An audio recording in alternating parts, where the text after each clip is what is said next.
no more sorrow. Biafra, our home,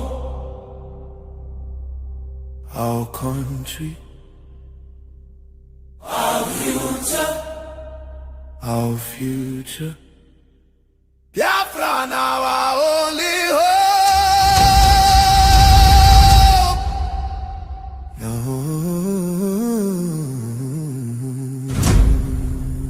Oh.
In the heart of Africa, a nation bleeds, not from a single wound, but from 1,000 cuts, inflicted by a false union, never meant to endure. This is the story of Nigeria. A giant built on false foundations, now straining beneath the weight of its own contradictions. And at the center of that storm stands the unbroken spirit of Biafra, crying out for freedom from a nightmare that has consumed millions.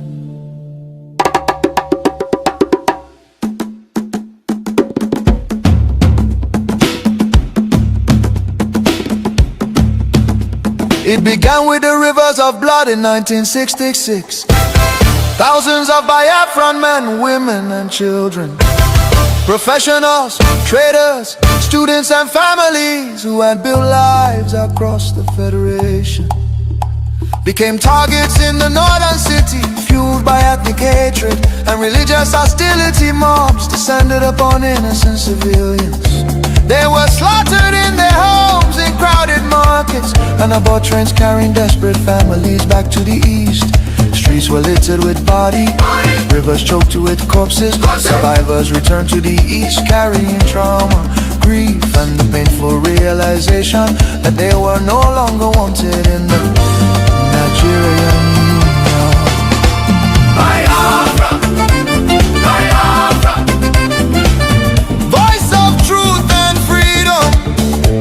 Biafra, Biafra, the rising sun will rise again. Then came May 30th, 1967. A desperate act of survival. What followed were 30 months of unimaginable devastation.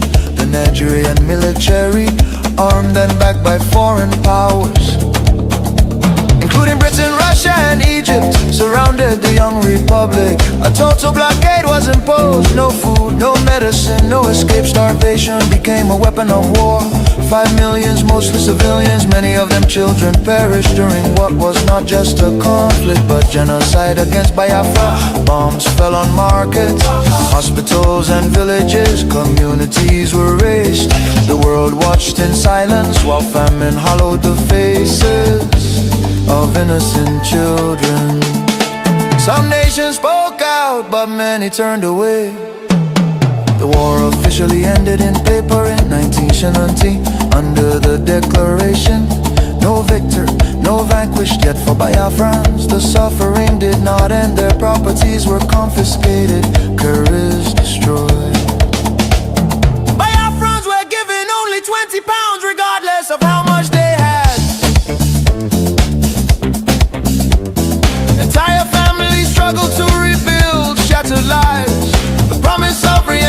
Innovation faded into disappointment.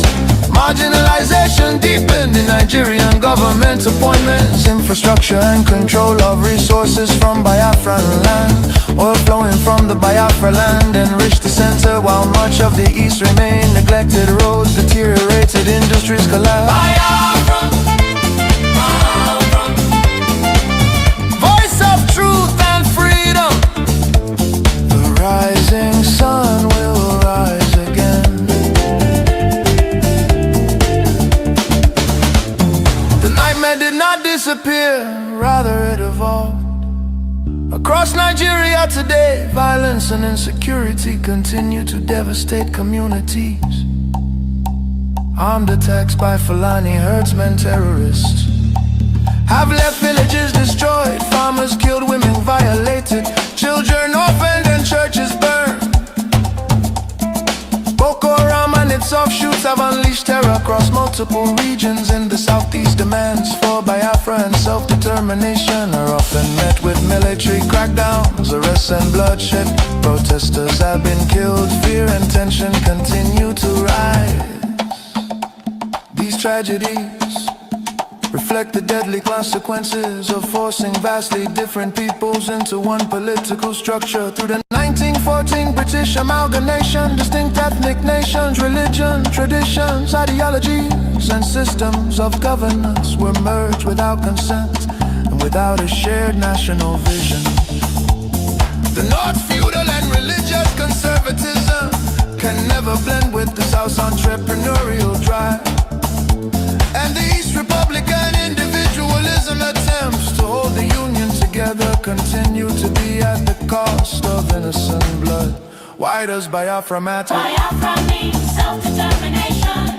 Biafra represents dignity, survival, and the right of a people to life and choose their future. Biafra symbolizes resilience, innovation, enterprise, and hope.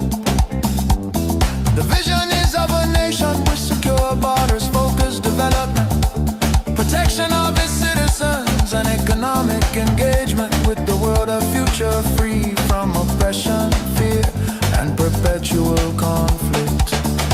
The solution is not endless political conferences, military force or federal quota system, but a peaceful separation based on shared values and voluntary association.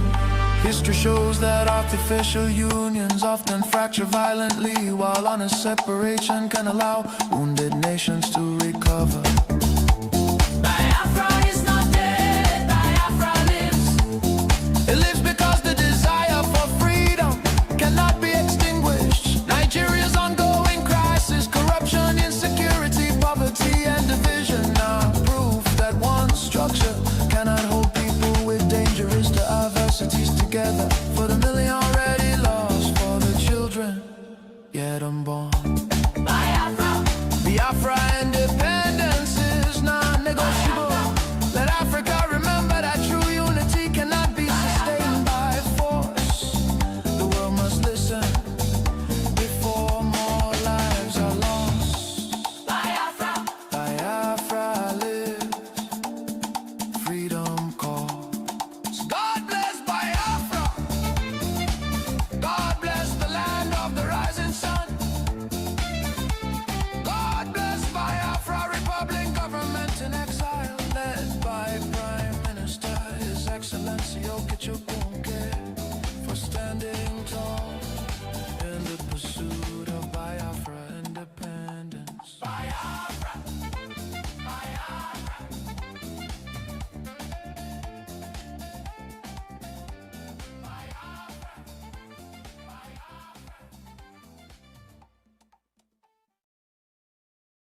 Oh, no,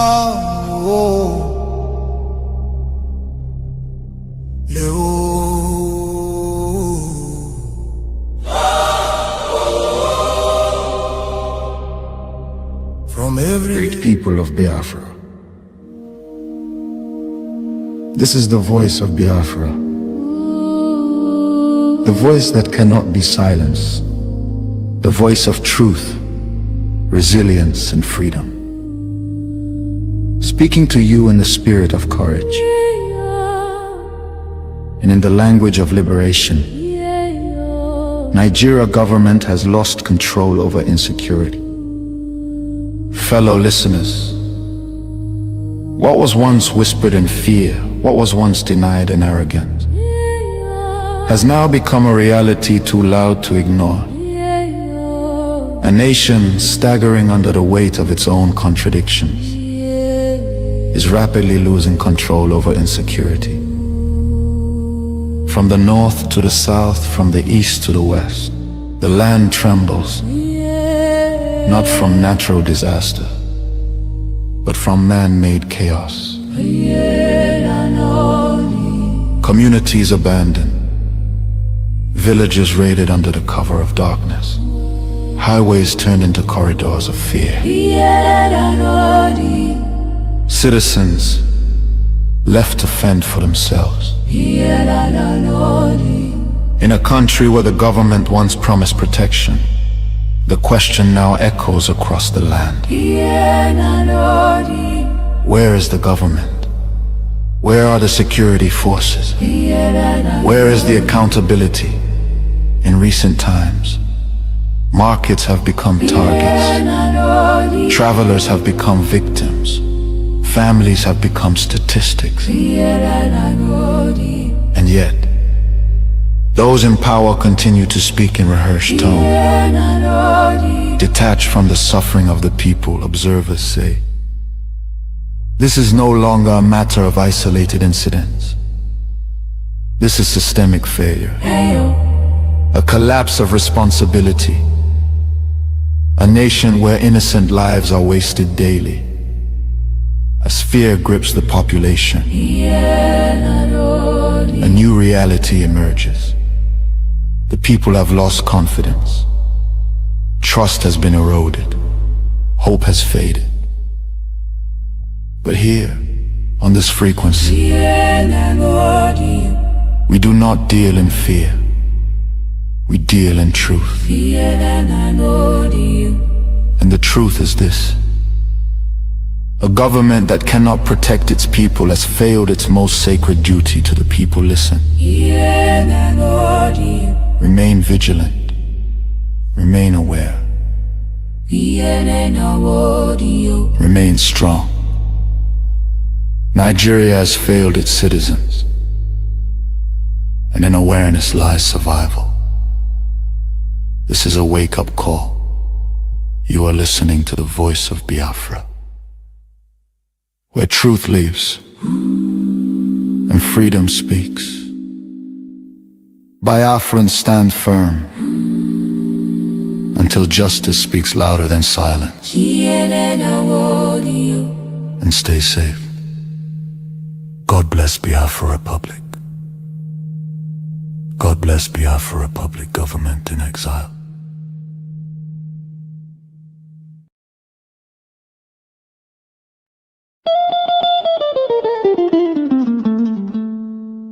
In the heart of Africa, a nation bleeds, not from a single wound, but from 1,000 cuts, inflicted by a forced union, never meant to endure. This is the story of Nigeria. A giant built on false foundations, now straining beneath the weight of its own contradictions. And at the center of that storm stands the unbroken spirit of Biafra, crying out for freedom from a nightmare that has consumed millions.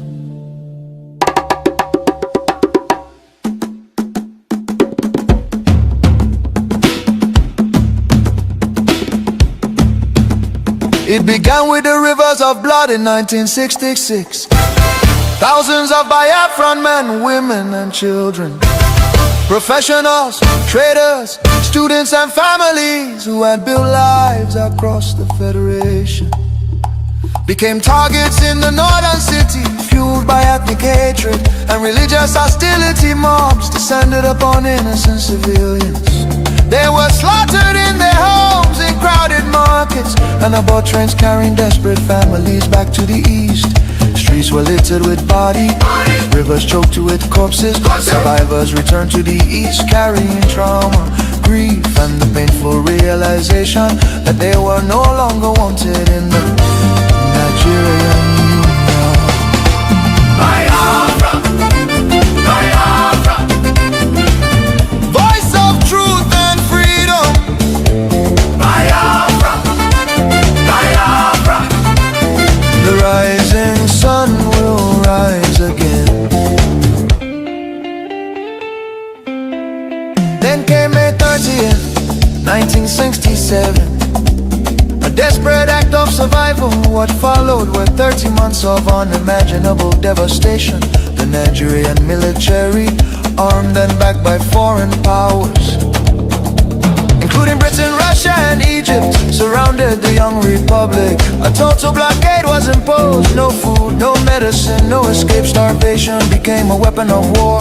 5 million, mostly civilians, many of them children, perished during what was not just a conflict but genocide against Biafra. Bombs fell on markets, hospitals and villages. Communities were razed. The world watched in silence while famine hollowed the faces of innocent children. Some nations spoke out, but many turned away. The war officially ended in paper in 1970 under the declaration: no victor, no vanquished. Yet for Biafrans, the suffering did not end. Their properties were confiscated, careers destroyed. Biafrans were given only £20 regardless of how much they had.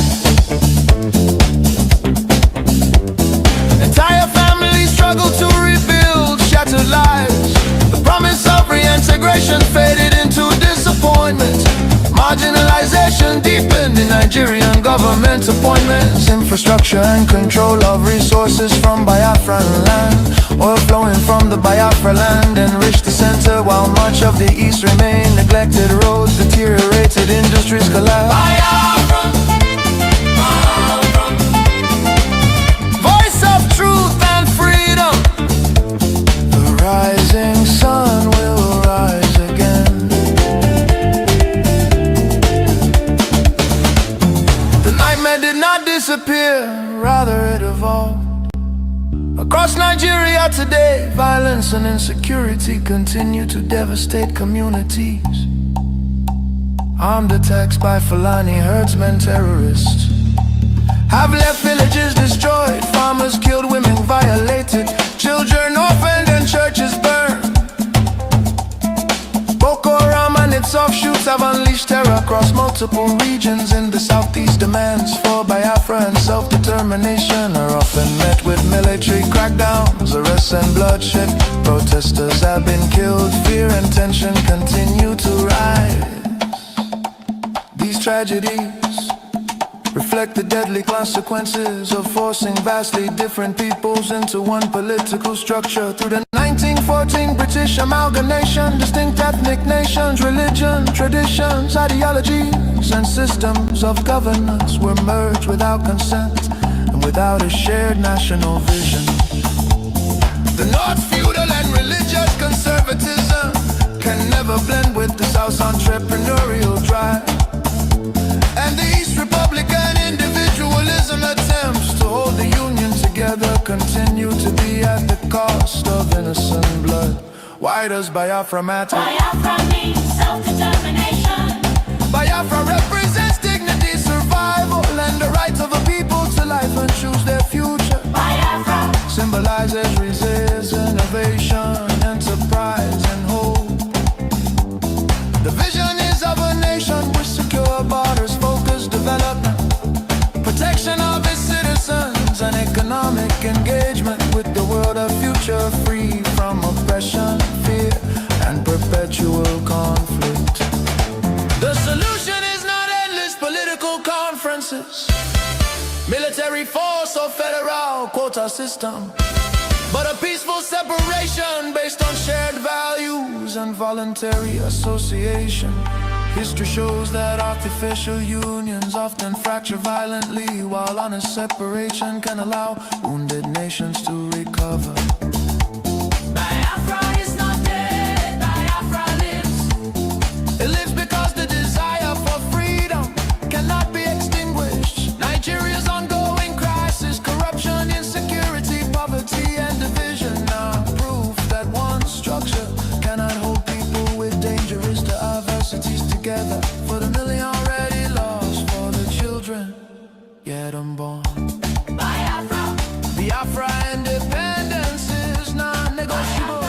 Let Africa remember that true unity cannot be sustained by force. The world must listen before more lives are lost. Biafra, Biafra live, freedom calls. God bless Biafra. God bless the land of the rising sun. God bless Biafra Republic, government in exile, led by Prime Minister His Excellency Okechukwu, for standing tall in the pursuit of Biafra independence. Biafra. Great people of Biafra. This is the voice of Biafra. The voice that cannot be silenced. The voice of truth, resilience, and freedom. Speaking to you in the spirit of courage and in the language of liberation. Nigeria government has lost control over insecurity. Fellow listeners, what was once whispered in fear, what was once denied in arrogance, has now become a reality too loud to ignore. A nation staggering under the weight of its own contradictions is rapidly losing control over insecurity. From the north to the south, from the east to the west, the land trembles, not from natural disaster, but from man-made chaos. Communities abandoned, villages raided under the cover of darkness, highways turned into corridors of fear. Citizens left to fend for themselves. In a country where the government once promised protection, the question now echoes across the land. Where is the government? Where are the security forces? Where is the accountability? In recent times, markets have become targets. Travelers have become victims. Families have become statistics. And yet, those in power continue to speak in rehearsed tone. Detached from the suffering of the people, observers say, this is no longer a matter of isolated incidents. This is systemic failure. A collapse of responsibility. A nation where innocent lives are wasted daily. As fear grips the population, a new reality emerges. The people have lost confidence. Trust has been eroded. Hope has faded. But here, on this frequency, we do not deal in fear. We deal in truth. And the truth is this: a government that cannot protect its people has failed its most sacred duty to the people. Listen. Remain vigilant. Remain aware. Remain strong. Nigeria has failed its citizens, and in awareness lies survival. This is a wake-up call. You are listening to the voice of Biafra, where truth lives and freedom speaks. Biafrans stand firm until justice speaks louder than silence. And stay safe. God bless Biafra Republic. God bless Biafra Republic government in exile.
Great people of Biafra, this is the voice of Biafra, the voice that cannot be silenced, the voice of truth, resilience, and freedom. Speaking to you in the spirit of courage and in the language of liberation, Nigeria government has lost control over insecurity. Fellow listeners, what was once whispered in fear, what was once denied in arrogance, has now become a reality too loud to ignore. A nation staggering under the weight of its own contradictions is rapidly losing control over insecurity. From the north to the south, from the east to the west, the land trembles. Not from natural disaster, but from man-made chaos.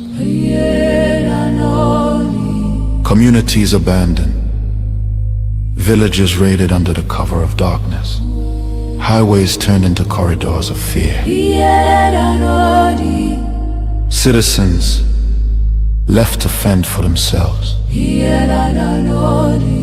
In a country where the government once promised protection, the question now echoes across the land. Where is the government? Where are the security forces? Where is the accountability? In recent times, markets have become targets. Travelers have become victims. Families have become statistics. And yet, those in power continue to speak in rehearsed tone. Detached from the suffering of the people, observers say, this is no longer a matter of isolated incidents. This is systemic failure. A collapse of responsibility. A nation where innocent lives are wasted daily.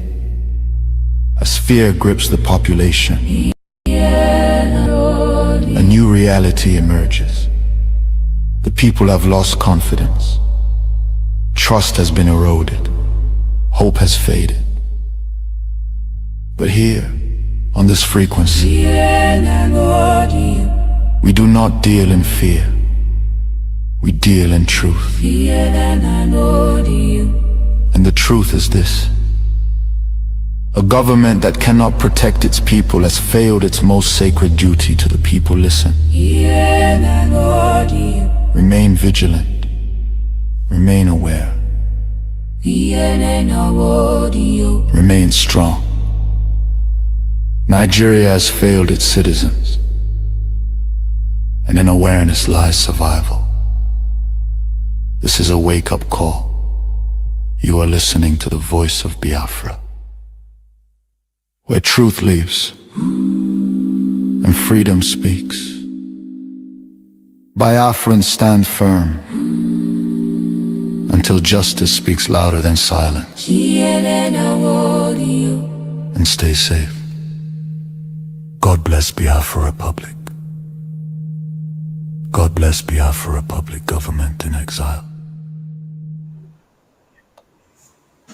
A very good evening to everyone, and you're all welcome to Voice of Biafra Television.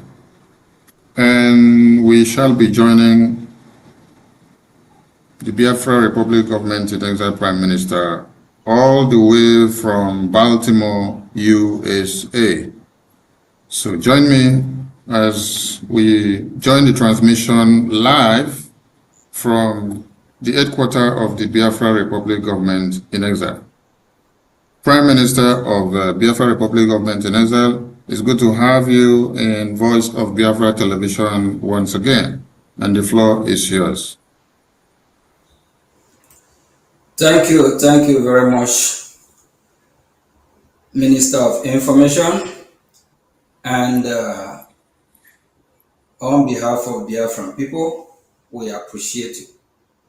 Thank you very much. Thank you for the work you are doing, you and your entire team. Greetings from here to my fellow citizens all around the world. Greetings to the Biafra Republic Government in Exile, cabinet members, reps, and admin. We salute you, our allies. We appreciate your concern about the journey to freedom of Biafran people. We promise that we will step up, stand up, and fight for our right.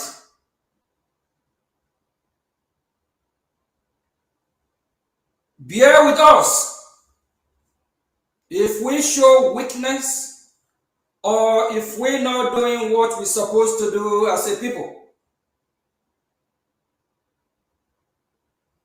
One of the reasons is because of the enemies that surround us, both internal and external. We have a lot of countries that gang up against the Biafran people from time immemorial. I will name few of this country. During the genocidal war that killed my people, that killed Biafrans in millions, our number one terrorist country is Great Britain. When we talk about country that is terrorizing humanity, in modern days, we remember these terrorists that we all acknowledge. But before that, Great Britain have been the key sponsor of terrorism around the globe. They come to your house, you welcome them, you show hospitality, they stab you. They turn you against your brother. They do everything they can to terrorize you. Now we know about these terrorists that are trying to Islamize people because of religion. But at the time of Great Britain, it's not about the religion. It's about to conquer you, turn you from who you're not. It's about you to bend to their way of life. It's not about how to benefit you. They are the number one terrorists before now. We also have enemy like Russia. Russia bombed Biafran people in thousands. Then it caused Soviet Union. Russia being the leader of the Soviet Union and their allies, Ukraine and all Soviet countries combined, they killed Biafrans in millions. My people have suffered a lot. We are not weak. If we are weak people, we are not going to rise up now and be talking about us getting our freedom just because we have a lot of enemies. Turkey, a terrorist country, is also our enemy. Turkey is working hand in hand with the Nigerian terrorist state. They have sent a lot of delegates to Nigeria, even in Biafra land. Because in Biafra land today, we have some illegitimate governors that are working hand in hand with this Nigerian terrorist state, killing Biafrans, bringing terrorists to our land. We also talk about China. China is part and parcel of the terrorism. It's not all about how they will bring a better life to the Nigerian people or Biafran people or people that reside in that region. It's all about China. It's all about China interest. China don't care about any country. China don't give a damn. Over 40, 50, 60 years ago, there is a time in China when starvation struck and it killed millions of Chinese. Do you know who built China, who helped China from this hardship that have been falling them at the time? It's United States of America. Without United States of America, there is no China. There is a time that over 60-70% of companies in China are all American companies.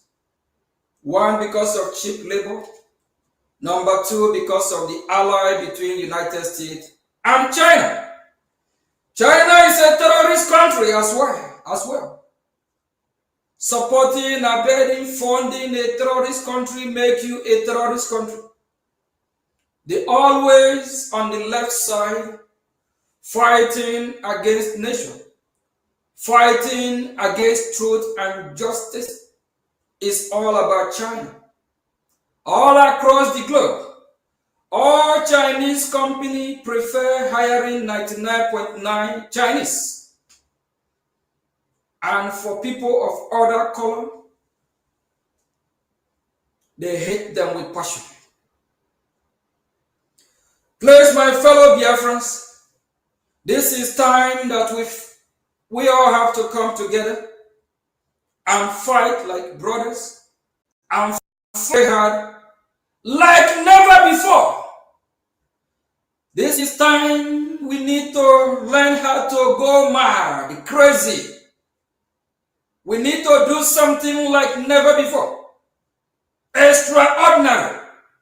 We ask our God, our Creator, Chukwu Okike, to give us the strength to carry on.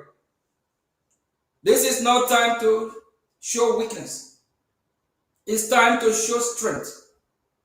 We saw what happened a few days ago in China when the leader of the free world, His Excellency President Trump, visited. He didn't visit as a weak president. He visited as a president who shows strength. As a president who don't bow down. United States of America being our great ally, being a country we respect so much, we love, and we partner with, we want to follow their footsteps. Very soon a lot will be happening in our government. There will be a shakeup because we need to adapt the American system. The American system have worked for decades now, and the global community worldwide are benefiting from it. If you want to be the best, you work with the best. If you want to be a champion, you emulate, you let a champion coach you. Just imagine when you have a bad coach. Do you think you will win again?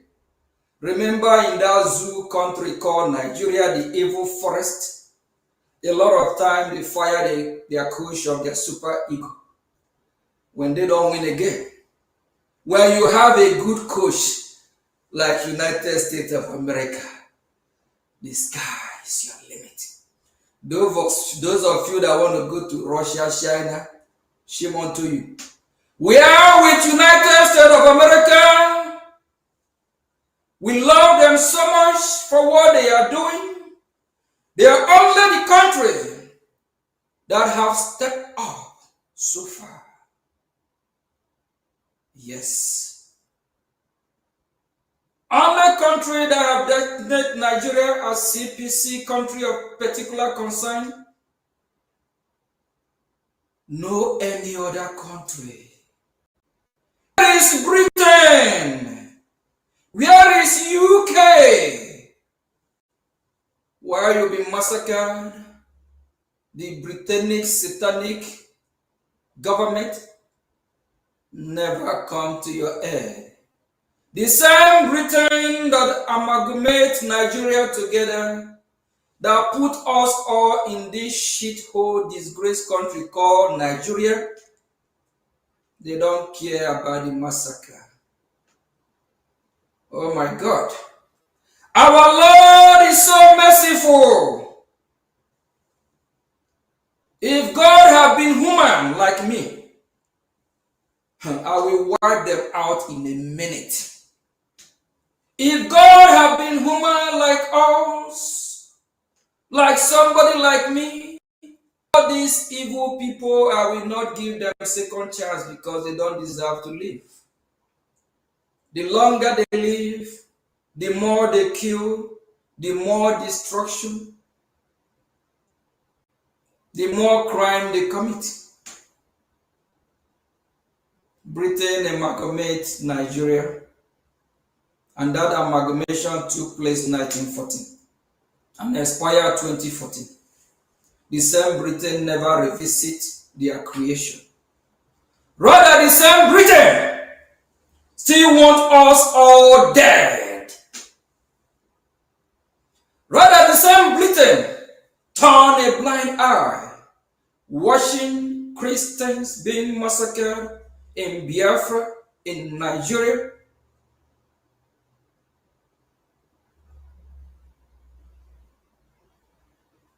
My fellow citizens, remember Tiwa Tanjuma.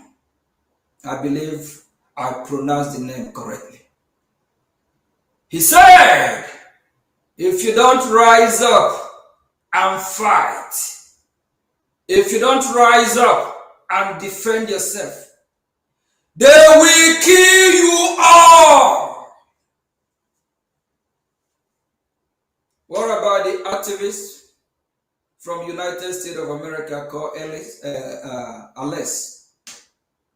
He said, after visiting Middle Belt, seeing what happened there, he said, defend yourself.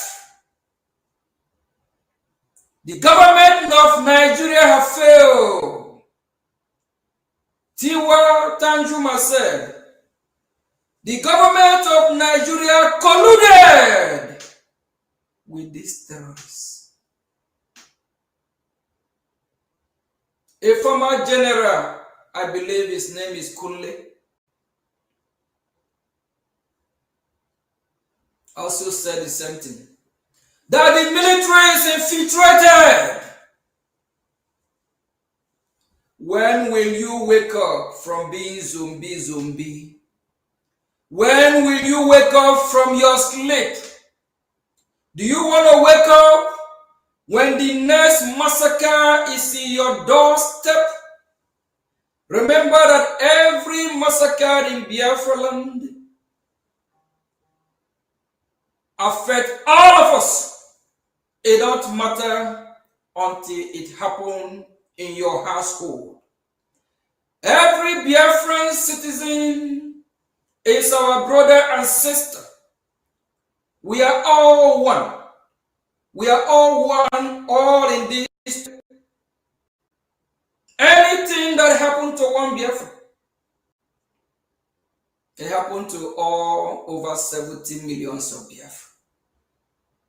Just few days ago, these terrorists went to a school, kidnapped Biafran students that are there to learn how they will survive this crazy world, how they will graduate and get a better job, also help their family. Their dream was just shattered by some useless group of people that Tinubu, Shetima, P2B, Kwankwaso, Atiku, Oti, Kalu, Mba, Omahi, Soludo, Hope Ozodimma are sponsoring. All these people are terrorists. Very soon, they will be held accountable. If our hand can reach them, we believe God will also use the country He be using to save humanity, United States of America, to do justice. Justice must be served for the innocent citizens of Biafra that be massacred, killed, even the other minority in Nigeria. No life, no one deserves to die. All life matters. Black life matters. White life matters. Orange life matters. Yellow life matters. No one deserves to die. And no one have the monopoly of taking anyone else's life unjustly. Like our student that was just killed a few days ago and kidnapped. Their life matters. They don't deserve it. And some of you Biafrans that are able to save this life of these our citizens, students, are there working against your people. Some of you are still talking about 2027 election. There won't be no election in Biafra land. We'll do everything we can to make sure we don't validate Nigeria election. Over 99.9 Biafrans identify themselves as Biafra. They don't identify themselves as Nigeria. They are not Nigeria. Before 1914, we don't know anything like Nigeria. My grandfather, grandparents are not Nigerian. We are not one people. We did not. We are Christians, and we are not going to allow these terrorist Islamic jihadists to conquer our land or take over our land. That will never happen. Help is on the way. Help is coming. Very soon. Very soon. Things will happen. There will also be a shake-up within the Biafran people. We need to weed out all the evil people in our land. Months ago or weeks ago, when I was educating our people about what happened in Ghana, a man called Rollins, he cleaned up the mess in Ghana, and he get Ghana back in track that they are today. A lot of Biafrans even travel to Ghana to be, for better life, because Ghana is way better economically. Their money is still, their currency having been messed up like the zoo Nigeria. We need a shake. Clean up will happen. Udo, while you're sleeping, mpiagi anesi bawagi bapuoba. Unyojo evil man. All the illegitimate governor in Biafra land must go and rest in pieces. If they don't, sorry Biafrans, they will kill us all. If they don't, Biafra will not come. If Hope Ozodinma is still parading himself in Biafra land as governor in our land, and he don't identify himself as a Biafran, and he don't work for the security of the Biafran people. After these terrorists kidnap our children from school, not long ago till today, the Nigerian terrorists that work with these terrorists have not issued out a statement. Nor the haven't said anything about it. Is it the government? Is it BBC? Evil BBC? Are we talking about shithole CNN? Fake news. Do you all remember fake news when President Trump used to say fake news media? ABC and others. Anyway, CNN is international news. BBC international. Why is CNN not reporting it? Why is BBC London? I remember growing up, London Bridge is falling down. It hasn't started falling. It will crash. Yes. The patrons of UK, Britain, rise up. We saw a few days ago why they are demonstrating to get their country back. Why they are demonstrating they want a better life. Why they are demonstrating they want their culture back. They want their value back. You want your value back. But when they come to our land, they want to destroy our value. They want to destroy our culture. They want to take everything from us. They have not seen anything yet.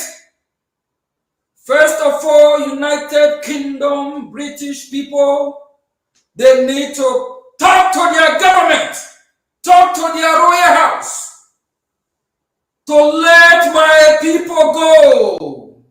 Let Biafran people free. If Biafran people are not free, Britain, UK will never be free. Karma is real. All the innocent people they have massacred, starved to death, their blood will not allow British people to be free.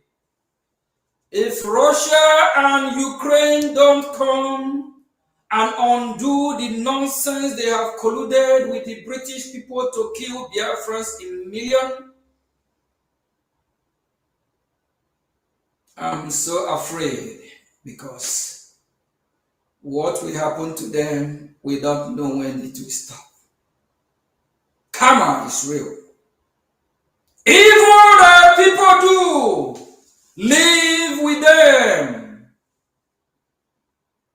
Russia, with their might, they flew and bombed Biafrans. The occultic chamber of UN is not talking about it. EU is not talking about it. They sweep it under the rug. Wicked world. Where are the so-called Christians from the European Union? Where are the Christians? Hypocrites. We have real Christians and fake Christians. Even while our Lord Jesus Christ was here on earth, He condemned the Pharisees, Sadducees. He condemned those that claim they worship God by their work. They displace God. The Christians in Europe are not standing up for the Christians in Biafra land or even the Christians in Nigeria. Why the Christians in Biafra land are raising millions of dollars, sending to Rome in Italy. You as a Christian in Biafra land, the money you sent to Rome, what is Rome doing with it? Is the money made for Rome? Is the money made for the congregation, the church in Rome?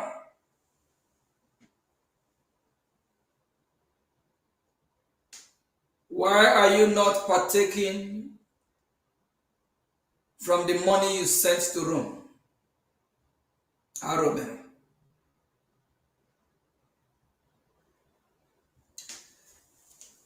Biafra, it's hard time we wake up. And it's time we set emotion aside. A lot of us are living, being traumatized by the event, growing up, finding ourselves in that disgraced evil forest that nothing is working. Nigeria, a country that breeds criminals. Everything in Nigeria is scam.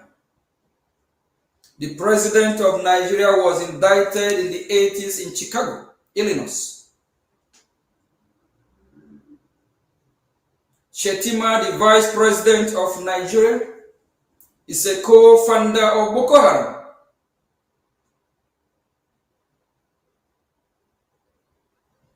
When we talk about Boko Haram, if you see the weapon Boko Haram, ISIS, ISWAP, Al-Qaeda, these terrorists parade themselves with, you will ask, who fund them? Where do they get this money? Where do they get the money to buy such weapons? Please, Honorable Minister of Information, there is this group of terrorists that we just find their hideout somewhere in Biafra land not quite long ago, and we will deal with them. Please, can you put the video on the screen? Thank you very much.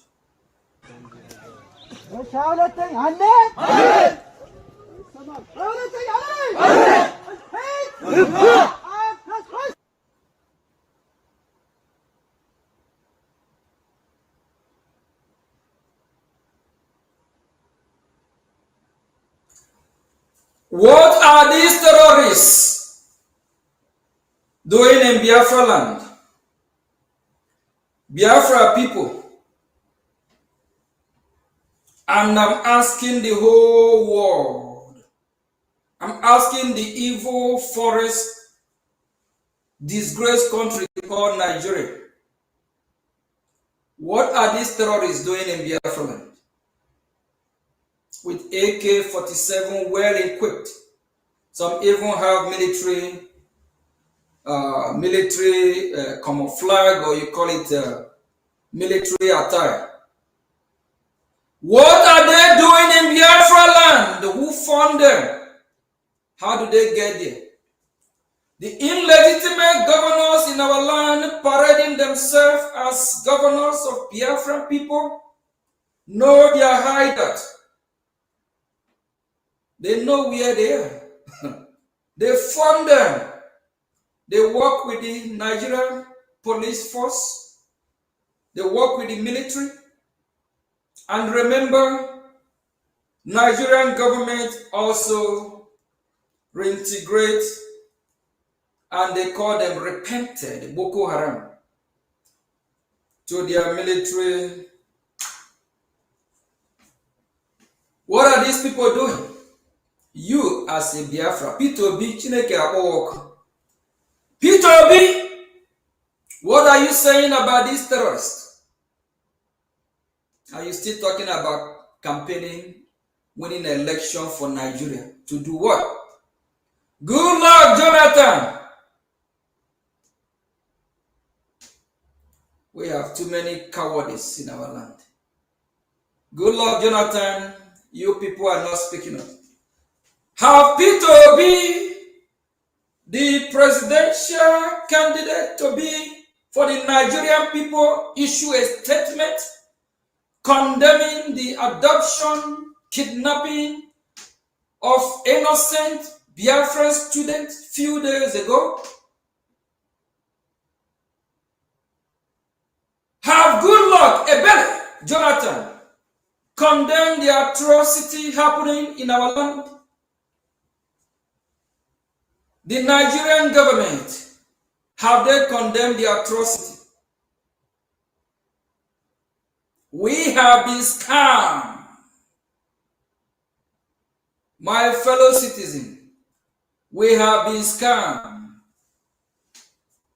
Big. If it is our President Trump, he will send a beautiful, very, very beautiful bill. We have been scammed big time.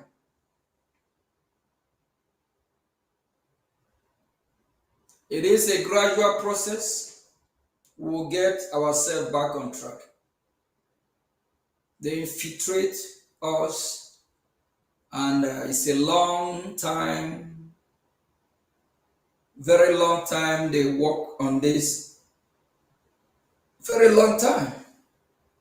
Before, even after 1914, where we are preaching live and let live, practicing live with your neighbor, so that God in heaven will reward you. Thou shalt not kill. But these people are killing us. While we are showing them how we are good neighbors, we go all the way far to the north. We develop their area even before the genocidal war. The Biafran developed a lot of part of the north. We do our buying and selling in any rural area, village, town, city, county, whatever you call it. Abuja today, the capital of this evil shithole disgraced country called Nigeria, is developed by Biafran people. Lagos today, without the Biafrans, there is no Lagos. And what happened to Biafra land? Why is Biafra land underdeveloped? The federal government of Nigeria makes sure that there is no government present in our land. They make sure you leave your land undeveloped. They do everything they can so that our people will leave Biafra land and to find a better, a better way to survive. You have to leave your territory. These terrorists here, who sponsored them? We remember a few days ago, United States of America took down second in command of ISIS.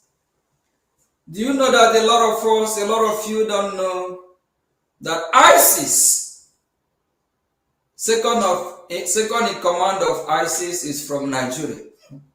Nigeria is capital of terrorism, headquarters of terrorism. Iran is a camouflage.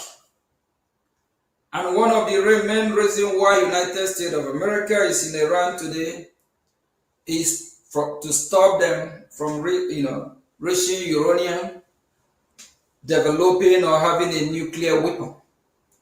Because if they do have nuclear weapon, all the Arab countries surrounding them, they will wipe them out. Not just Israel, because they are terrorists. Terrorists only know one language. Wipe you out, kill you. You are infidel. Even for the Islam world, the Muslim world, the Iranian regime did not even recognize Mecca to be in Saudi Arabia. They believe Mecca is supposed to be in Iran. They have a very, very big problem there as well. Please, I'm calling on all Biafrans. Set your differences aside, your emotion aside. Your emotion cannot resurrect the dead. Your emotion cannot give us justice. Your emotion cannot save these students that were just abducted, kidnapped, killed, massacred, raped a few days ago.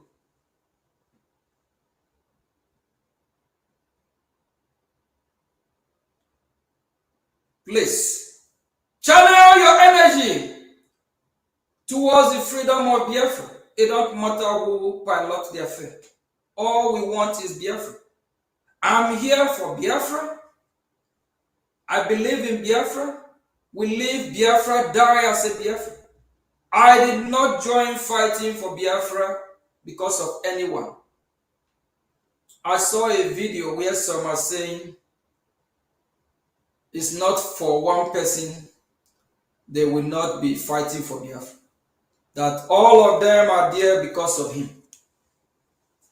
Such people should be ashamed of themselves. So if not for me, you will not fight for Biafra. If not for Simon, you will not fight for Biafra.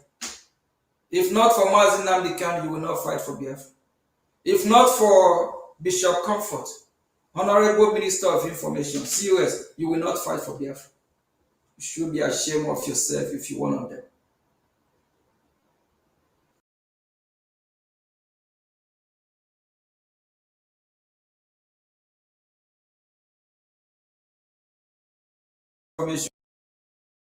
I'm back now, right? We are Yes, we fighting can for hear you. Biafra because it is who we are. It is our right. We are Biafrans. You cannot change it. You can.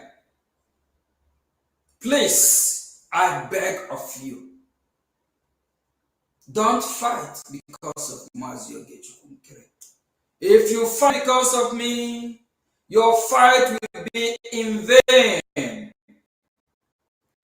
If you fight because of Mazi Simon Ekpan, your fight will be in vain. If you fight because of Owazurike, your fight will be in vain. If you are fighting because of Mazi Nnamdi Kanu, your fight is in vain. That means you narrow your fight to a few number of people. Rather, instead of expanding it to over 70 to 80 million of Biafra, let your fight for all Biafrans. You are fighting for an entire nation. Be proud of yourself. Be proud of what you're doing. Biafran people will bring positivity to the global community. Biafran people will fight hand in hand with United States of America to counter this terrorism that want to erase our existence. We will fight hand in hand with great state of Israel to counter the evil people that want to destroy this beautiful Christian Judaic civilization. Let me ask you one question. Without this Christian Judaic civilization, which civilization do you want to introduce? Do you want to introduce Islamic jihadist civilization? Civilization whereby there is no equal right. You want to produce civilization of these jihadist terrorists where women are less privileged, where women are treated like a jihad of Islamic jihadist terrorists with their Sharia law of beheading people, chopping hands, raping women, children, raping cattle. Is that the kind of civilization you want? Do you want to move forward or you want to move backward? We are moving forward with United States of America. Wherever they go, we go. We are moving forward with United States of America. Going backward 500-600 years, where people used to live like animals, where people are not civilized.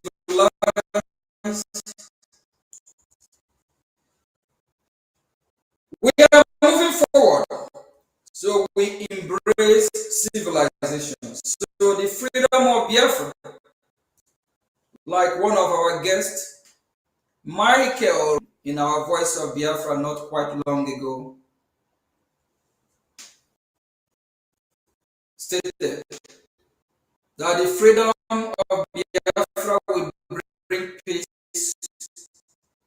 to the region of Biafra.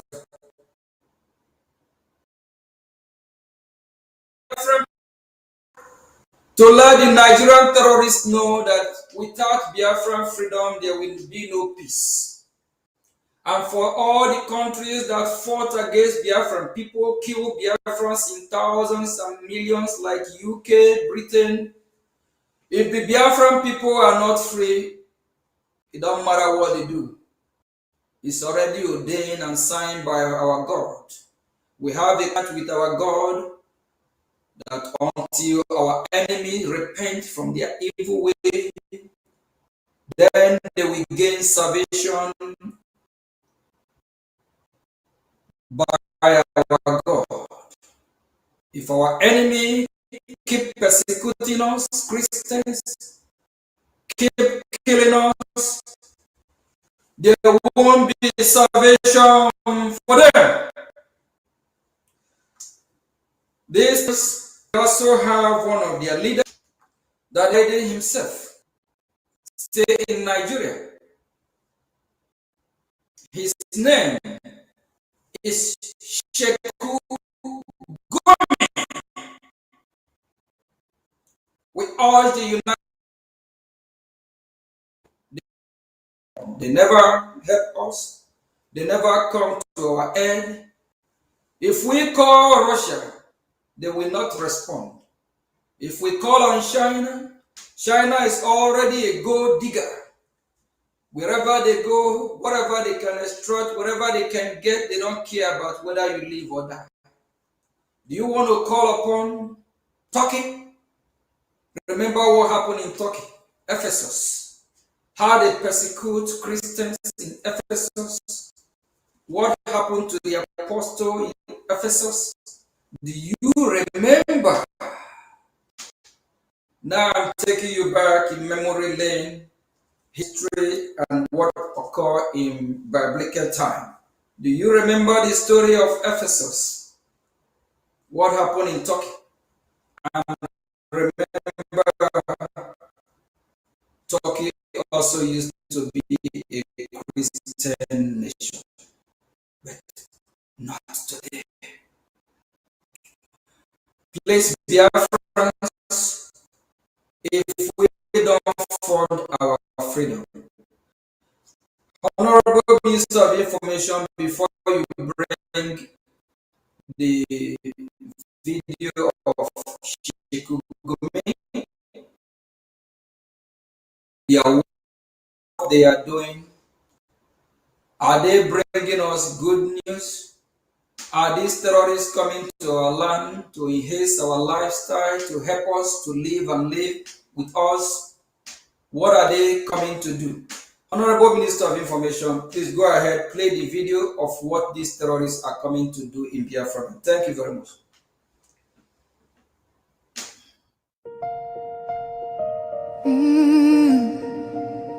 Can you hear the cry from the broken land, from the wounded hearts? Nigeria, they bleed, people they cry, tears for the ground, nobody asks why. Over 7,000 souls don't fall every single day, we still there call. Churches burning, hope fading fast. Since 2009, the pain don't last. 50,000, maybe more. Heaven they count every single soul. Children without home tonight, mothers praying through the night, fathers lost no strength to fight. Who go stand for what is right? Stand for love, stand for life. Be the answer in this time. You can have to wipe their tears. You can calm their fears. Give a hand, don't turn away. Be the light in darkest day. Every little you provide keeps a soul alive.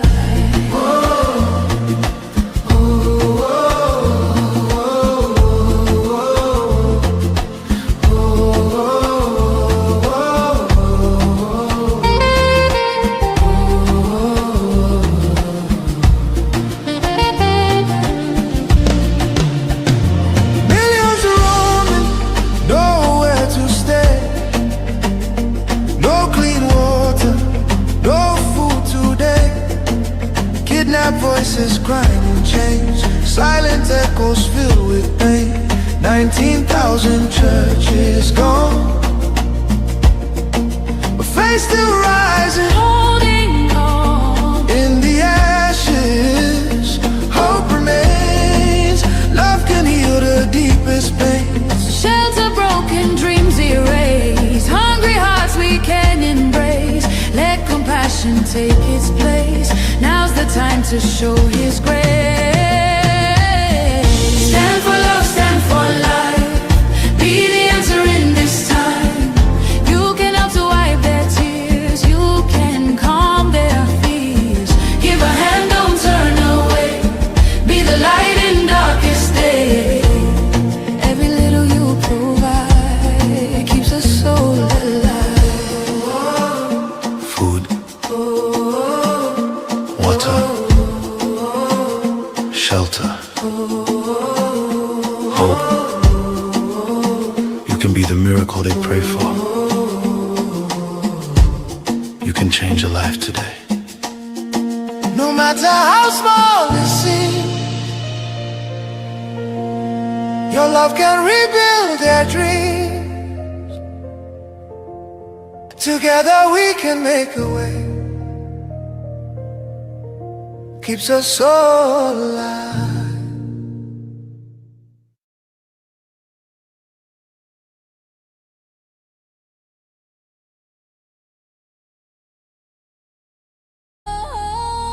Voice of Biafra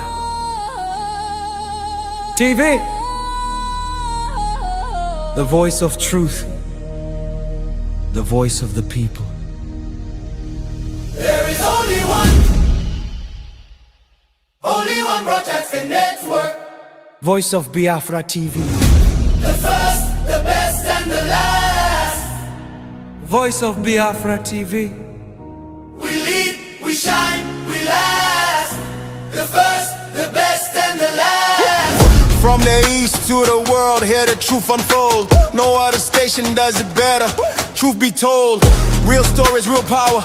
Real Biafran soul. Every day, every hour, we taking control. Breaking every silence, letting voices rise. Standing for the people, opening their eyes. Strong and unshaken, both for all to see. Broadcasting the future. Voice of Biafra TV. There is only one broadcaster network. Voice of Biafra TV. The first, the best, and the last. Voice of Biafra TV. First to speak, best to watch, last to everlast. Voice of Biafra TV. Voice of Biafra TV. Holy war, holy war. Voice of Biafra TV.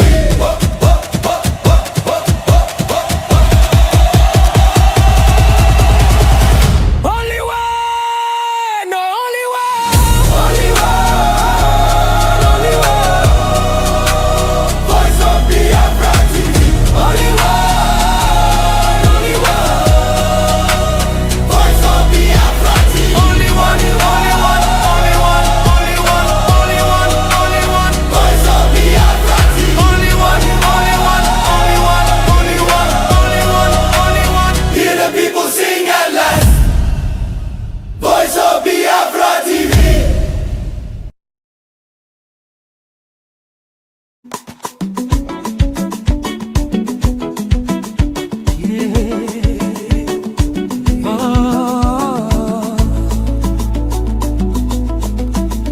For the Biafra homeland, in the soil where our fathers bled and fell.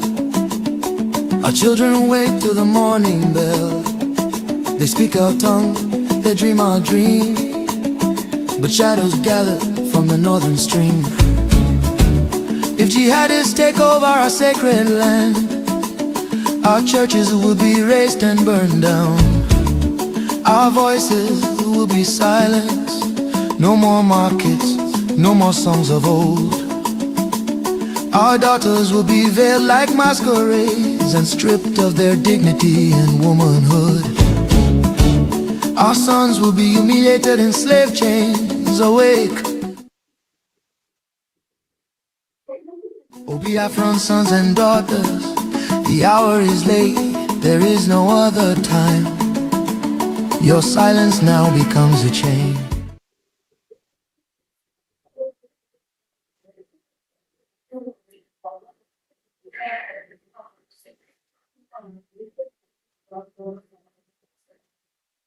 Yeah, welcome back.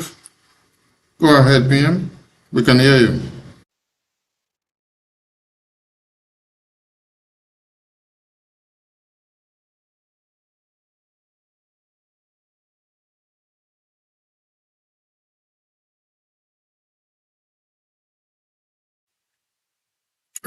I think we're having a error in transmission of your audio. We take a short break while we return, please. That binds the land in endless pain. Rise, Biafra, rise and take your stand. Fund the freedom with your money and your hand. Every dollar, every pound will hasten the independence and freedom of our nation, where our glory shall be found. From village square to the diaspora shore, together we open freedom's door. Biafra is calling, her spirit strong and true. Contribute now, the future waits for you. Warning to those in homeland, they come with sword and holy book in hand, promising peace while conquering every land.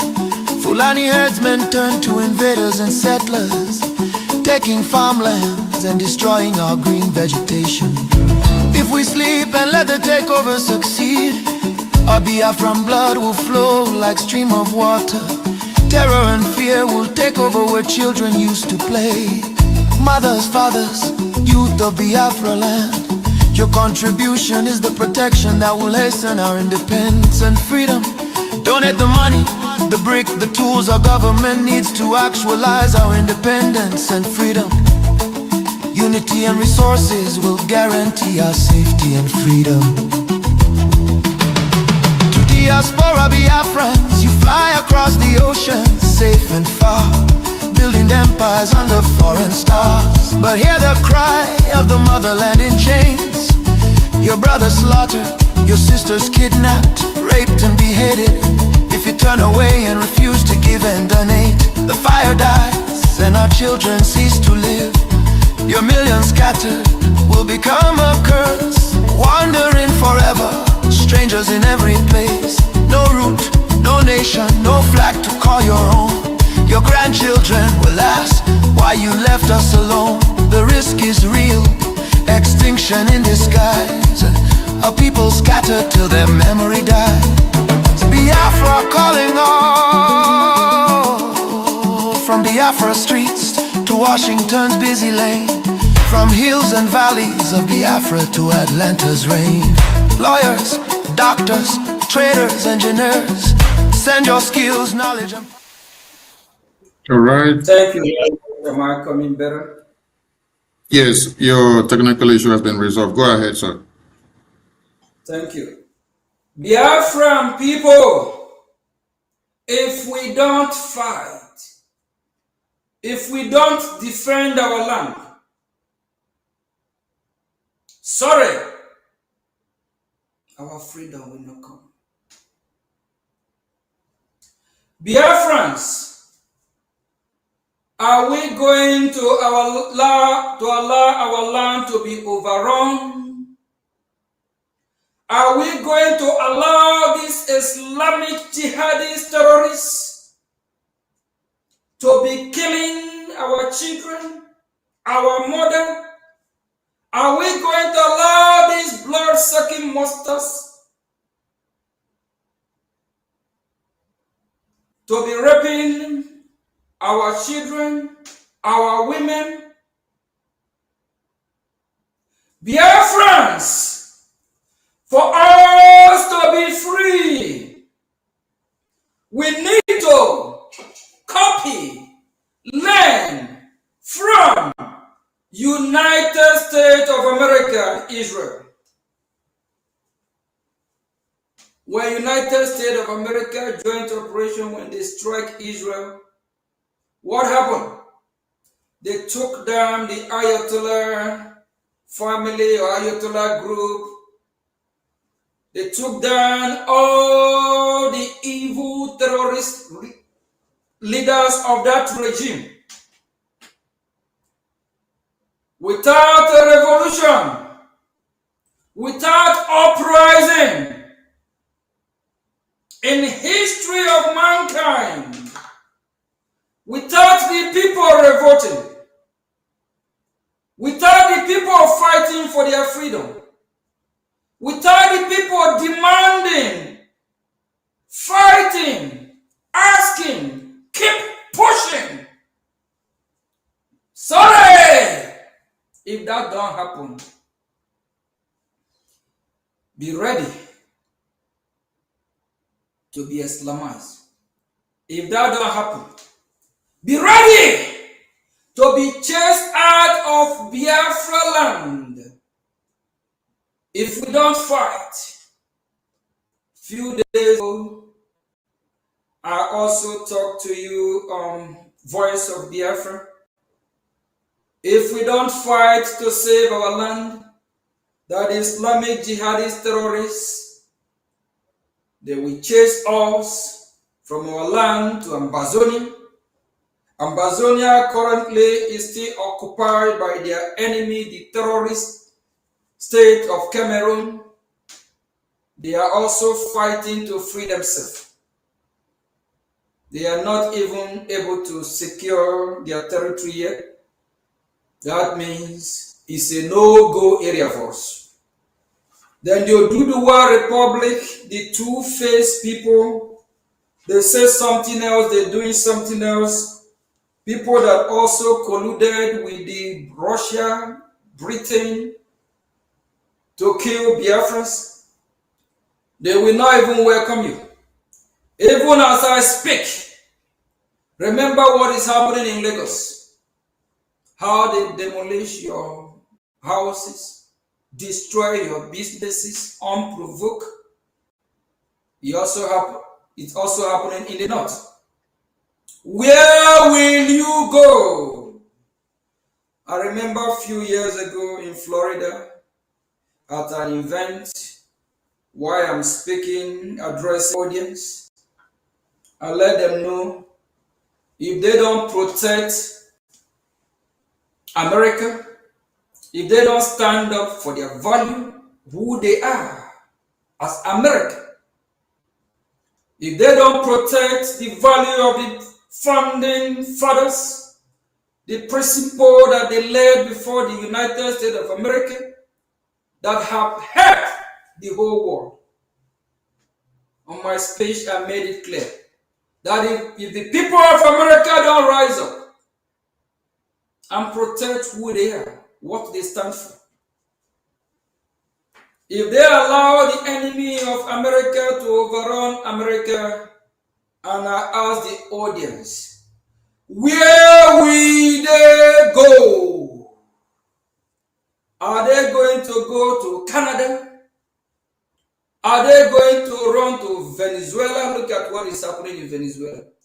Even America is the one trying to build the heirs of Venezuelans to take care of them, for them to be free. Are they going to run to Mexico? Go to the southern border of America. See how Mexicans are trooping in because they believe America is land of opportunity. They believe they believe on American dream. So my people of Biafra, if these terrorists chase us from Biafra land, where will you go? If they chase you from Omuahia, where will you go? If they chase you from Ekota, where will you go? They chase you from Calabar. Look at Calabar, look at Gulf of Guinea. Are you going to jump into the sea? Where will you go?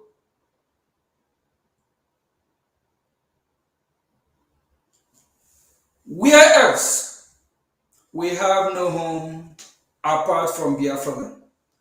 Biafra land is our destiny, is our home. I myself, Mazio Gechunkere, like somebody like me, I have two homes. I'm a Biafran, I'm American. What about those that don't have two homes? What about Biafrans that don't have dual citizens? Where will you go? If worst comes to worst, I can stay here, spend the rest of my life. I still live a better life. I'm doing this because of the love I have for Biafran people, because I want Biafra to be free. Freedom of Biafra is my freedom. Without Biafra being free, I'm not free. I'm free as American. I'm happy being American. But am I free as a Biafra? And how will I be free if my people of Biafra are living under bondage? I can't sleep. We're fighting from exile for a reason. You cannot fight from Biafra because Biafra is still occupied by the enemy. Just like people that want to be free from Russia. You can't fight inside Russia. The Russian government will arrest you. Actually, Russia have one party rule, authoritarian rule. Russia have one system of government. Whatever you do, your party can never win. All these bad actors, leaders, all these evil people, that is how they run their show, their country. China have one party rule system. What about North Korea, one party rule system. What about Cuba? The same thing. Are we talking about Venezuela? Maybe after Maduro is taken out now, Maduro is resting in peace or pieces in one prison yard. I don't know where exactly, whether they have transferred him to Takoma Bay, whatever they call it. One party rule system. Every country that have one party rule, the system, the citizens are in cage. They don't have freedom of speech. They cannot criticize their government. They cannot do nothing. So fighting from Biafra land to take down the Nigerian terrorist state will be a great mistake. Like what happened in South Africa after Mandela was arrested. Mandela Party, or ACH, I believe. I forget what it's called. I hope I quote it right. They went abroad and formed a government in Israel. And why do you think United States of America is listening to us today? Is because of the government in Israel. They know we're in abroad. They know we can operate from abroad safely, peacefully, but from homeland we can't for now. So Biafrans, please fund your freedom, support your freedom, and if we don't fund our freedom, stop complaining, stop crying, stop whining, stop calling America to come and help you. America will not come. Some of you don't know that America knows Biafra land more than you. Like Ambassador Tibun Nagi, the first time I met him is over a year ago. He started telling me about Bakassi Peninsula everywhere. I'm like, whoa. Talk about Abasha. I'm like, Abasha. Telling, after even learning from him, I learned a lot about Abiola. He was even angry. He don't know the reason why Abiola let Bakassi Peninsula part go to to Cameroon. He's angry about it. Last time while he's in VOB, he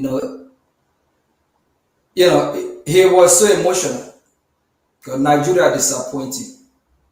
He thought Nigeria would work, that he broke his heart. A foreigner lamenting, telling you how Nigeria break his heart. Do you know if he had the opportunity, like when I, Mazo Geshuku Nkere, say I will burn Nigeria down, he will burn Nigeria down before me. He lived there.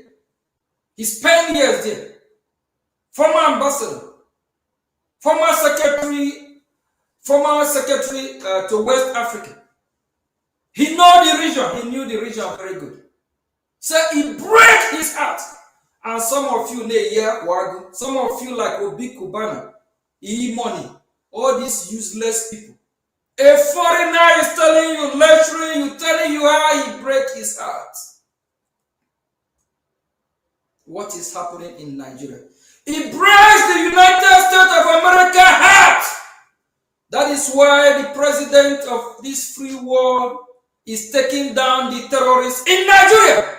And you as a BBO man, you as Igbo man, you as Efik man, you as Isoko Urobo man, you as Calabar man, you as a German, if you don't break your heart, you are heartless. If you don't break your heart, see how your people are being killed and massacred. Who are you? Where are you from? Are you from this planet Earth? Or are you one of the fallen angels roving around looking for who to devour, who to kill? Are you one of them? Evil people everywhere. Biafra, very soon we will be free. Okay, very soon. Okay, make it from now. Very soon, we will be free. And before that time, we also have a lot of work to do. We need to show the world, especially our ally, how serious we are, our readiness. And we also need to start fighting, defending ourselves. We can't be asking for United States of America to come and help us out, complaining, whining, while we are not helping ourselves.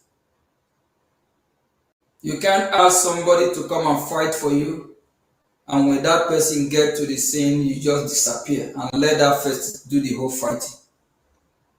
What America can do is to support us, assist us. You cannot ask God to bless you. You cannot ask God for a better job. Instead of waking up, go look for work, fill up application. Instead of doing that, when you wake up in the morning, you drink your tea or coffee. The next thing you start on your couch and be watching BET, CNN, BBC, Fox News all day. Then when you wake up the next day, you say, God, help me to acquire a job. Help me get a job. Then when you wake up the next day, you sit down. You don't go out and look for job. You can't ask job for your daily bread, and you want God to knock at your door and hand over the daily bread for you. We remember what happened when the Israelites when they are starving at the wilderness because of when they disobeyed God at the time and they are going through the punishment. But God also showered them with manna. That time have gone. We have no record in history of humankind apart from when our Lord Jesus Christ fed thousands of people during his preaching work at that time. When he asks for something, you go get it. You ask God to bless you, walk and meditate on it. If we want America to help us, we have to help ourselves. If we want America to support our effort, fund your freedom. Fund! If not, stop posting on social media how they kill you, how they are massacring us. We always need to find how to solve this problem. And for all those that internal enemies we have, please, disease from it. You all know yourself. A lot of people out there fighting that they are fighting for Biafra. Why they not? We only have one government, Biafra Republic government in Ezra. And this government is here to stay. We can also have other groups like that can assist the government, but they have to be under the government. We can't have any group representing themselves as the pioneer or the champion of this government. Whether it's IPOB group, whether it's a BGC group, whether it's USB group. There is one I saw yesterday, they said a Biafra Zionist group. All other groups must fall under Biafra Republic government, under the government of Biafra. And they will work in accordance with Biafra Republic government.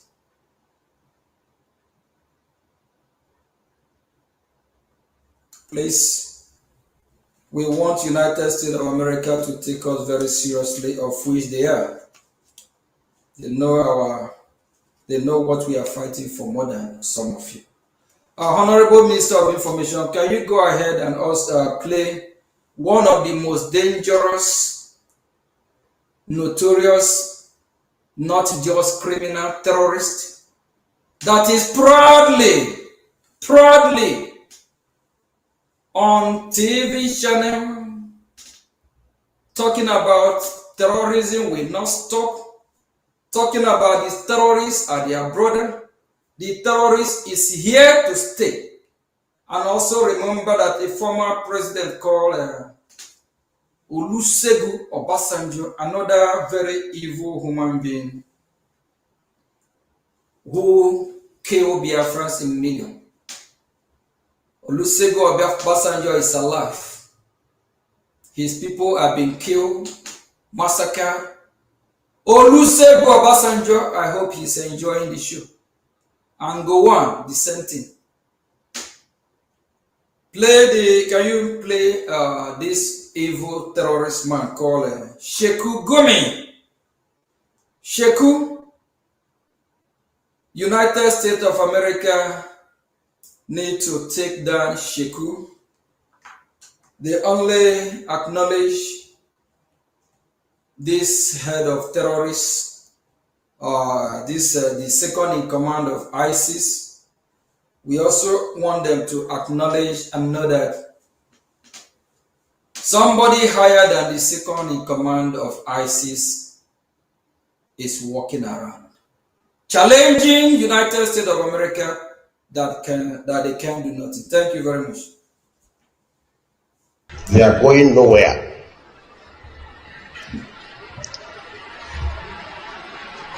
They are part of us and we are part of them. We must live with them. You can't drive them away, and they can't drive us away. They are our neighbors, so we should never allow them to be our enemies. And if by any mistakes, by our actions, we have turned them into enemies, then we are finished. Because our real enemy will use them against us. As your real enemy will use your neighbor against you, and nobody knows your secret more than your neighbor. He knows when you come back and when you go out. So we should never allow herdsmen to be our enemies. They are going nowhere.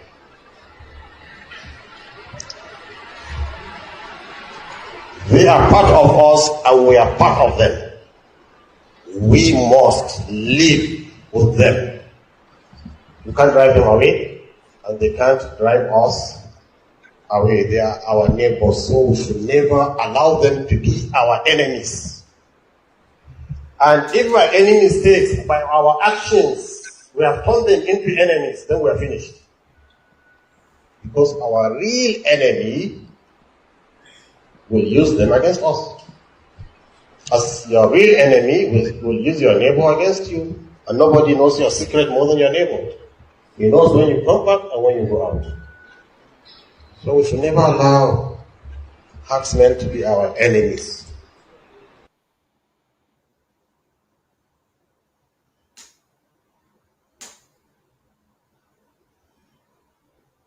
Thank you very much, Honorable Minister. Sheikh Gumi said these terrorists are going nowhere. United States of America, the leader of this free world, we believe in your leadership.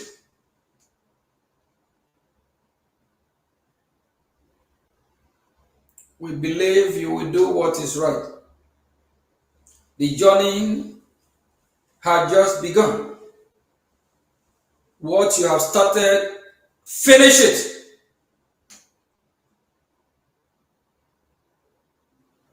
The whole world rests on your shoulder. Without America, no country else can do it.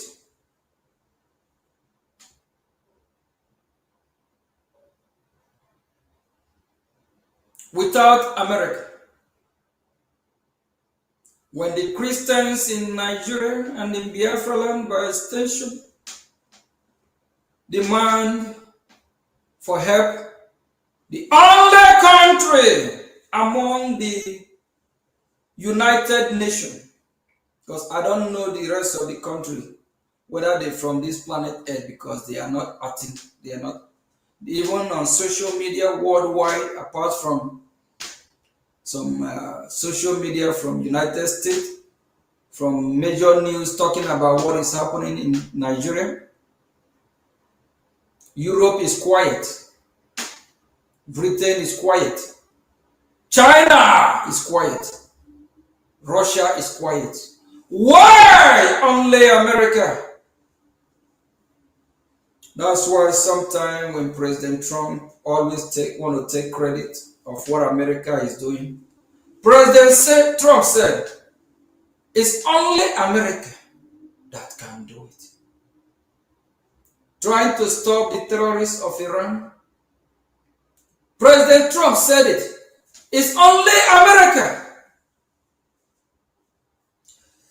We urge and ask United States of America to come after Sheikh Gumi. He just threw a challenging the leadership of America that they can do nothing. That him and his terrorist group are going nowhere.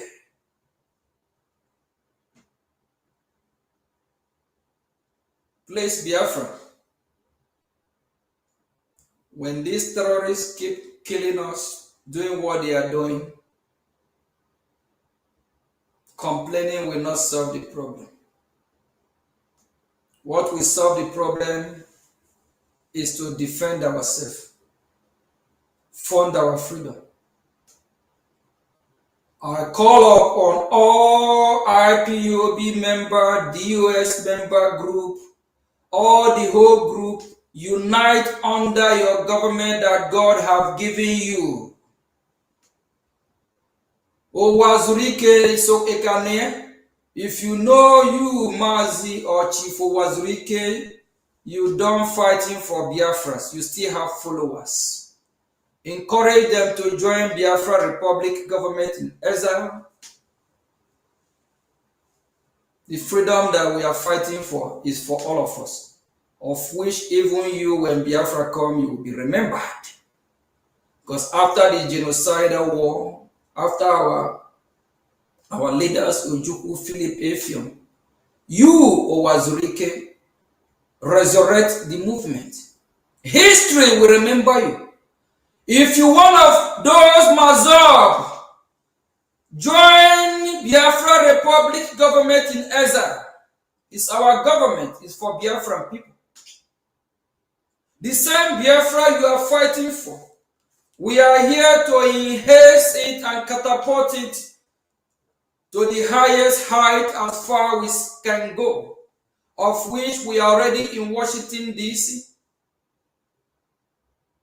working with them, building bridges.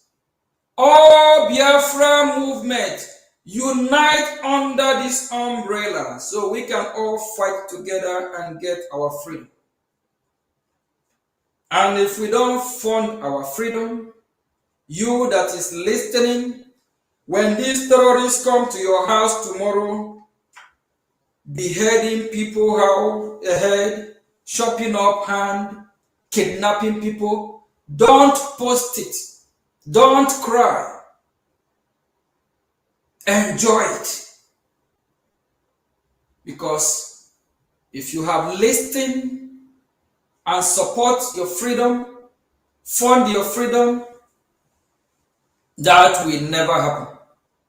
Thank you. From here, we'll be having I think a Minister of Information. We're probably going to be taking some questions for those that want to call in, and we'll be right back.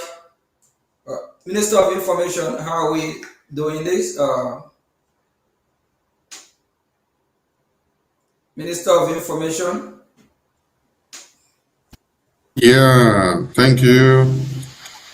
All the way from Baltimore, headquarters of the Biafra Republic government in exile. Welcome back to the studio, everyone. And we appreciate the Prime Minister of the Biafra Republic government in exile for joining us today. And the number on the screen will be open for those that may want to call in, please, you can call into the program with this number on the screen. But we shall be going on a short break, and when we return, we shall be open to questions and calls that will be coming. We take a short break.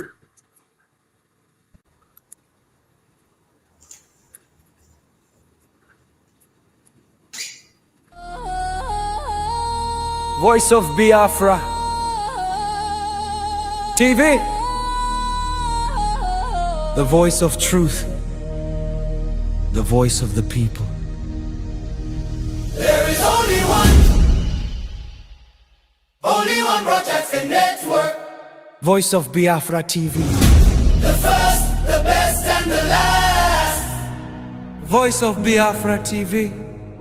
We lead, we shine, we last. The first, the best, and the last. From the east to the world, hear the truth unfold. No other station does it better. Truth be told, real stories, real power, real Biafran soul.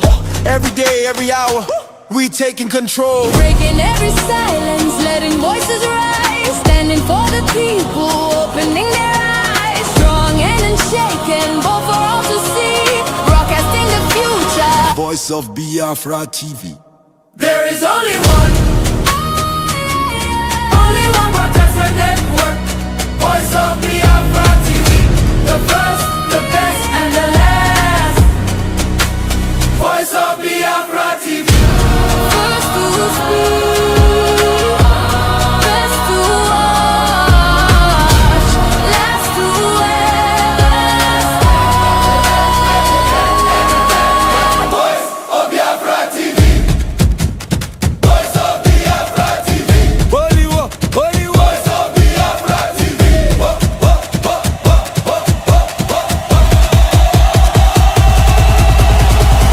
Only one, no only one. Only one, only one. Voice of Biafra TV. Only one, only one. Voice of Biafra TV. Only one, only one, only one, only one, only one, only one. Voice of Biafra TV. Only one, only one, only one, only one, only one, only one. Hear the people sing at last. Voice of Biafra TV.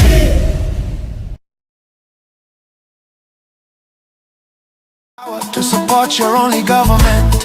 1 million voices, 1 million hands can birth our nation today and now, and save our people from these burning sands. Not by bullet first, but by clear vision. Fund the diplomats, the media, the lobbyists, the attorney, who are our voice in Washington, D.C. Rise, Biafra. This is our time to shine. Every contribution draws our freedom line closer. From homeland soil to diaspora might, we must fund our freedom to reclaim our right. No more begging, no more second place.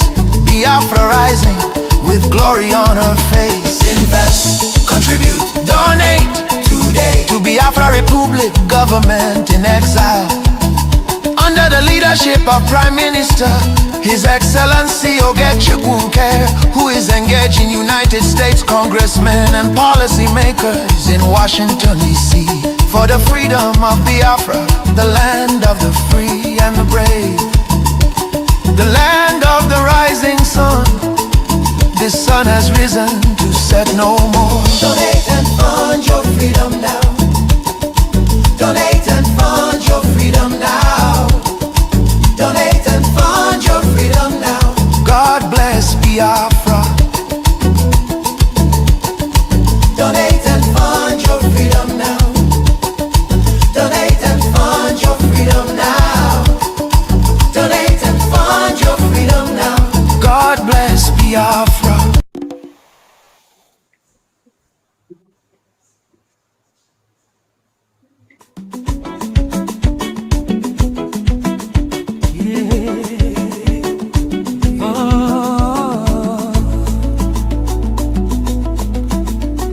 a Biafra homeland in the soil where our fathers bled and fell. Our children wake to the morning bell. They speak our tongue, they dream our dream, but shadows gather from the northern stream. If jihadists take over our sacred land, our churches will be razed and burned down. Our voices will be silenced.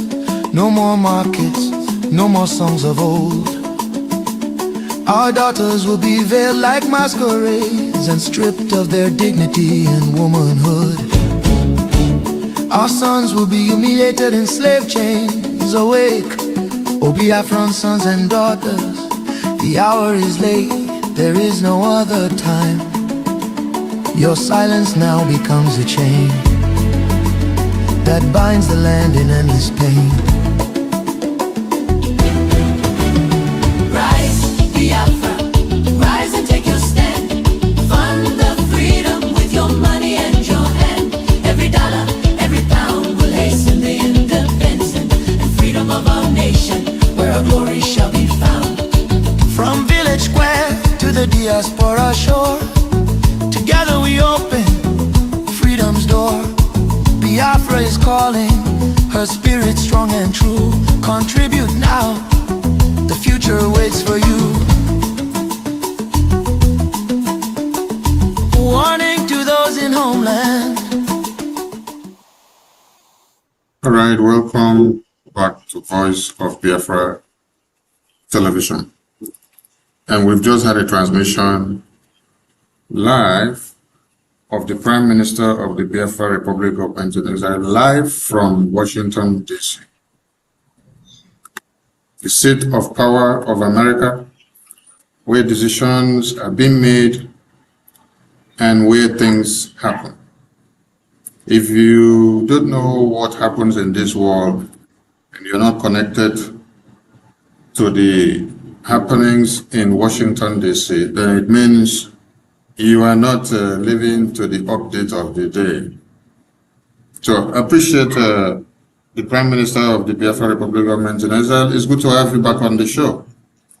You went very hard on the Nigerian terrorist government and also on their allies and also on some of the unattended to small replicas of the ISIS commanders, like someone like Gumi and some others that are inside their circle. Prime Minister, welcome back again and good to have you. Before we start taking calls that will be coming in, please, callers, the line on the screen is the line you can call, and the calls can only come in through WhatsApp. So you can call that line through WhatsApp. You give your contributions, or you ask your questions, or you say whatever you want to say and get your own view known to the people that are watching. Because as we speak now, Voice of Biafra Television is live all over Africa, being watched and all over the globe. Because those in Africa are watching through the satellite TV, and those globally are watching with their Android TV box. Those that have Android TV box that are able to capture the IPTV servers, they are also able to watch on their television, while others watch on YouTube, and others watch on Instagram, and others watch on Facebook, and others watch on the X. Honorable Prime Minister, it's good to have you back on the show. And before we start taking calls, let me see if I will give you some of the questions that Biafrans may have pondered about.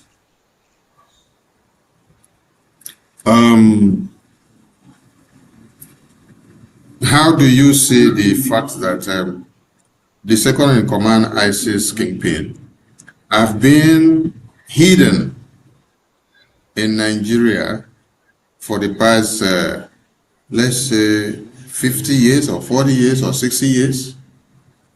And then Nigeria has still been going on. What can you make of that? What do you say? I hope my transmission is coming out. Yes, I can hear you. Do All right, you sir. remember? Okay. Do you remember who said Nigeria is a disgraced country? Yeah, good luck, Jonathan. Yeah, and who else? I think Peter Obi also said same. Yeah, Peter Obi said Nigeria breed criminals. Yeah. And what do President Trump said? Oh, Nigeria is a disgraced country and a shithole. Nigeria is a disgraced country. Nigeria is actually like my speech earlier, is the headquarters of terrorism. I don't see any country that will survive with more than 22 different terrorist groups. 22! Even America will not survive with 5. America will not even survive with 5. Yes. 22 different terrorist groups. So I hope I answer your question, right?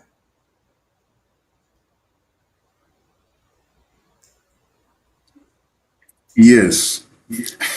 22 terrorist groups. Because Nigeria, the whole world, even UN know that Nigeria is scam. Nigeria is not a country. So, and you don't expect anything good from Nigeria.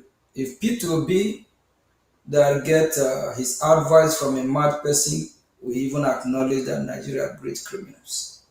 And him himself is one of Nigerian breed, original breed, because he governed Nigeria for 8 years. You know, so he's one of those. He's a criminal, he's a terrorist, and he killed Biafrans. P2B killed Biafrans. So I don't think it will be difficult for we Biafrans to forgive him. If I have the opportunity to, out upon and deal with him the same way America and Israel deal with the Iranian regime, I will take all of them down, yes, because that's only how we can get our freedom. Our people are just shying away from the truth, saying the way it is, and I love who I am. If you don't like what I do, if you don't like who I am, go and jump into Lagoon. I will tell you the way it is. We live in a tough world, very tough. We live in a tough world, and we have to do everything we can to survive. If not, like if America have not been proven tough, do you think America will still exist to today? No. Russia is there to swallow America. China is there to take America down. Even Turkey, being in NATO, they pretend they just want to be in that NATO for security. They will take America down. Is it Iran? So Nigeria is not a country. We understand that. So it's just a disgrace, evil. I call it evil forest. So please, it's not a country. Thank you very much. Thank you, Prime Minister of the Biafra Republic Government in Nigeria.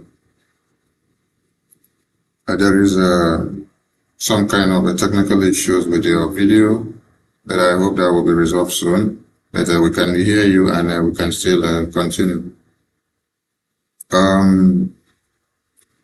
Within the past 48 hours, American Department of War has bombed the Nigerian terrorists more than 3 times now. How is it that for the past 2025 December, since American Department of War bombed the Nigerian terrorists and bombed them on the 25th of December, since then, the Nigerian army has not had any defeat on these terrorists.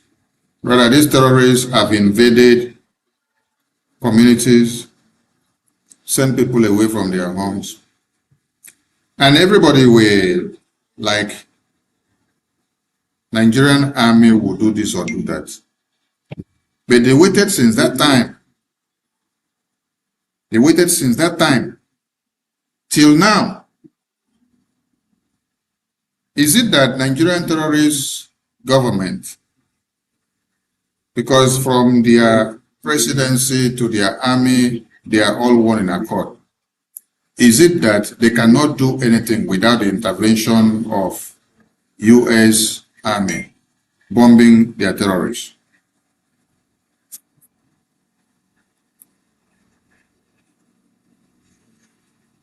All right, we take a short break and we return so that we can fix the technical issue. Voice of Biafra TV, the voice of truth, the voice of the people. There is only one broadcasting network. Voice of Biafra TV, The first, the best, and the last. voice of Biafra TV. We lead, we shine, we last. The first, the best, and the last. From the east to the world, hear the truth unfold. No other station does it better. Truth be told, real stories, real power, real Biafran soul. Every day, every hour, we taking control. Breaking every silence, letting voices rise. Standing for the people, opening their eyes. Strong and unshaken, both for all to see. Broadcasting the future. Voice of Biafra TV. There is only one broadcasting network. Voice of Biafra TV.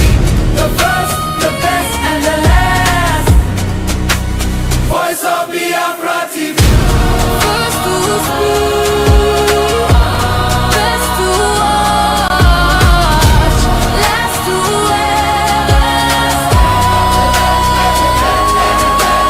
Voice of Biafra TV. Voice of Biafra TV. Holy war, holy war. Voice of Biafra TV.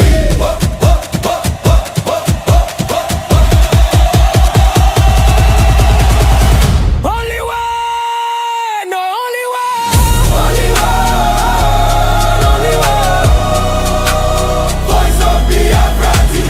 Only one, only one.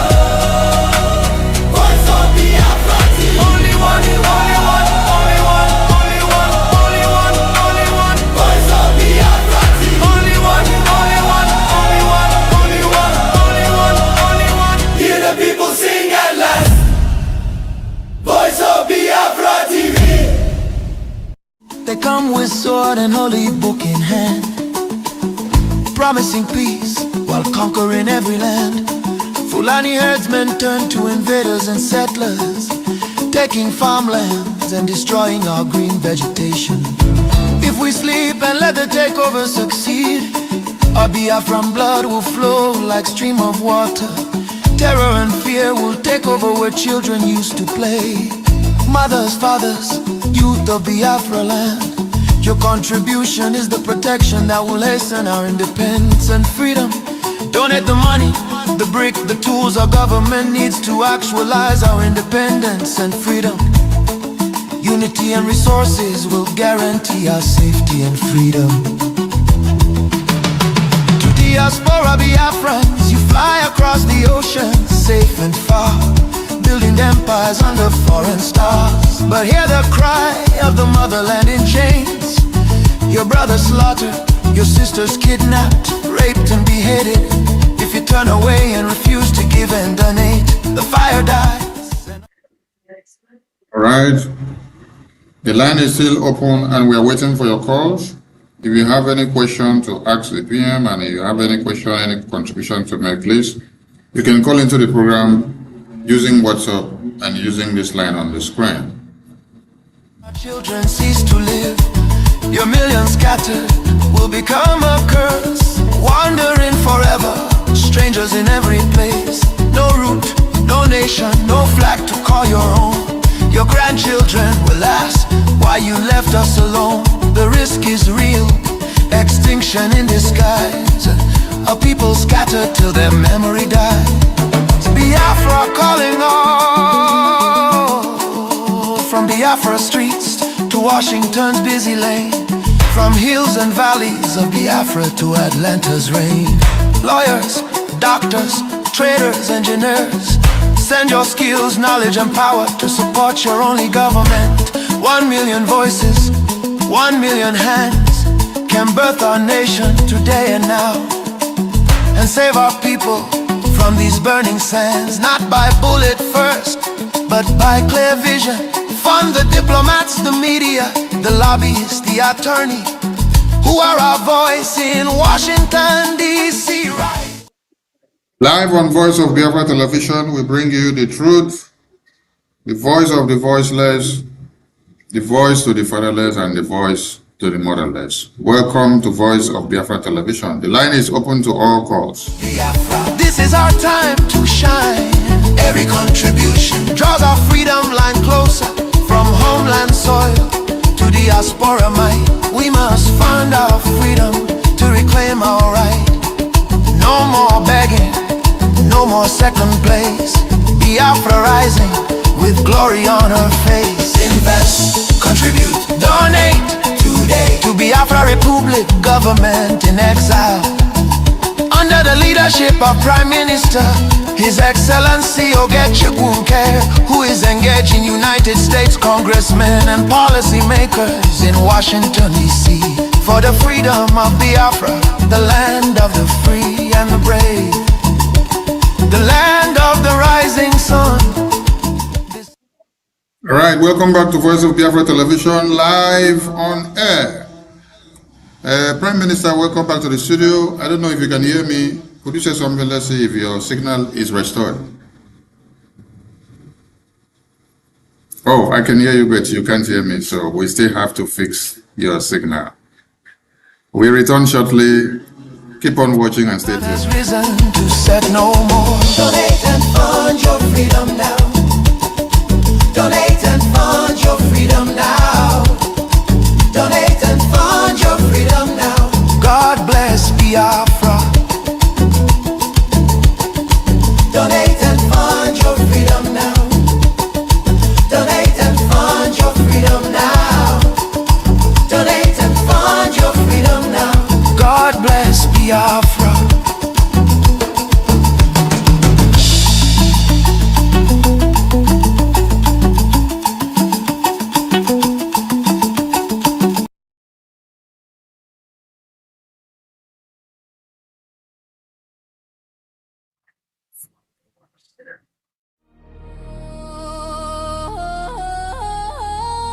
Voice of Biafra TV, the voice of truth, the voice of the people. There is only one broadcasting network. Voice of Biafra TV, The first, the best, and the last. Voice of Biafra TV, We lead, we shine, we last. The first, the best, and the last. From the east to the world, hear the truth unfold. No other station does it better.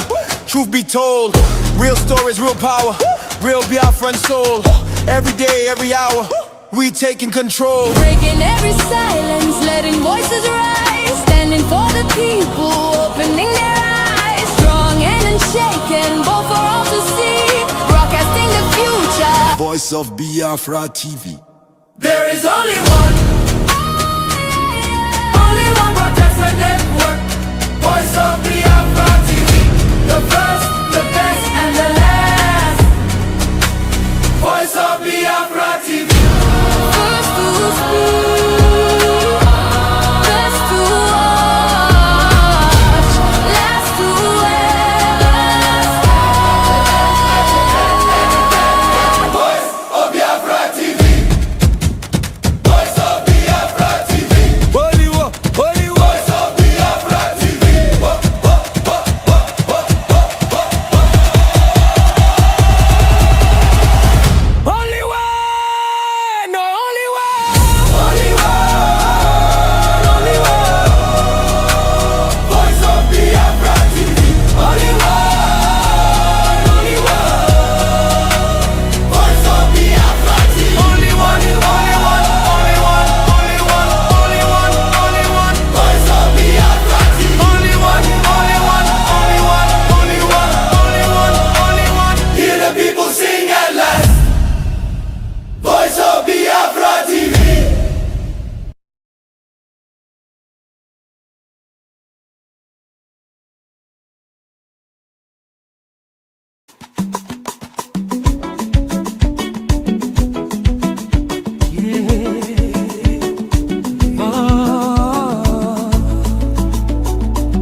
For the Biafra homeland, in the soil where our fathers bled and fell.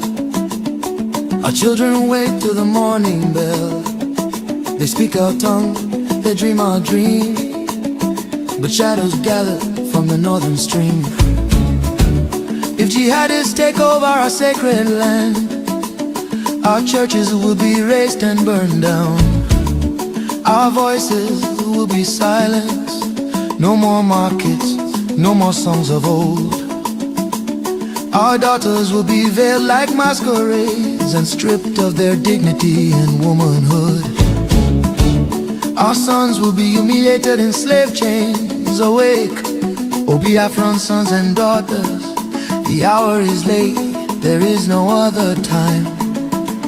Your silence now becomes a chain that binds the land in endless pain. Rise, Biafra, rise and take your stand. Fund the freedom with your money and your hand. Every dollar, every pound will hasten the independence and freedom of our nation, where our glory shall be found. From village square to the diaspora shore, together we open freedom's door. Biafra is calling, her spirit strong and true. Contribute now, the future waits for you.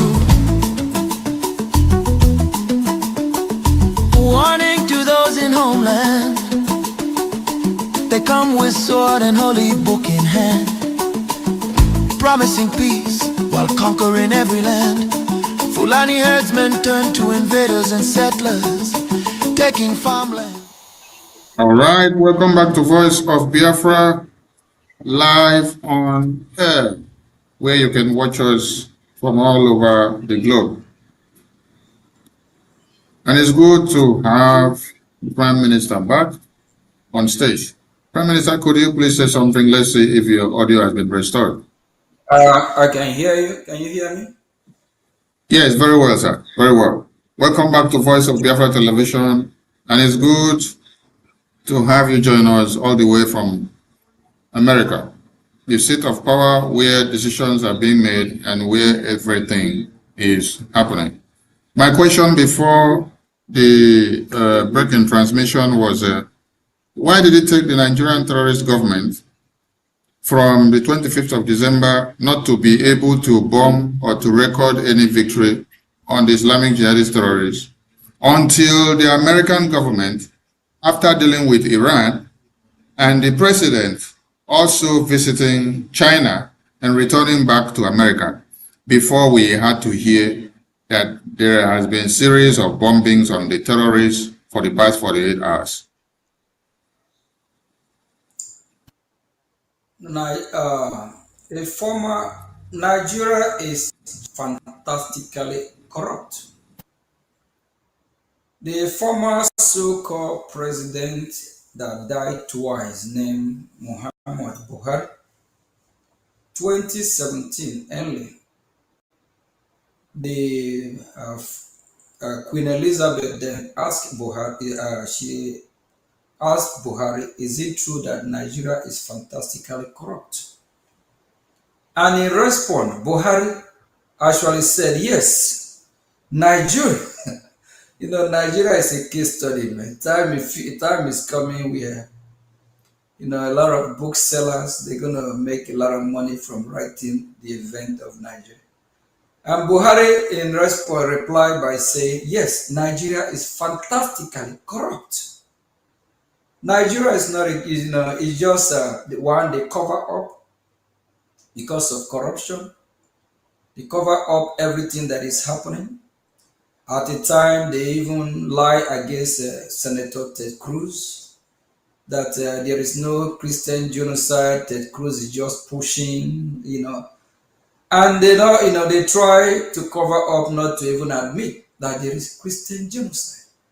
And thank God for the work of Biafra Republic government in exile in Washington. Some people don't know that we are active in Washington since 2014.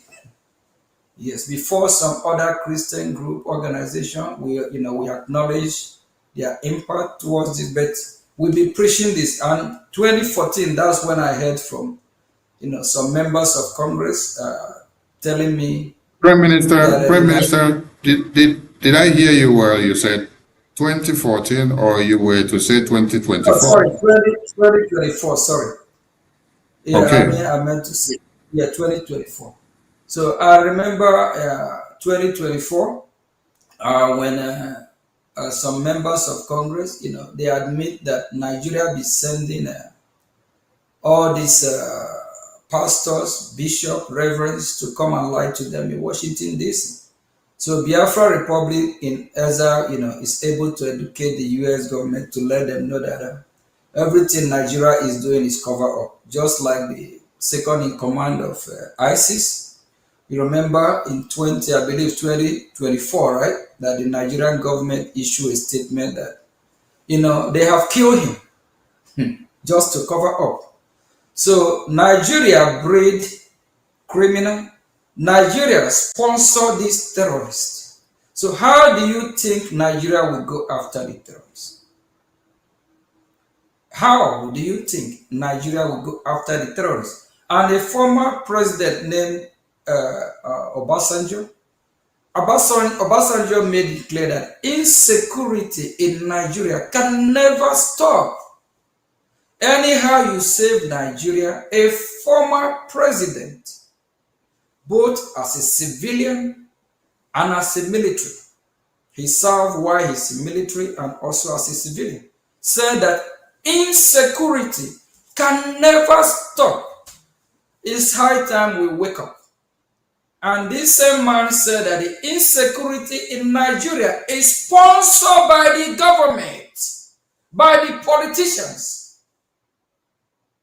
These terrorists we are talking about, a co-founder of these terrorists, Shetima, served as a vice president. I don't know how long we will be scammed or deceived. Thank you very much. I think, especially United States of America is waking up, knowing that they be lied to.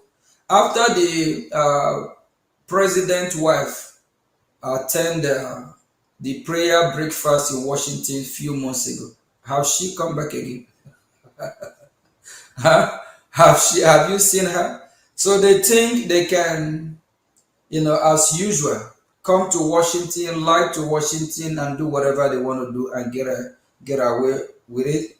But now, Biafra Republic government in Ezra will expose Nigeria and drag Nigeria to the mud and let the world know that Nigeria have expired. They need to dissolve Nigeria. If not, Nigeria will kill all the inhabitants in that region, including Biafra land. Thank you very much. Thank you, Prime Minister. Joining Voice of Biafra Television live from America, telling us how we should view things from the perspective of the leadership of the world. Another question to you, sir. Putting everything that is happening to Nigeria now on check and considering the Biafra Republic government in exile's mandate on the restoration of Biafra and kicking Nigeria out of their territory, how do you see Biafra gaining momentum or benefiting from the destabilization situation of Nigeria now that the terrorists are jumping out from the bush, entering all over the places where people were not even listening to you?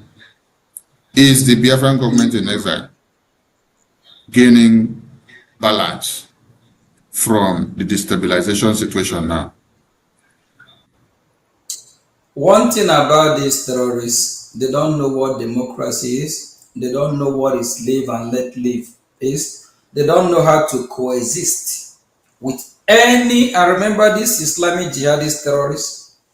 They are not Christians. They are not Shinto worshippers. They are not Buddhist. They don't worship. They are not Judaism worshippers. They are Christians. They are Muslim. And they have their ideology as what they are doing now is what Allah, their God, wants. And this is their best way of life. The more America even attack them, the more they recruit. They love it. This is how they live. Just like in Gaza. Young kids from Gaza have been trained how to kill Israel. They have been taught that Israel is their worst enemy, devil. Go to Iran. Iranian regime are breeding young kids up, telling them America is Satan, big one. Then Israel is the small one. These people, that is their way of life. If America keep quiet, that will not solve the problem. What will solve the problem is just to divide that country so that we can push these people to a certain territory, area where they can be managed, where we can checkmate them. That is only how this problem can solve. And at the same time, the more America is bombing them, just like soldier ants, that is the more they are coming. We have our guest here last week, Michael Rubin. Michael Rubin said, what these terrorists are doing, they are helping our cause. Even our guest, Ambassador Tibuna, said that years ago, if you talk about Biafra, Washington will not hear. They will not want to listen. Nothing is hiding anymore. They are helping our cause. But we don't just want to be victim every day. Instead of going on defense, we need to go on the offense. We need to push these people back to Sahel. The video that was played earlier, where we show these terrorists, some of them are foreign terrorists.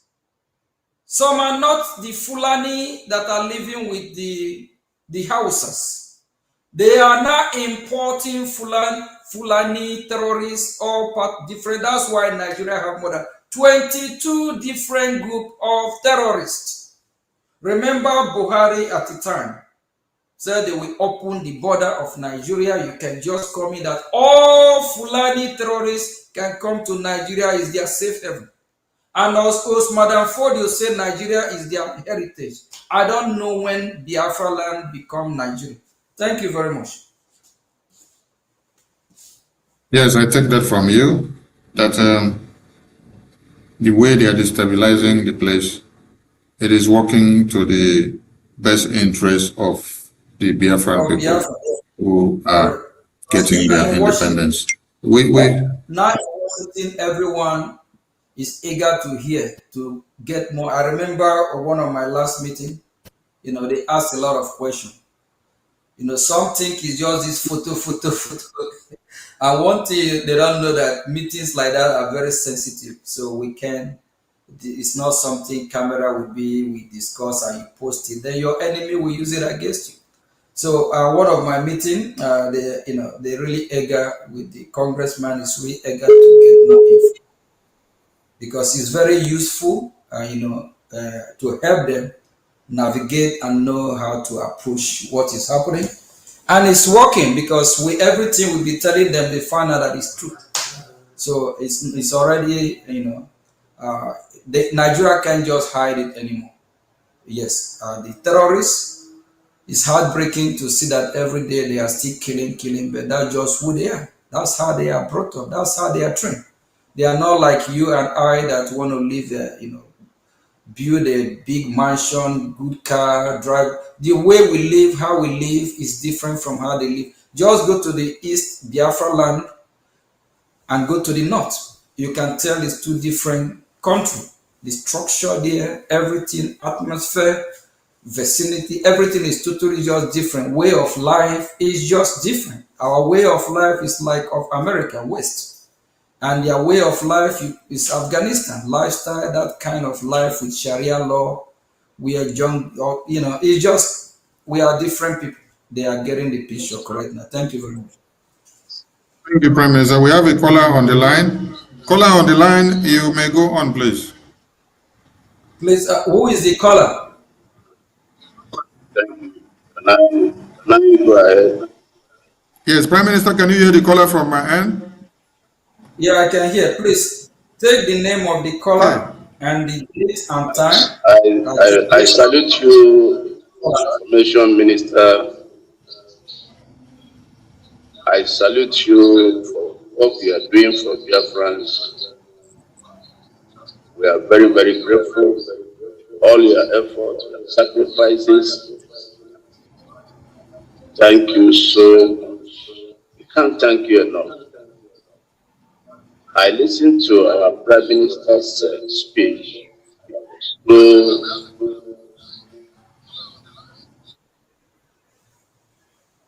thank you so much.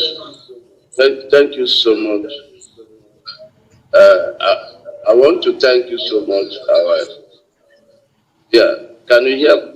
Yes, we can hear Can you hear you. my voice? We can hear you. Go ahead. Go ahead. Just listen to your Okay. phone. Don't listen to your television. We know you're listening to your television, so leave your television. Just focus on the phone call. We can hear you. Your voice is Yeah. coming out. Thank you so much. I want to thank the Information Minister for what you are doing for Biafra. Your sacrifices is yielding a lot of fruits, and we are so grateful. History will never forget you. Thank you so much. And I want to thank our Prime Minister. Prime Minister, I salute you so much. You are God's gift to us. Your passion, even though you are living in safe, you are in the United States and the citizen of United States, but your passion to liberate Biafrans and to save Biafrans is something that we must never forget. So I salute you so much. And from the discussions we have had from you and from the Information Minister, you see, uh, one time, Chief of Staff of Nigerian military, a very renowned military man, by the name General Washignton, who was retired. Because when we are talking about why after 25th, Nigerian Army could not record any success, they could not even make any attempt, not talk about recording any success. T.Y. Danjuma, who was the Chief of Staff during the Obasanjo's regime, made it clear that the Nigerian military and the terrorists, they are one and the same thing. In his language, he said they collude. The military colludes with the terrorists. Said they facilitate their movement. He said they are covered, and he asks his people to defend themselves. And it's also known that the Vice President of Nigeria is one of the founders of Boko Haram. So Nigerian government and the Boko Haram are the same and one thing. And we listen to Gumi that the Information Minister played here. We saw Gumi saying that we can never do with the terrorists, the Fulani. Say we can never ask them to leave. We must live with them. So even if they are killing us, we must live with them. So when you look at the whole thing, there is no way this issue can be resolved except by dividing the Nigerian Union. Because the Union was not by any consent. We never agreed together this kind of affairs we find ourselves. So the only solution, and which is lasting and permanent, is division of the Union. Let everybody go their separate ways. We have our own values, lifestyle, culture, religion. They have theirs. So there's no way you can bring Afghanistan and make it part of the United States. It can never work. It can never work. So any attempt, any plan by any nation, any country, anybody suggesting that we can live together, it is impossible. Just think about it. Bringing Afghanistan to become a part of the United States, it can never work. It can never work. So I want to thank you so much for what you've done for us. And the call you have made this in the studio that all Biafrans unite together. Resolve your differences. Forget all your differences. Come under your government. Because it's the only government that is engaging the power that be, the congressmen and the policymakers in the United States. So every other group who is interested in Biafran liberation should fall in line and come under this government. So I want to thank everyone and Biafrans for all you are doing. Thank you so much. Thank you, Kola. And that is... Thank you, Honorable Minister of Information. I think we just have to congratulate him first, right? Yeah, go ahead, sir. You have the floor. Huh? Go ahead, you have the floor, sir. Okay, thank you. Congratulations. Because when Minister of Information was on air yesterday, I was like, who will be that first caller? Minister of Information, who is the first caller yesterday?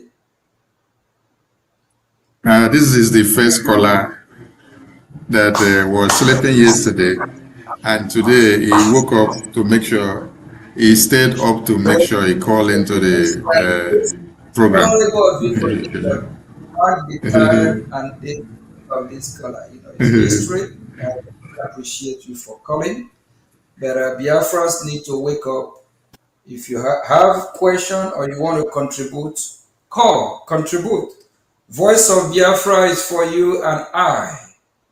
We are here to rub minds together and to talk about how we can get our freedom, what we need to do, and if you have any question bothering you, you can ask. I don't see any reason why Biafrans in thousands will be watching and maybe they just enjoying what me and you just said. They're like, okay, whatever we say is what they're going to say, but we want your input. Please contribute, join the program. Thank you very much. Thank you. Caller, we really thank you, Prime Minister. And thank you for the caller. I think that was a caller that called in from Biafra land. Yeah, the caller called in from Biafra land. Watching from Biafra land? Yes, he's watching from his big television in Biafra land, and he's so enthusiastic in calling into the program to give his input. So that means Biafrans are listening to their television live and direct from the homeland. We appreciate that. Thank you very much. Yes, Prime Minister, I have another question to you. The question goes like this. Since 1960, there have been series of head of states or presidents of Nigeria. But in all this time, in all this season, none of those presidents or in their time or tenure was there ever opportunity for American government to come and eliminate these terrorists. These terrorists have existed since 1804 of Uthman Dan Fodio. Yes. Like you said in your speech before, Britain benefits from it and enjoys. Russia benefits from it and enjoys. China benefits from it and enjoys. Europe is the very big fish that enjoys the more. From that time coming down to this 2025 and 2026, why is it that it is this time where they say they have a bullion van president and drug lord president, a Milocon president? It is now that the terrorists of one Nigeria are falling. What is the secret? Is it the total collapse of the Zoological Republic, or is just the beginning? They are running, the terrorists actually, they are running out of time. So, based on what we know, they plan to already, by now they have overrun and overtaken the whole region, Islamized the whole country. So, but it happened because of resistance, especially from the Biafran people, of which our leaders before us, they saw this coming. And that's actually one of the reasons our leader, Ojukwu and Philip Effiong, decide to declare Biafra May 30th, 1970, 1967. So they are running out of time, and there is no much time because they have been exposed. Because at the time, the Biafran people from the southwest and southeast are thinking that they can coexist with these people and live as a neighbor, friends, and even intermarry together, which some of Biafrans actually fall victim of that. So they are just running out of time, like what happened in Iran. It took Iran less than few years to, almost Islamize the whole Iranian people and turn the regime, turn everything completely, and they don't really have much resistance. But the good thing about the Biafran people, the resistance that we put, we put on. Like in Iran today, America is doing everything they can to help Iran, but Iran don't have like liberation army, BDF, no force. So US have to now go to Instana to look for the Druze, to help the Iranian. But in our own case, before our forefather, they never allow anyone to conquer our land. So it's the resistance. They are just running out of time because they have been exposed on their agenda and their goal. Thank you very much.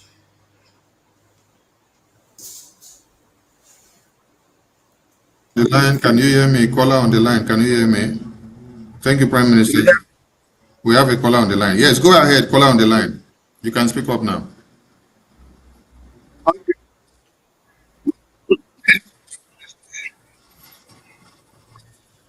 Grateful for all you are doing and what God is using you to do for Biafra. So I'm very grateful. Only God in history will reward you.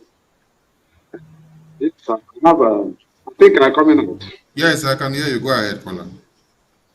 So, something to I want to follow the first caller about what T.Y. Danjuma said. I know when T.Y. Danjuma went to the British government to complain about Nigeria colluding with the Fulani and colluding with the terrorists. I mean the army, Nigeria military colluding with the terrorists and colluding with the Fulani. In this Nigeria, completely and British, Nigeria High Commission, and when they asked Nigeria High Commission and the UK, he says political motivated allegation. It's just rumor. Then they said even that that Buhari love Christians. They carry Christians like a baby. They carry Muslims like a baby in the hand. It's so tender that he's not a wicked man. And they say, okay, they say, okay, even the man that is the vice president is a pastor, sir. Then when they ask the pastor, which is Sibanjo say the same thing. This is to show the type of pastors we have in Nigeria, compromisers, and they can lie because of what they are getting. Then, at the end, they turn everything upside down. The thing did not, the return and the international community did not take it serious. So as today, we have seen it, they fail denying, which they have a custom of denying all the 10 allegations or anything event that happened, which they committed. So we are in a big problem, and this place called Zoo, Evo Forest, Nigeria. So, but what I have to ask, Because this is open to people that know when this happen occur. Maybe last 4 to 3 years. May even explain it. But what the question is this a relation of a thing which even dead body full everywhere, blood is flowing everywhere. They are killing everywhere. They are killed in Imo State. They are killed they just cut the person's head at Oyo. And even again, they go under school again. Continue the right. Yeah. They kill at the end. We take their hand to go and born also one. Many people are now in IDP. They don't have housing anymore. So, and in spite of all this thing, the plan is doing every part of Nigeria. The ISIS was busy doing their own. The busy doing their own. This way, West Africa doing their own. All the terrorists, them all their hands on the deck to destroy Nigeria. And what is in their mind of politicians? None of them is due to their Twitter handle. They are not even condemning it. They are not even attacking government because of that. Even P2B, even Atiku, none of them is saying anything. President is not saying anything. And their Twitter handle, they are not even doing as if the people are dying in the country.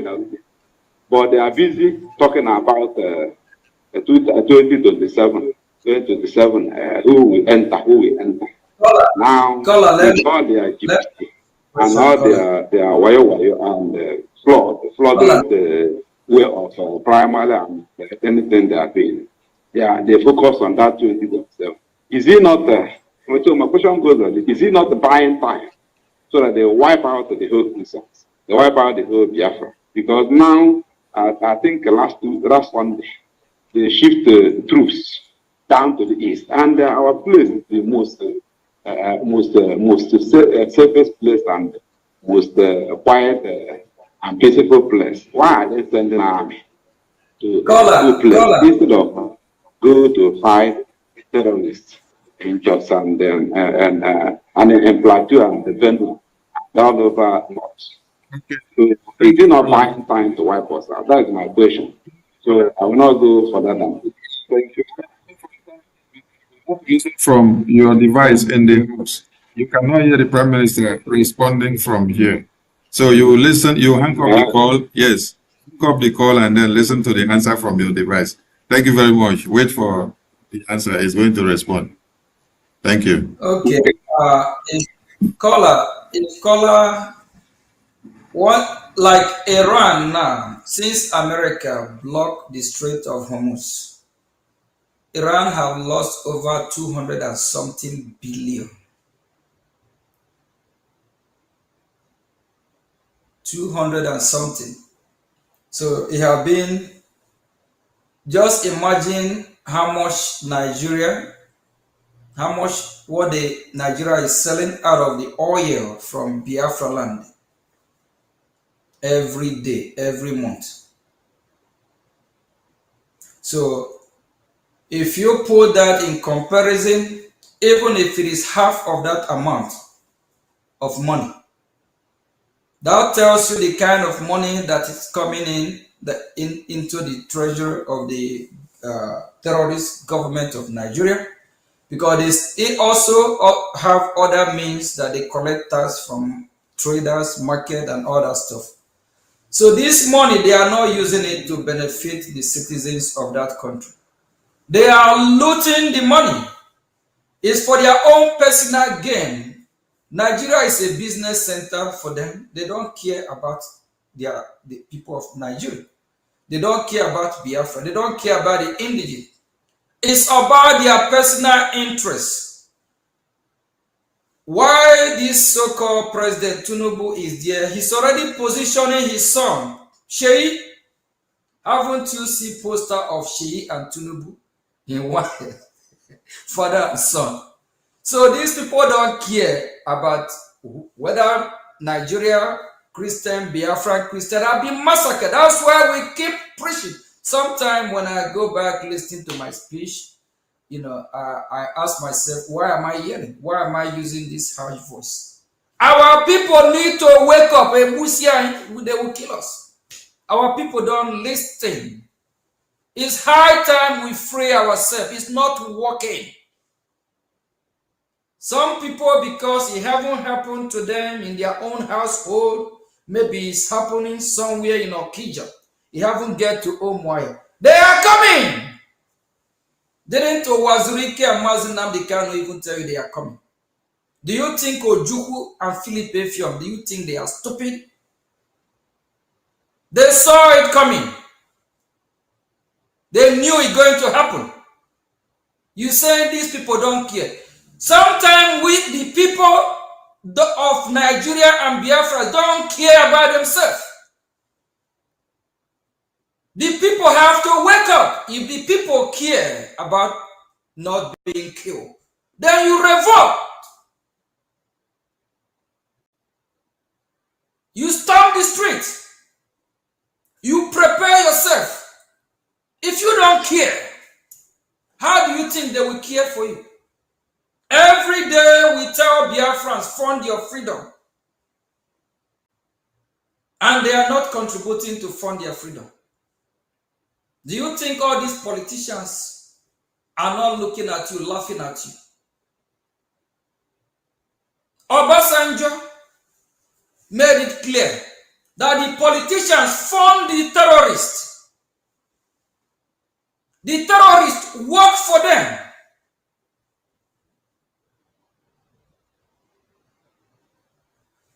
Biafrans, wake up.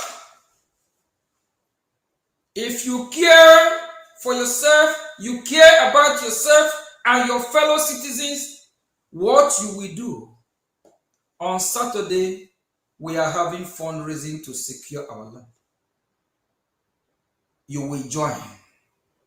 If you can't, by contributing your view, your opinion, whatever you know you can do to create awareness for those that can support. You can serve as source of our information, because we need information from where these people are hiding. We need information about foreign government coming to our land, why they are there, so we can make sure it gets our counterparts. Information without information, we will remain in dark. That's number one. Number two, again, we can't be crying, complaining about few individuals, few politicians. A country of 200 and something million. How many politicians are not up to 100,000? All the politicians in Nigeria, I think they are up to 100,000. Destroying the life of over 200 and something million. Is it not a shame? It's time the people rise up. If the people are not tired of being killed, what do you think will happen? They will keep killing. The next thing, it might be in your doorstep. These people don't care. They are monsters. Some of them belong to different courts where they shed blood. Your blood don't matter. Thank you very much, caller, and thanks for calling in. Thank you very much. Thank you, the caller that just the line is open to everyone, and you can call in. We take a very short break and we return with Voice of Biafra Television. Voice of Biafra TV, the voice of truth, the voice of the people. There is only one broadcasting network. Voice of Biafra TV. The first, the best, and the last. Voice of Biafra TV. We lead. Welcome back. It's Voice of Biafra TV, the voice of truth, the voice of freedom, the voice of justice, and the voice of our people. Amplifying the freedom of the Biafran people and amplifying the truth. Prime Minister, we have a question for you. When the Biafran people were not having a government, and when the Biafran people never had a liberation army, and when the Biafran people never had any ally or any connection in Washington, D.C., Britain did not bring any of our politicians, push them to go and run for the presidency of Nigeria.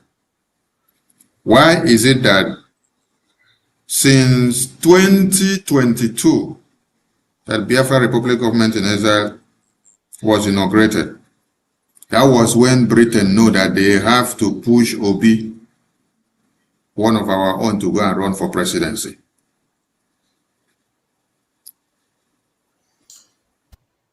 You know, we all know that America is leader of the free world. It don't matter what China do.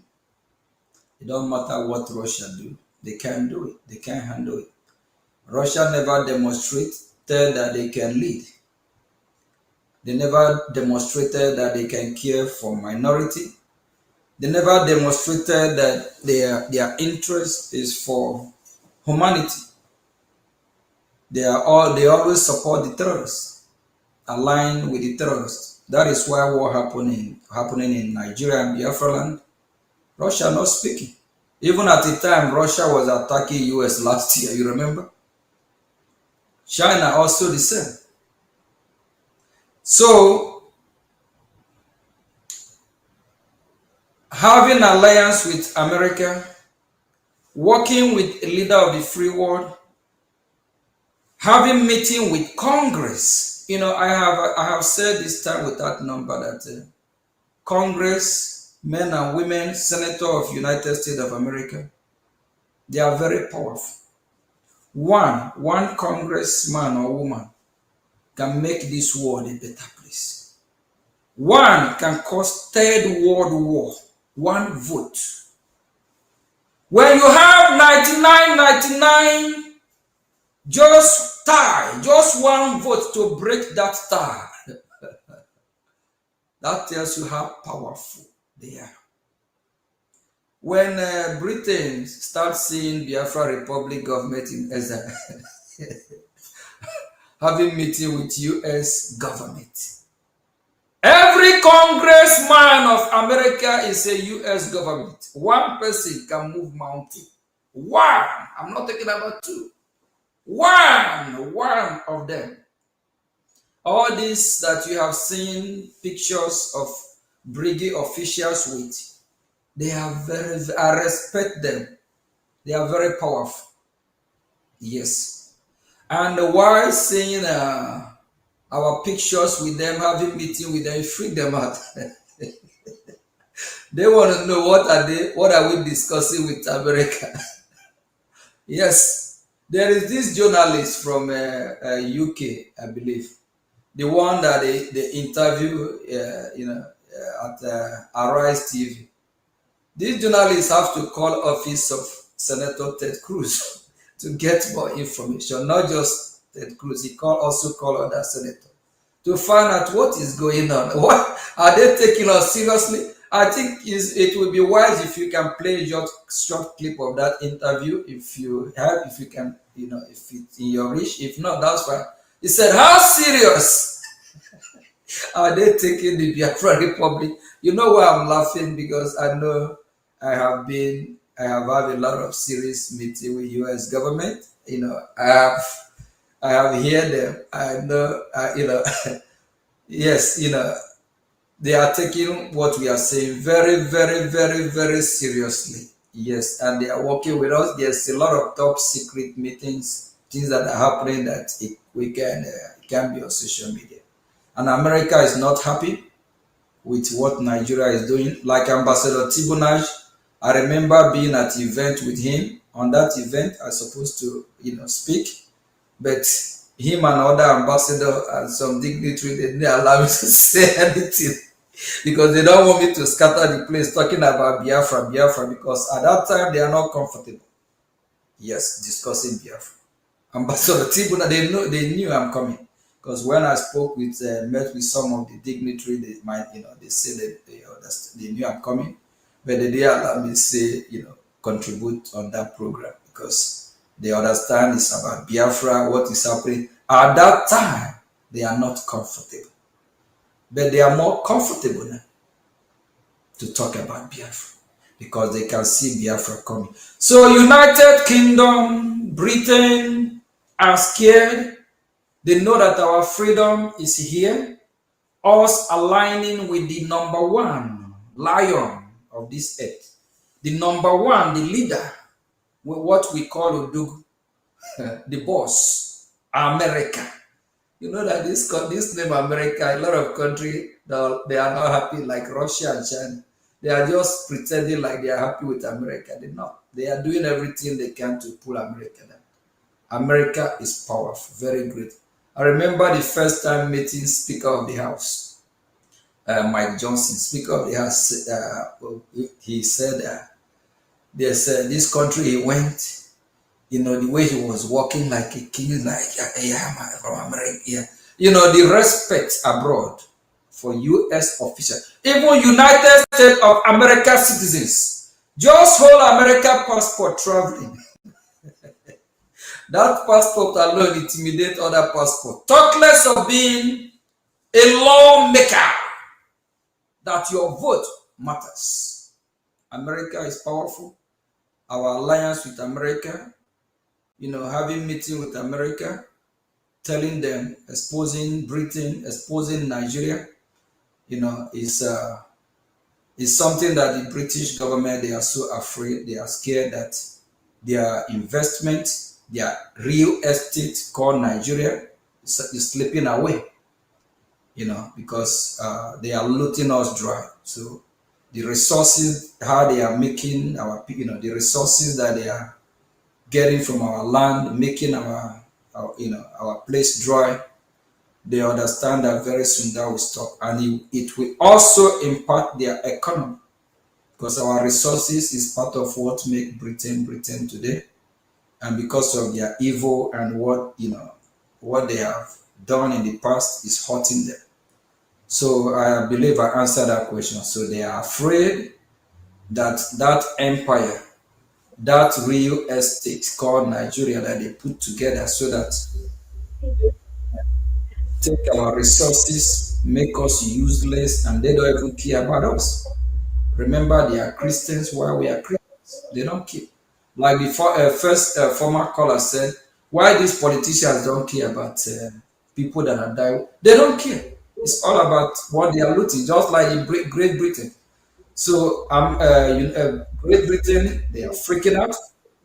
And there's another thing that happened in Norway. We already know who the Norway people have hold or hostage or kidnap or arrest. Seeing our meeting with the Amazonian people, I'm talking about Dr. Shuayo. Yes, the Norway people have to approach the vice president of Amazonia, the AGOF, trying to get some information. This meeting that they saw Amazonia people with our lobby meeting going to Washington to meet, they want to know. They want to get more information. It freaked them out because they see you meeting with the leaders of the free world. Thank you very much. I hope I answered the question. So you mean the Norway government are intimidated, saying Elias, the BRJ lobbies?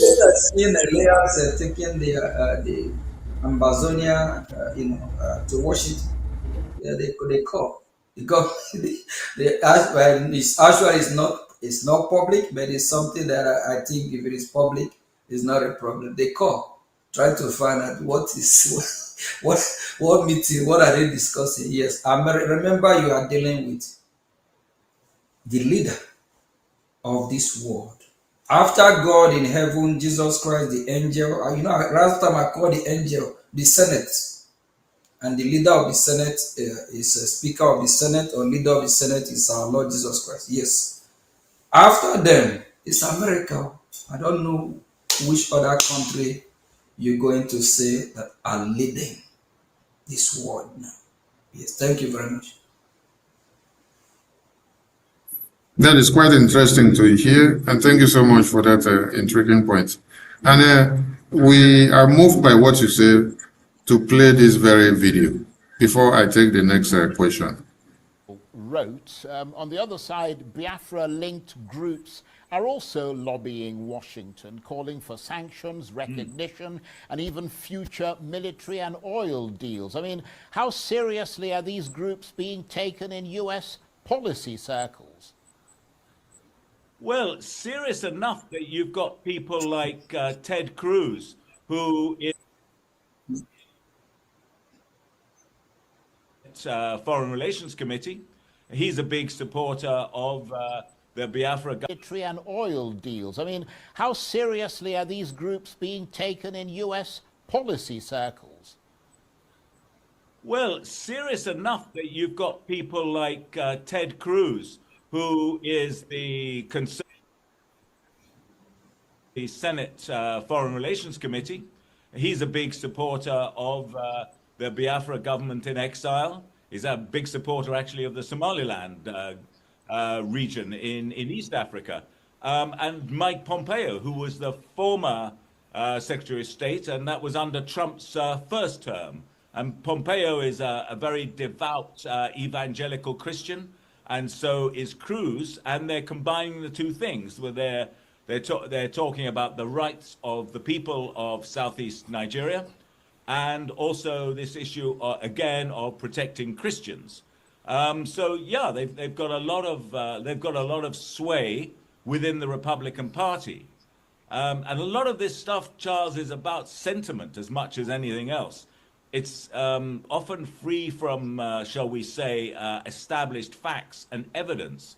It's a sense that these are evangelical Christians who put that belief above all else. And the Biafran lobbyists have been extremely effective over probably 20 years, working through the religious right in the US, which brings together a lot of these evangelical groups, and they're big financiers of the Republican Party. And as the Republican Party has moved to the right, so have they. And they've become a big mobilizer of votes for the Republican parties. So there are people who are evangelical Christians who may not like the look of Donald Trump and his various comments about women and all the rest of it, but they bury that concern for their the greater good, which they say is the man is for Christians. He's for evangelical Christians, and in that case, we're going to give him our support. So Trump, the evangelical base is absolutely critical for Trump, and that's, I think, it accounts for some of the success of the Biafra lobby in the US. Well, that's a very illuminating assessment from you. And in that context, Patrick, I mean, is there a risk that fringe or poorly sourced claims could begin to shape US foreign policy towards Nigeria? So Nigeria's internal security crisis is no longer just a domestic issue. It's become a high-stakes battle for influence in Washington, according to the UK-based Africa Confidential, a respected newsletter that's built a global reputation for original reporting and analysis of key political and security developments across Africa. As competing narratives over violence and claims of a Christian genocide gain traction in the US, the Nigerian government and Biafran secessionist groups are now locked in an aggressive lobbying war, each seeking the attention and support of President Trump. According to Africa Confidential, alarmed by President Trump's threat last November to go into Nigeria guns a-blazing, the Tinubu administration has moved quickly to counter separatist claims, signing a multi-million-dollar lobbying contract with a Republican-linked firm to shape US policy on visas, military cooperation, trade, and religious freedom. The scale of Abuja's effort far outweighs that of the pro-Biafra groups, who are also lobbying Washington, pushing for sanctions, diplomatic recognition, and even future military and oil agreements. So what's really at stake in this foreign lobbying battle, and how could it shape Nigeria's security, sovereignty, and international standing? Well, for more on this, I'm joined now on the line from London by Patrick Smith, Editor-in-Chief of Africa Confidential, and is also Editor-in-Chief of the Africa Report, a monthly African politics and business magazine. Patrick, thank you very much indeed for joining us. You're a very busy man, so we appreciate your taking the time to talk to us, and a very happy new year to you. And your reporting suggests Nigeria's security crisis is now being fought not just at home, but in Washington. I mean, how unusual is it for an internal African security issue to escalate to this level of what I might call US lobbying warfare? Yeah, greetings, Charles, and Happy New Year to you and all your viewers. It's actually par for the course within the American system. The lobbying issue, the lobbying operations in the US are very much part of the political bargaining system there. You know, for example, I can give you the case of a senior State Department official who was backing the UNITA separatist movement in Angola under Jonas Savimbi. If you remember, way back in the 1980s, the CIA was backing Jonas Savimbi. Then the MPLA won the elections in 1992. This guy left the State Department, set up a lobbying firm, and then started backing the MPLA. And he was paid $1 million a year to run a website for the MPLA. And that's often the case.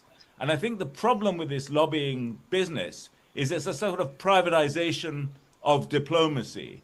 And it downgrades the real decision makers and the state, and it downgrades accountability. And I think that came out very strongly when US President Trump made his threats about going into Nigeria guns a-blazing. And suddenly the government in Abuja had to react really quickly, appoint ambassadors, not just to the US and UK, but several other countries, and then start this kind of negotiation with the US officials. So, I mean, I lost you there for a minute, but what specifically triggered the sudden... And educate them the more about what they need to know about Nigeria. Thank you, Prime Minister. And we've just listened to how the Nigerian journalists and the UK journalists and political analysts were giving the insight on how the Biafra Republic government is being taken in the US policy set. But my question now to you is, why were the UK and Nigerian government not paying in their panties when Biafrans were just shouting IPOB, IPOB, IPOB for the past years? Because Buhari was there, Goodluck Jonathan was there, Obasanjo was there, but we did not see them come to Washington DC to come and lobby anything against the Biafran people. Why is it that it is in this dispensation that they have to run helter-skelter? No, the answer is simple. They are not taken seriously then, because of the structure that was put in place. They are running IPOB as an organization, not as a government. Government in the world will only take you seriously when they know you know what you are doing. And the government of America understand, for Biafrans to be free, they need a government in exile they need to establish a government. That's the problem the Iranian people are having today. Iranian people don't have government in exile. So that would be very difficult for transitioning of power. That would be very difficult in how to, they have to start afresh from scratch. Now, if America kick out the government of the Iranian regime from Iran, who will govern Iran? Who will govern Iran? If they have a government in place, like government in exile, that government in exile will now transition to the government in homeland. Iranian don't have government in homeland. They don't have government in exile. They don't have that proper structure. It's all about structure. All about knowing how the political arena, how it works, knowing what they expect you to do. So you can just go to Washington and shout, we are IPOB, one family, we are agitating for Biafran freedom. Okay, where is the structure? You as IPOB is not a government, it's organization. So you have to, the government in exile change, it is just a game changer. So if we have not have government in exile, we'll find it difficult to secure meetings in Washington. Like I have been to several offices in Washington, D.C., even upon that we are recognized, it's artificial recognition as a government in exile, until we get that proper recognition as a country.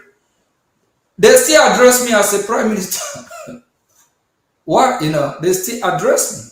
I'm not going to mention some top big names that some people follow on Twitter, but we haven't posted their picture or even acknowledged to the public we have had meeting with. Yeah. They call me prime minister. So they acknowledge us as a government, what we are fighting for, the procedure, we are doing the right thing. Ambassador Tibunaj, and when the question was put to him, the way what we are doing and the way for us to be free, is it the right way and all that? Yeah, he acknowledged and said, yeah, we are doing the right thing. So before we create awareness, but we didn't execute it because not knowing, having this knowledge that we have to form a government in exile. And in one of Mazi Nnamdi Kanu preaching, he made it. He said, "We are going to." Mazi, sorry, I know you heard that several times. We are going to do what? Have or form a government in exile. So the government is here. Which other government you want to form again? So the government in exile is the game changer. So when we talk to America, we talk to them as government to government.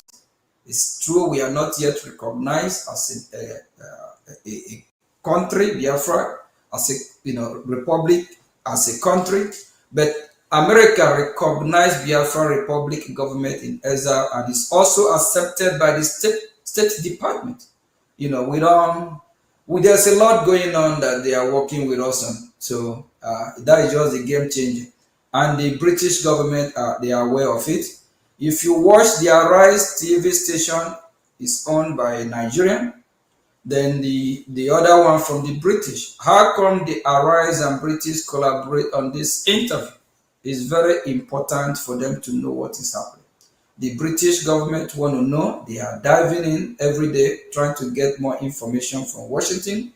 And Washington, D.C. relationship with the British people is just dying off every day, because a lot is turning around, and they have for years dragged America backward, because for years the British people always want to claim they are the father of America. America have to take order from them, or they will tell America what to do. I think now America is stepping up to say, British, yeah, your time is up. They are now in charge. So that is why the British government, they are freaking out, knowing that very soon Biafran people will be free. So they are doing whatever they can. Like your previous question before, they have to invite P2B to come to Britain, so that they can use him to validate Nigeria elections, say that Biafran people vote. And they also, just few months ago, all Nigerian, both defense secretary, all of them are invited to go and wine and dine with the British royal family. All this kind of relationship and try to, make it seem like everything is okay, everything is normal, to deceive America and the rest of the world. Their time is up, so they've been exposed. Thank you very much. Thank you, Prime Minister. And what is your advice to those who still believe that is with IPOB that they will get Biafra? Having known what is happening now and seeing that American government or any government in the world will not speak with a mere organization in negotiating for their future country. What is your advice to those that still live in the dark in the name of IPOB? IPOB is one family, the way they will get Biafra independence. Honorable Minister of Information, with due respect, I here am IPOB. Any indigenous person of Biafra is IPOB. If I go to Washington and say I'm IPOB, so what? So what? Being IPOB. What is IPOB? Indigenous people of Biafra. So, like my speech earlier about Owazurike, we know his, what he did that is right and wrong. Let's take what he did that is right by resurrecting the movement. He have a lot of supporters of Mazo. We encourage all of them to come and join Biafra Republic government in Ezra. It's not just your fight and my fight. It's all of us collectively. Because if we totally regain our freedom today, only me cannot occupy the whole land of Biafra. Only you cannot. All of us. All of us. So please, whether you are IPOB, of which I am IPOB too, everybody is IPOB. Yes, but will America recognize us as IPOB, not as IPOB? They will recognize us as Biafra. And they must have a government that pilot that Biafra. Biafra must have a government. IPOB cannot be a government. IPOB is IPOB. Every indigenous person of Biafra is IPOB. Then who pilot IPOB? Who govern the indigenous people? You have a government. Then this government in Ezra, after Biafra is totally free and liberated, we will go through a process of transition of government. When it comes to that time, we'll make sure that we help in the transition process to make sure we put those that not going to mess everything, we work hard for it. After this, if you ask me if I'm going to go back to Biafra land and still be prime minister or president, I don't think that is what I want as of now. My role just going to be to make sure that everything work accordingly so that what you and I work for will not be in vain. So please, whether you are IPOB, Mazog, whatever group you are, come under this government. Come, let's forget about our differences. Let's look at the future, think ahead. Why are we fighting? Why are we fighting is to liberate Biafra, not to liberate me, not to liberate just use the whole Biafra. It's our cause. Come all together, please. Let's fight, and we will finish when we get to Biafra land. Biafra people will vote, and based on the report card, we will make sure we screen those that we elect to office, because we have learned a lot from Nigeria, having bad government, having bad leaders. So this time around, we are not going to allow that to happen. Please, we encourage one. Owazurike, somebody should go and wake him up for me. Tell him to bring those in group, IPOB group, or the whole group. Come and join your government. Biafra Republic government in Ezra is only the government that US government recognize. And no group or government that have represent Biafra that have success in USA than Biafra Republic government in Ezra. This government is working with US government.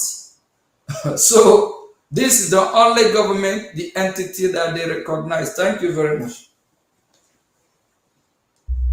Thank you, Prime Minister. joining Voice of Biafra Television live from Washington, D.C., where decisions of the world are being made. And it's so intriguing that before Nigeria will think of looking for you, the way they've gone after our past leaders, they need to pass through Donald Trump. And they need to pass through Congress. And they need to pass through the FBI. So it's becoming very kind of difficult to them when they sit back and see photos of your diplomatic meetings with the U.S. congressmen and senators. From what we just listened, the political analyst there was lamenting just because of a photo that he saw of the meeting that you had with the Senator Ted Cruz. That shows how powerful the U.S. lawmakers are. So we took it from you that all Biafrans of all groups are to fall under their government for them to get their freedom. And they cannot get their freedom as a mere name or entity or group, but they have to fall under their own government. I'm going to bring another picture to the screen. This also adds to your diplomatic engagement with the American lawmakers. You may respond to this or comment on it. If it is not okay for you, you may also ignore it and we will be okay with it. Here on the screen, we have a photo of you with Congressman in America. And for those that may not know the name of that congressman, you will be the one to tell them. And according to our chronology, in November 2024, you had a diplomatic engagement for Biafra with this congressman. That was in November 2024. And also in December 2025, you had another diplomatic engagement for Biafra with this congressman. Then on the 17th of April 2026 of this year, there was another big event which you were a key participant. We would like you to dwell more on this and explain to Biafran the significance of your engagement of this very congressman and how it has catapulted you from 2024, 2025, and 2026, and the location where this very meeting of 2026 was held. The floor is yours, Prime Minister. Thank you very much. For those with their computer phone, you can look him up. Congressman Ronnie Jackson is a well-decorated U.S. veteran. I don't know, is it possible if you can look it up right quick? Is that going to be possible, Minister? Yeah, I'll search on that and then I'll bring it to the screen. Go ahead and speak. Okay. It's well decorated. And this congressman, Ronnie Jackson, is President Trump doctor, and former president. He also their doctor as well. So he's well respected. When I use that word, respected and well known. Yeah, before he joined, he joined Congress. So we met with him several times, not one, not two, not three, not four. Even one of my last meeting after coming back from Lago, Florida, it happened that opposite his office, we had a meeting. Yeah, right after that meeting, me and our lobby Elias, we have to stop by to go say hi to him. So he's a friend of us. He view our cause as legitimate cause. In Washington, D.C., their heart fell for us, what we are going through. And, they are doing everything as well. You see him with his uniform. If you can do more research on him, he's well respected. So when it comes to U.S. government. So, and he's a personal good friend of President Trump, being his doctor as well. Somebody that they have known for a quite long time. So the picture, the one you show on the screen before that is in Tampa, Florida, Palm Beach. last month, 17. So, I'm not going to disclose the details of what happened there, but it's very sensitive. But going to the house of the president of the free world, this is a big deal, especially going there is like going to a White House. The security, the check, they have to screen everyone. They checking in and all that. They make sure that you are not a threat, not just to him, to the country, to the world. So it's significant. Being at Obi, what we call Obi, where the president lives. If he's not in Washington, he's there. So we met those that are important, and if you look at the picture, he's smiling too. So we met those that are important. We have meaningful meeting and also celebrate with him. So he's a very good friend of ours, and we also met some of his friends in Congress that share the same view. Actually, one of the congressman, I'm not going to name, call this the state because we did not tweet about him or make meeting with that congressman public. He said he's a godfather to a Biafra. Honorable Mr. Before am I coming out? One of his friends that is a congressman said he is a godfather for a Biafran. So the word Biafra and what we are going through, a lot of U.S. lawmakers, they are with us. They want us to be free, and they want we Biafrans to do what is right, to unite, be organized, just like Somaliland. Remember, before Somaliland was recognized by Israel, which United States of America played a big role on it. And remember, during the process, our own friend, Senator Ted Cruz as well, I saw, a lot of Biafrans are mocking, mocking us, laughing at us. Those that don't believe in what we are doing, in any country, anywhere, any gathering, you must have the saboteur. Those that, even Jesus Christ, among the 12 disciples, there's one Judas. Yes. So some are saying we just go to Washington, take pictures, do this, and with congressmen. Where is the meeting? We can't bring all that public, because if you bring that public, your enemy will use it against you. Only this year, some Somaliland officials, we saw them taking picture, the picture after meeting. That picture is to show that after meeting, and it don't matter if the meeting lasts 1 minute or 2 minutes. The most important thing you have, go straight to the point, sell your market, tell them what Biafra for, what you're fighting for. It don't matter. It must not be 10 hours, 2 minutes, 5. We have 2 minute meeting, 5 minutes, 2 hours, 3 hours, 1 hour, 30 minutes. Actually, Congressman Ronnie Jackson, one of the meetings at his office, that very day they are having a vote in Congress. So we kind of cut it short, but we spent still almost an hour.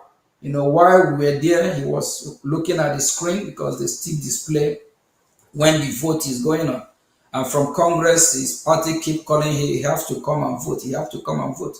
So, we have to respect that and just shorten the meeting so that he can go and vote that very day.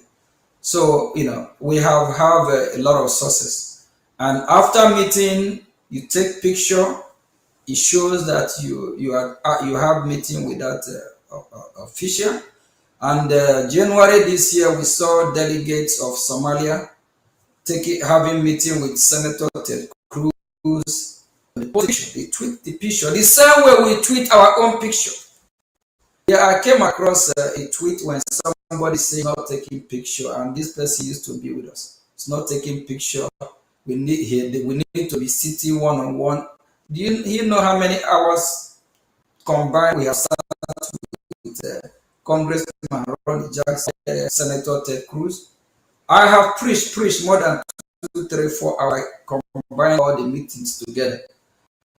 That you would talk about senior advisors, talk to him.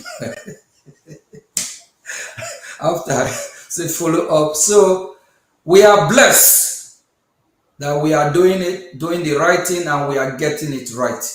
So that gathering in Mar-a-Lago, Tampa, Florida, is significant, and it happened to be at Ubi place, house of the president of the free world, President Trump. Thank you very much.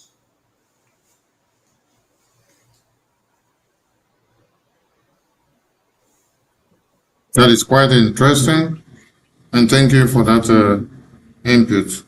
And there is another man that Biafran speaks so much of because of his vocality and his brutality on the Nigerian government, and always speaking on the media in favor of the Biafran people. You may have something to say to this, or maybe a thank you or appreciation, because Biafrans and the media are very happy with the way he tweet and post and everything. It goes straight to the point, talking about Biafra. There's a picture on the screen. I don't know if you can see it. Not yet. That is Dr. Wale's tweet, who is very vocal about Biafra on Twitter. What can you say about this being very vocal for Biafra and supportive to Biafra on the media on a daily basis? We appreciate Dr. Wale. Just behind me here, please. That flag there is Israel, not Israeli or Finland flag, please. It's Greece. Yes, so all our allies and people and the countries that we have those that are speaking for Biafrans, especially from Congress and others, will be, I personally, on behalf of Biafra, and I believe Biafrans, we agree with me, we appreciate them. We're always going to hold them so dear. Yes, a lot have come from this Greece here, from Washington. They have helped us a lot, and I don't really want to go into details. And very soon, Dr. Walid from Lebanon, very soon you will be having Lebanon flag behind us too. People say, Eto Dikera Komiro Moza. So there's people that really care. People that have represent some countries that are helping us out. So we appreciate them. So on the aspect of the fight, I don't want to go into this, but he is less than 15 years old when he knew about Biafra. Over 20 years ago, even before some of our leaders before us, even before Wazirike started talking about Biafra, he wrote a book about Biafra. Dr. Wale wrote a book about Biafra. And he wants Biafra to be free. The first tweet he tweets sometime last year is for United States of America. If they want to have a military base, let that military base be in Biafra land. And he points Port Harcourt, River State. But you know that tweet wake the American government up to. Yes, I'm not just going to go into details, but let me leave it there. He's with Brgie. He's one of us. He's Biafra from another mother, like Elias. So, and Senator Ted Cruz and others, James and others. So he's one of, he fantastically wants us to be free. He broke his heart.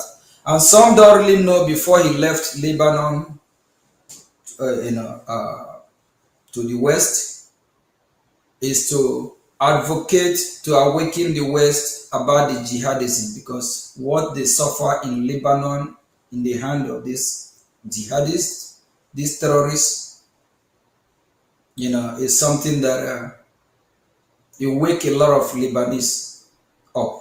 Not like the one that is working with Tinubu in Nigeria. You wake a lot of them up We have a lot of big names from Lebanon that is supporting us. A lot of big name, even in Congress, that they want this jihadism to stop, and a lot. But I think let me stop there. I don't want to really go into deep, but we appreciate him. We appreciate him, and he will keep fighting for Biafra and the rest of the world, and also to create awareness for people to rise up to fight, kick back against this Islamic jihadist terrorists. Thank you very much. Thank you, Prime Minister of the Biafra Republic Government in Exile, and it's good to have you join Voice of Biafra Television all the way from Washington, D.C. We take a short break, and when we return, we'll continue.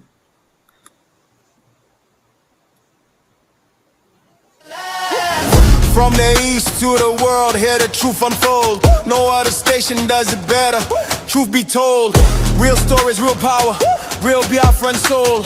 Every day, every hour, we taking control. Breaking every silence, letting voices rise. Standing for the people, opening their eyes. Strong and unshaken, both for all to see.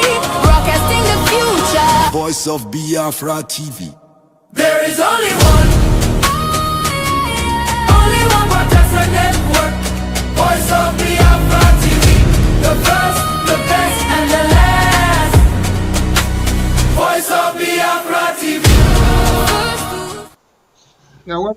I think it's okay now.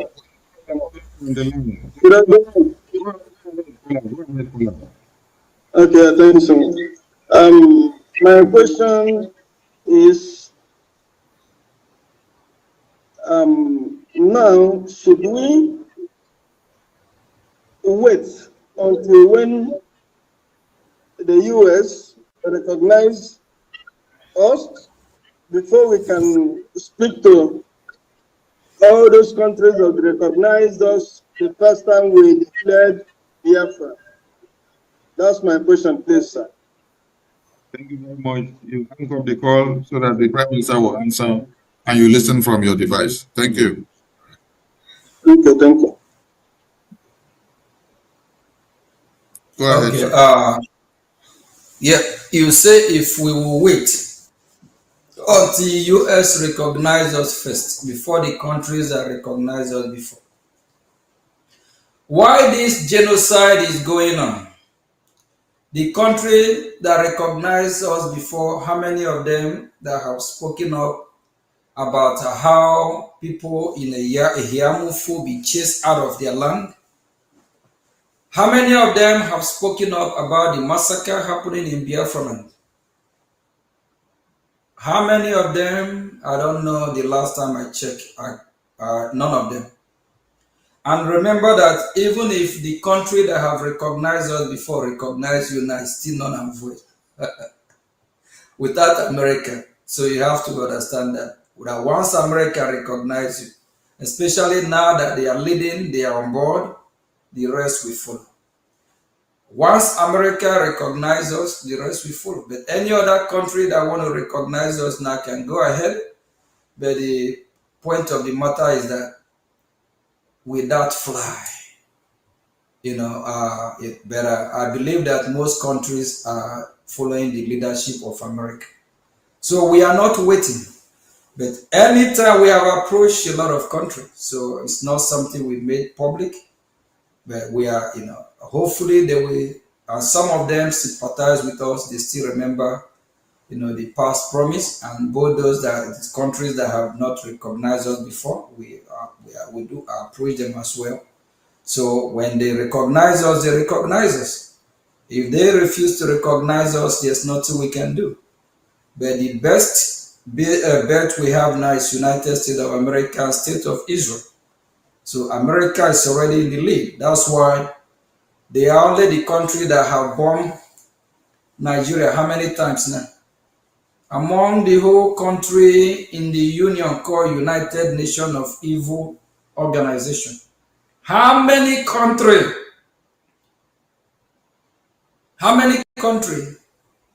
have come to our aid? How many of them are speaking? Even their medias in their country don't even report what is happening. So we are not waiting, but until they recognize us.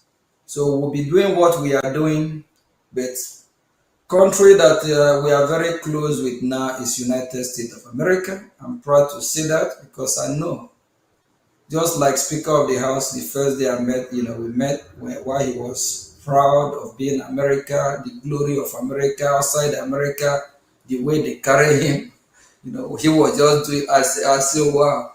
Then he also, after, he really listened attentively, to what I said.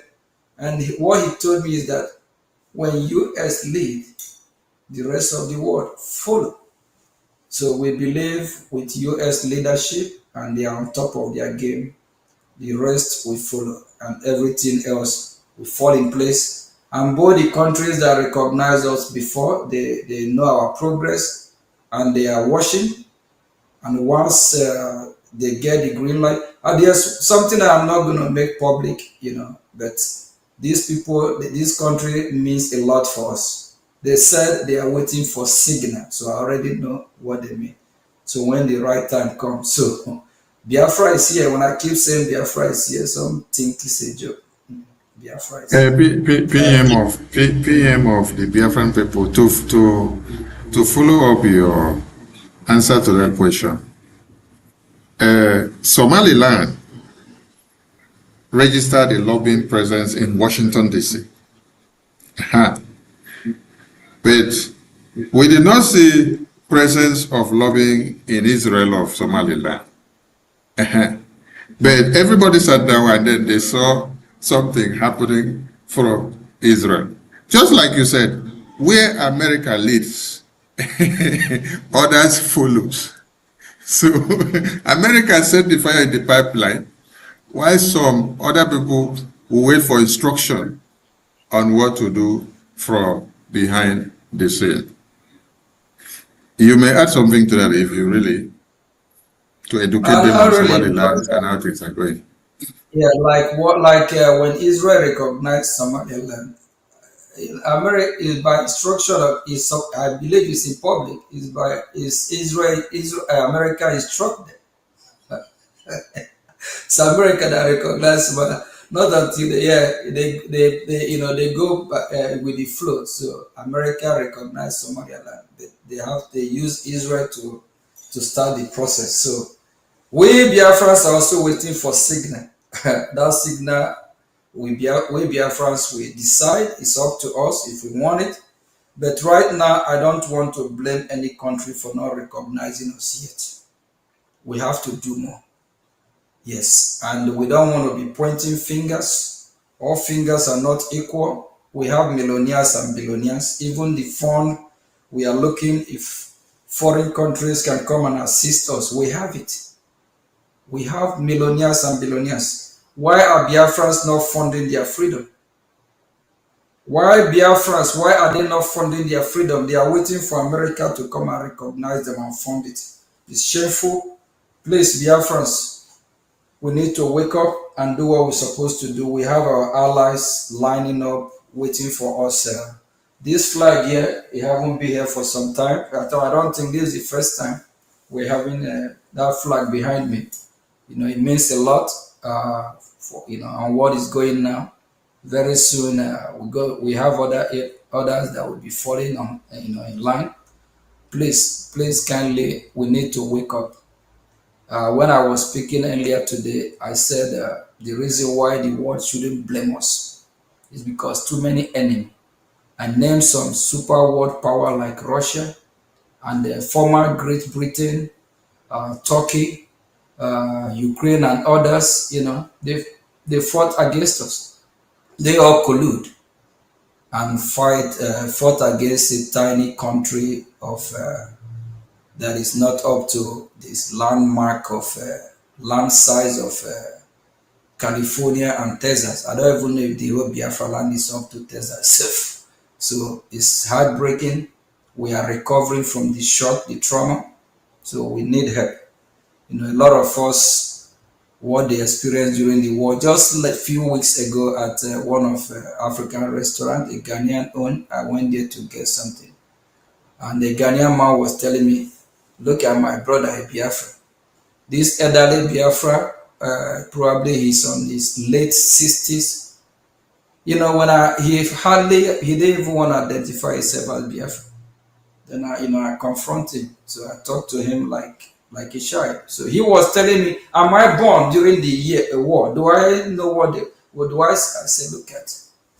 If we want to dwell on what happened during the war, what about America?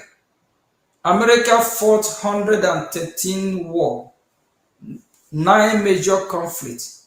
America have shed blood more than they have victims of war more than any other country in the world. Millions of soldiers have died fighting for America, and today they are still fighting. They even fight and they are checkmating their enemy from Venezuela to anywhere, 4 corners of the world, to Nigeria. They are still fighting. And this Biafran that is almost 70 years old, if you ask him go back and live in Biafra land now, he will say he can't because the place is not conducive for him. Because no steady electricity, no good road, not water. System there is not working. Hunger everywhere. Instead of this man to fight to make Biafra land like America, he's there playing witness. So I don't really want to blame our people. Some are still living in shock, but that will make us stupid, or that will make us to be foolish people. We just need to fight and use the opportunity we have now that we are in Washington DC, and get this job done once and for all. A lot is happening behind the scene, but it can't just be public. If not, we'll screw everything up. So there's some top secret that remains secret. Thank you very much. Thank you, Prime Minister of the Biafra Republic Government in Exile. It's been good to have you in the studio all the way from America, joining the Voice of Biafra television studio. And we look forward to having you again. And Biafrans and those that have called in, we appreciate. And those that will be calling in our subsequent programs, we appreciate all of you. Prime Minister, in your last words for the Biafran people today, what do you have to say? Because we have to let you go because... What we have to say is time we stand up for our right. It's time we get up for our right. If we don't, we will all die. I, Maziogi Chukunkiri, it will break my heart to see Biafrans dying. It will break my heart if this Islamic jihadist terrorists succeed in overrunning our land, probably Islamizing our people or chasing us out of our God-given land. It will break my heart. I'm an American citizen. I can remain here forever. I have everything it takes to be happy here. Living a good life.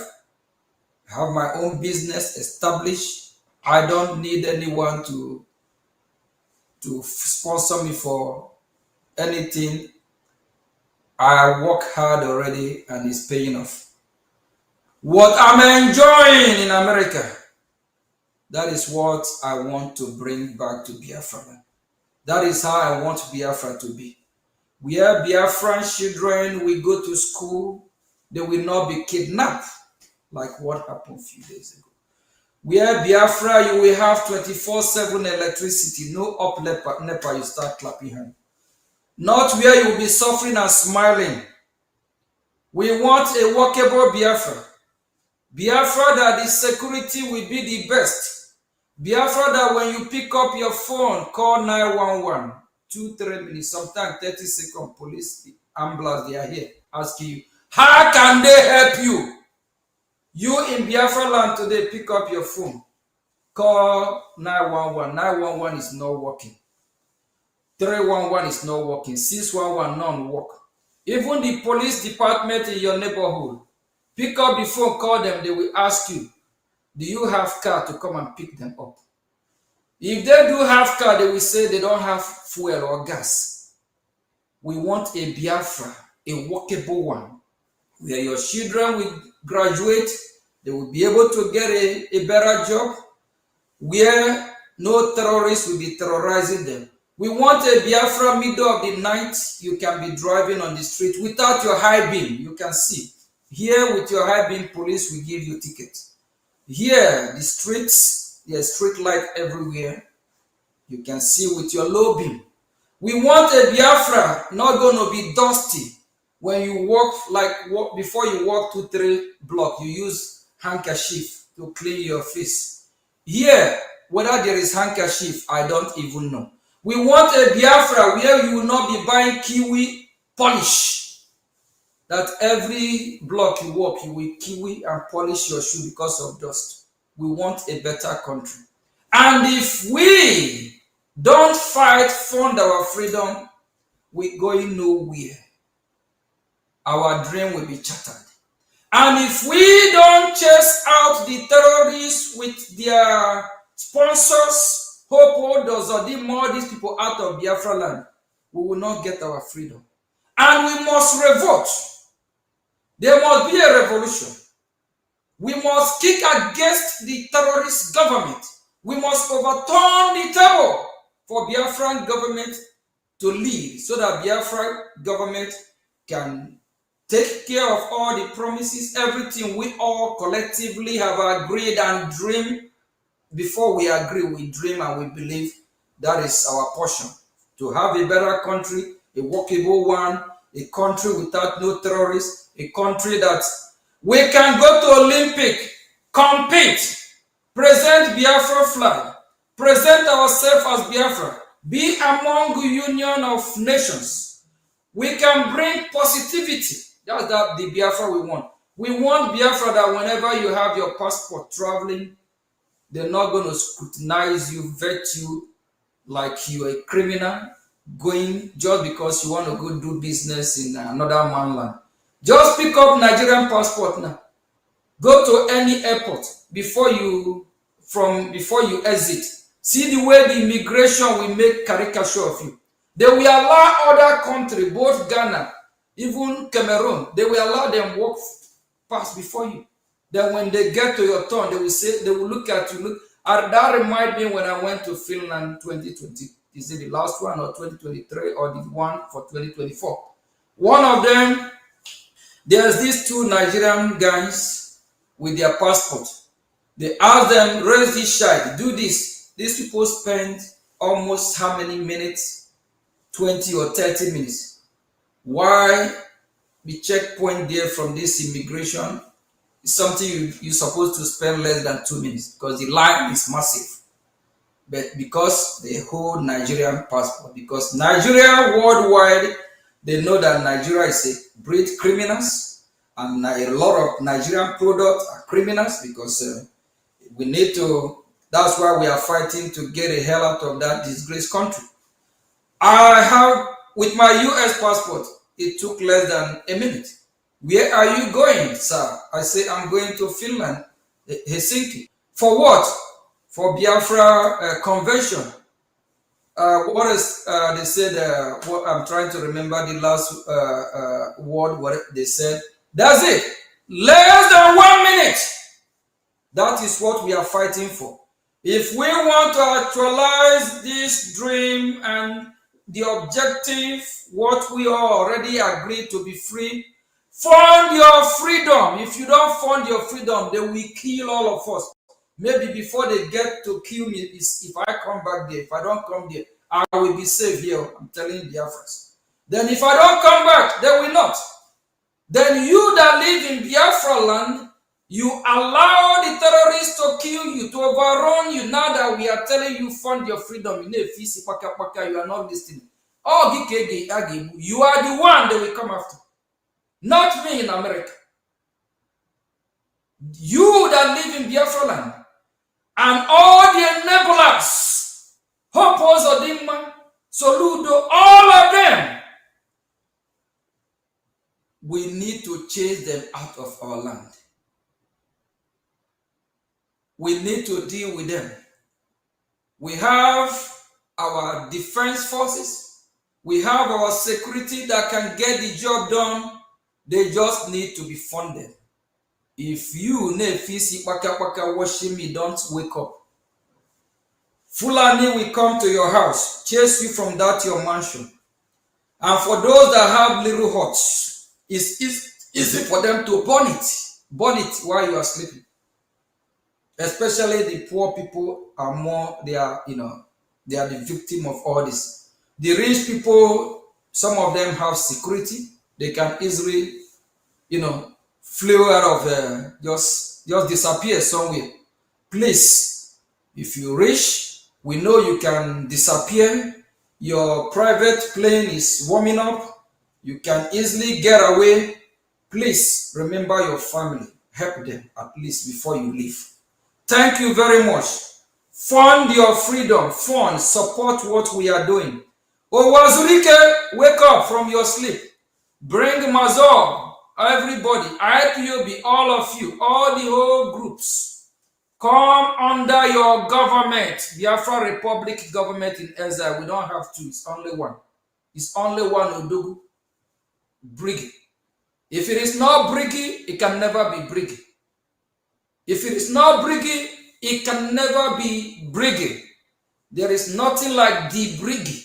It's Brgie, Biafra Republic government in exile. Thank you from here. God bless United States of America. God bless Biafra Republic. Thank you very much. Thank you very much. God bless you. Ndeu. Thank you very much, Prime Minister of the Biafra Republic government in exile. We appreciate all you do, and we appreciate your joining us in the studio today, all the way from Washington, D.C.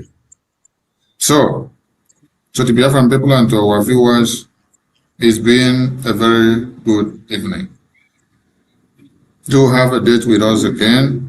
It is Voice of Biafra Television, live on air.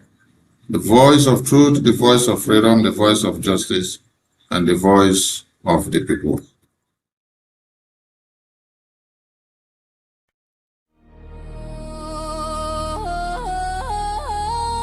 Voice of Biafra TV, the voice of truth, the voice of the people. There is only one broadcasting network. Voice of Biafra TV, The first, the best, and the last. Voice of Biafra TV. We lead, we shine, we last.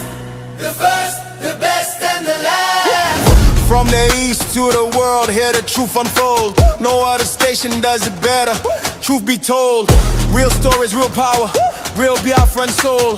Every day, every hour, we taking control. Breaking every silence, letting voices rise. Standing for the people, opening their eyes. Strong and unshaken, both for all to see. Broadcasting the future. Voice of Biafra TV.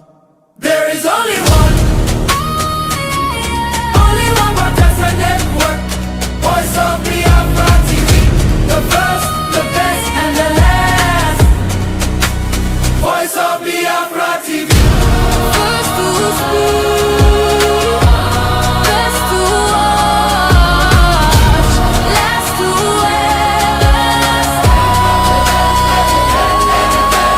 Voice of Biafra TV. Voice of Biafra.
Voice of Biafra TV, the voice of truth, the voice of the people. There is only one broadcasting network. Voice of Biafra TV, The first, the best, and the last. Voice of Biafra TV. We lead, we shine, we last. The first, the best, and the last. From the east to the world, hear the truth unfold. No other station does it better. Truth be told, real stories, real power, real Biafran soul. Every day, every hour, we taking control. Breaking every silence, letting voices rise. Standing for the people, opening their eyes. Strong and unshaken, both for all to see. Broadcasting the future. Voice of Biafra TV. There is only one broadcasting network. Voice of Biafra TV. The first, the best, and the last. Voice of Biafra TV. First to speak, best to watch, last to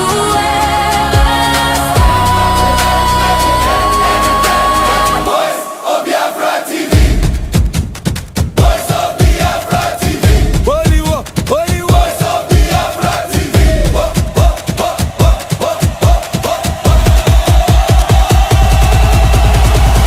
Only one, no, only one. Only one. Voice of Biafra TV. Only one.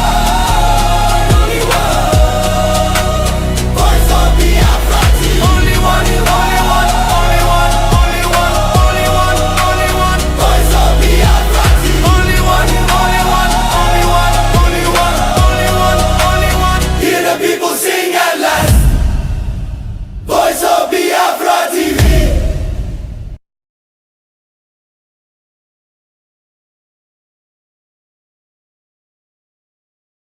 And destroying our green vegetation.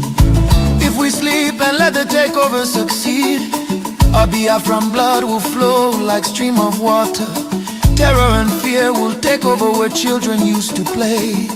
Mothers, fathers, youth of Biafra land, your contribution is the protection that will hasten our independence and freedom. Donate the money, the brick, the tools our government needs to actualize our independence and freedom. Unity and resources will guarantee our safety and freedom. To diaspora Biafrans, you fly across the ocean, safe and far, building empires under foreign stars. But hear the cry of the motherland in chains. Your brother slaughtered, your sisters kidnapped, raped and beheaded. If you turn away and refuse to give and donate, the fire dies and our children cease to live. Your millions scattered will become a curse, wandering forever, strangers in every place. No root, no nation, no flag to call your own. Your grandchildren will ask why you left us alone. The risk is real, extinction in disguise. Our people scattered till their memory dies. Biafra calling all, from Biafra streets to Washington's busy lane, from hills and valleys of Biafra to Atlanta's rain. Lawyers, doctors, traders, engineers, send your skills, knowledge and power to support your only government. 1 million voices, 1 million hands can birth our nation today and now, and save our people from these burning sands. Not by bullet first, but by clear vision. Fund the diplomats, the media, the lobbyists, the attorney, who are our voice in Washington, D.C. Rise, Biafra, this is our time to shine. Every contribution draws our freedom line closer, from homeland soil to diaspora might. We must find our freedom to reclaim our right. No more begging, no more second place. Biafra rising with glory on her face. Invest, contribute, donate today to Biafra Republic, government in exile. Under the leadership of Prime Minister His Excellency Ogechegunke, who is engaging United States congressmen and policymakers in Washington, D.C. for the freedom of Biafra, the land of the free and the brave, the land of the rising sun. The sun has risen to set no more. Donate and fund your freedom now. Donate and fund your freedom now. Donate and fund your freedom now. God bless Biafra. Donate and fund your freedom now. Donate and fund your freedom now. Donate and fund your freedom now. God bless Biafra.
In the heart of Africa, a nation bleeds, not from a single wound, but from 1,000 cuts, inflicted by a forced union, never meant to endure. This is the story of Nigeria. A giant built on false foundations, now straining beneath the weight of its own contradictions. And at the center of that storm stands the unbroken spirit of Biafra, crying out for freedom from a nightmare that has consumed millions.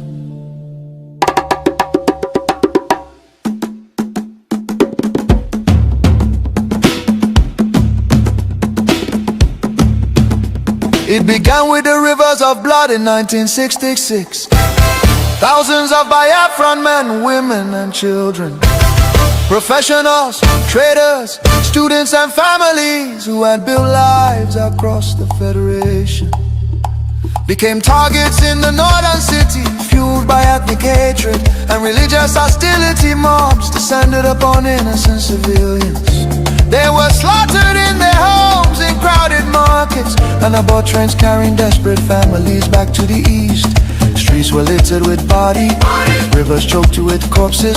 Survivors returned to the east carrying trauma, grief, and the painful realization that they were no longer wanted in the Nigerian Union. Biafra, Biafra, voice of truth and freedom.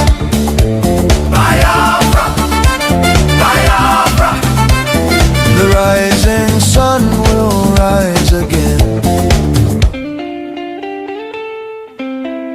Then came May 30th, 1967. A desperate act of survival. What followed were 30 months of unimaginable devastation. The Nigerian military, armed and backed by foreign powers, including Britain, Russia and Egypt, surrounded the young republic. A total blockade was imposed. No food, no medicine, medicine, no escape. Starvation became a weapon of war. 5 millions, mostly civilians, many of them children, perished during what was not just a conflict but genocide against Biafra. Bombs fell on markets, hospitals and villages. Communities were razed. The world watched in silence while famine hollowed the faces of innocent children. Voice of Biafra TV, the voice of truth, the voice of the people. There is only one broadcasting network. Voice of Biafra TV, The first, the best, and the last. Voice of Biafra TV, We lead, we shine, we last. The first, the best, and the last. From the east to the world, hear the truth unfold. No other station does it better. Truth be told, real stories, real power, real Biafran soul. Every day, every hour, we taking control. Breaking every silence, letting voices rise. Standing for the people, opening their eyes. Strong and unshaken, both for all to see. Broadcasting the future. Voice of Biafra TV. There is only one broadcasting network. Voice of Biafra TV. The first, the best, and the last. Voice of Biafra TV. First to speak, best to watch, last to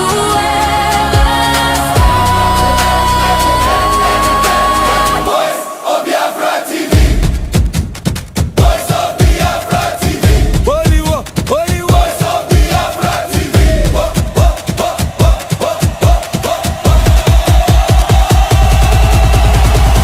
only one, no only one. Only one, only one. Voice of Biafra TV. Only one, only one. Voice of Biafra TV. Only one, only one, only one, only one, only one, only one. Voice of Biafra TV. Only one, only one, only one, only one, only one, only one. Hear the people sing at last. Voice of Biafra TV. In those communities? Are they safer when they're deported communities? Yes or no? Just yes or no? Well, sir, that's not... Yes or no? Yes No, or sir. no? Sir? I'm asking the question. And you're I'm giving trying me to the answer answers. them. No, you Because are... you asked me a you've question been- that's outside of my purview. Jim I can tell Jordan you... down there asked you questions. You're a human being. You're sitting next to a woman who lost her daughter. Can you tell me if illegal criminals are to be removed from the country if we're safer? And to suggest that I don't care No, about what you happens in my no, community. This is my I go time. to work every You are going to day answer my trying to protect questions. my community. You are going to answer my questions. You don't show any discipline. When I'm asked questions, I answer them. So you're not willing to answer that question. Okay. So I ask you this question. Let's talk about Abdul Jalal. Yes or no, would Stephanie Minter be alive today if he had been deported? And you know why he wasn't deported? Because then, quite frankly, the administration was not as aggressive, and if a country didn't want to accept these awful people that came from the country, we didn't know where to send them, and we held them and we detained them. Now we're finding places to send them so that this doesn't go on. That's the answer. That's why that happened. It's not a mystery. It's not something weird or unusual. They didn't know where the heck to put it. Now we just do it and we get it done. But nevertheless, would we be safer if he wasn't in the country then? Would we be safer, yes or no? Sir, yes or no, or to be safer if the man wasn't in the country? Damn it, answer my question. Sir, I'm trying. You keep changing the question. No, it's yes or no. There's a bad guy that murders people. Certainly, are we safer if that he's not in the country? If somebody is... Nope, you can't answer the question. I'm sorry. I'll ask you this. Explain to the lady next to you. Abdul Jalal was charged in your county more than 40 times, not 4 times, 40 times. Your office dropped the charges in almost every single case. That's fact. We have it documented. We can look at it. Your own Fairfax County Police Department wrote your office, we have it, it's fact, May 2025, saying he had shown a, quote, blatant disregard for human life and was a danger to the community. and that if he wasn't detained and deported, he would seriously hurt someone or kill someone. The very man went out and then killed someone. Okay, so the question is, couldn't have we done better there? Yeah, the gentleman's time has expired.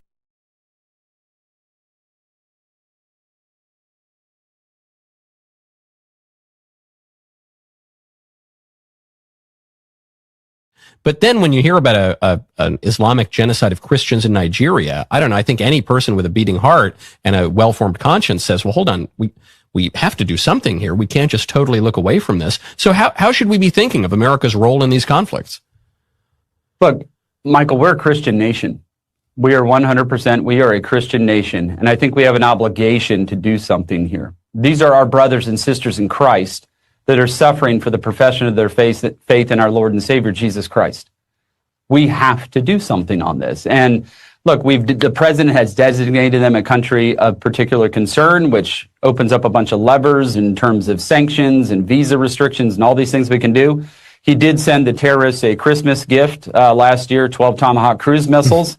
And I do believe that we are going to start to continue to engage in a more forceful manner on this if the Nigerians can't figure this out. America was founded on the basic concept of individual freedom and self-governance under the rule of law, of a just and moral law. As John Adams succinctly put it, our Constitution was made only for a moral and religious people. It is wholly inadequate to the government of any other. And to my colleagues who may conflate critiquing Islam and Sharia as undermining the First Amendment rights of Muslims, I remind them of the following. People do not have protection from imposing a foreign legal system or code that overrides or replaces U.S. civil or criminal law, nor the Constitution. Mr. Toscano, simple question. Are American communities safer when illegal immigrants who commit crimes are deported or when they remain in those communities? Are they safer when they're deported communities? Yes or no? Just yes or no? Well, sir, that's not... Yes or no? Yes or no? Sir? I'm asking the question. And I'm trying to answer them. No, because you asked me a question that's outside of my purview. Jim I can tell Jordan you... down there asked you questions. You're a human being. You're sitting next to a woman who lost her daughter. Can you tell me if illegal criminals are removed from the country if we're safer? And to suggest that I don't care about what happens in my community. This is my I go to work every day trying to protect my community. You are going to answer my questions. You don't show any discipline. When I'm asked questions, I answer them. So you're not willing to answer that question. Okay. So I ask you this question. Let's talk about Abdul Jalal. Yes or no, would Stephanie Minter be alive today if he had been deported? And you know why he wasn't deported? Because then, quite frankly, the administration was not as aggressive, and if a country didn't want to accept these awful people that came from the country, we didn't know where to send them, and we held them and we detained them. Now we're finding places to send them so that this doesn't go on. That's the answer. That's why that happened. It's not a mystery. It's not something weird or unusual. They didn't know where the heck to put it. Now we just do it and we get it done. But nevertheless, would we be safer if he wasn't in the country then? Would we be safer, yes or no?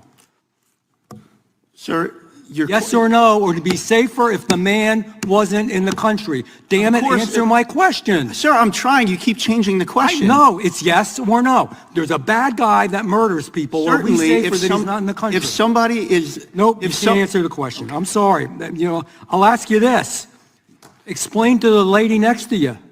Abdul Jalal was charged in your county more than 40 times, not 4 times, 40 times. Your office dropped the charges in almost every single case. That's fact. We have it documented. We can look at it. Your own Fairfax County Police Department wrote your office, we have it, it's fact, May 2025, saying he had shown a, quote, blatant disregard for human life and was a danger to the community, and that if he wasn't detained and deported, he would seriously hurt someone or kill someone. The very man went out and then killed someone. Okay, so the question is, couldn't have we done better there? Yeah, the gentleman's time has expired.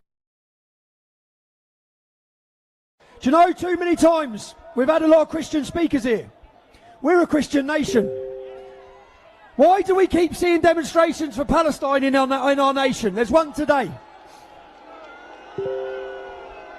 When Christians are being butchered and massacred across every Middle Eastern nation, one nation more than ever There's a genocide happening right now. It's been happening for years in Nigeria. We will not remain silent while our Christian brothers and sisters are being raped and pillaged in any country in the world. So that's why now the BBC, the media, the Church of England and the bloody Pope, why are you not speaking up for the Christians of Nigeria?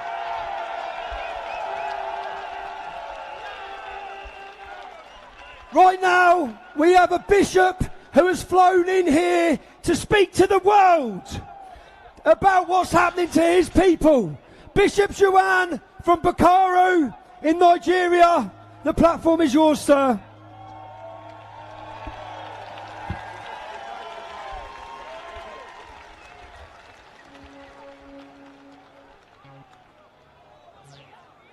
Praise the Lord.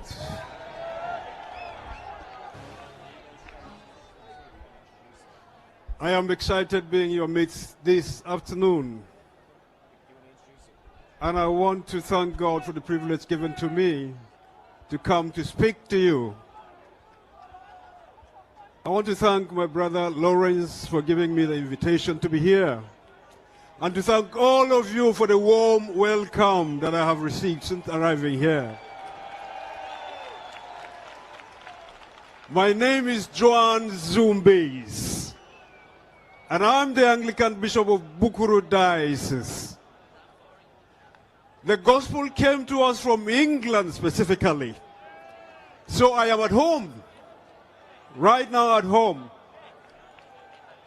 But it will seem as if our parents have abandoned the faith and left the faith to us in Nigeria. And as a result, we see situations that are beyond our capacity to contend with. For years, protractedly, the church in Nigeria has been under severe persecution.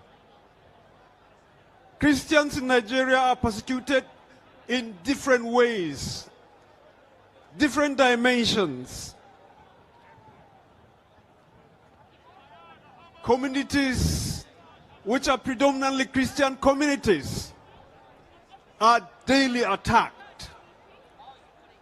People killed, churches razed down, and whole communities sacked. That's the situation we live in Nigeria today. So Christian persecution in Nigeria, you know, it's a reality because the Bible tells us that the church is a body, it's a single body but with different parts.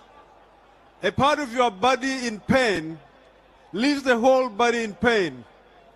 Yes, around the central part of Nigeria, the persecution is rife. Boko Haram has not left Christians at ease in Nigeria. ISWAP has not left Christians at ease in Nigeria. Militia groups, the Fulani Herdsmen, have not left Nigeria, left our Christians in Nigeria at peace. In fact, banditry, kidnapping every day, personally, an attempt has been made on me to kidnap me. The Lord saved me that night. Fulani young people had come to my house, attempting to break into my house. They couldn't just get in there. At the end of the day, with AK-47, they had to leave because they couldn't just penetrate my house, and then went to my next door neighbor and kidnapped him and took him away.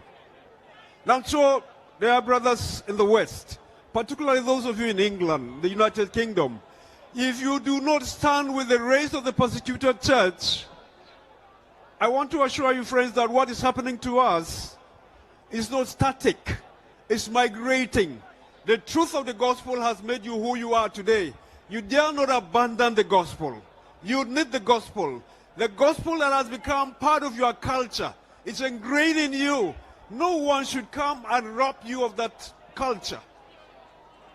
It gave you all of the privileges you today enjoy. So please, it's my desire, my prayer that you hold on to that gospel. Never let it go. May Christ reign in your life. May Christ reign in England. May Christ reign and in every single community in England. Thank you very much for the privilege. God bless.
Mr. Toscano, simple question.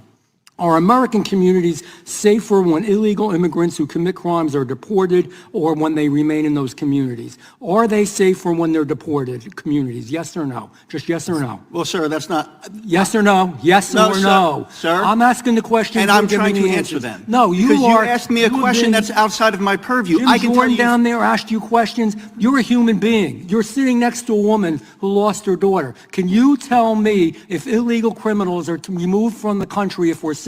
And to suggest that I don't care No, about what you happens can't- in my no, community. This is my I go time. to work every You are going to day answer trying my to protect questions. my community. You are going to answer my questions. You don't show any discipline.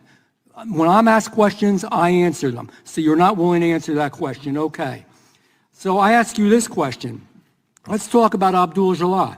Yes or no, would Stephanie Minter be alive today if he had been deported? And you know why he wasn't deported? Because then, quite frankly, the administration was not as aggressive, and if a country didn't want to accept these awful people that came from the country, we didn't know where to send them, and we held them and we detained them. Now we're finding places to send them so that this doesn't go on. That's the answer. That's why that happened. It's not a mystery. It's not something weird or unusual. They didn't know where the heck to put it. Now we just do it and we get it done. But nevertheless, would we be safer if he wasn't in the country then? Would we be safer, yes or no?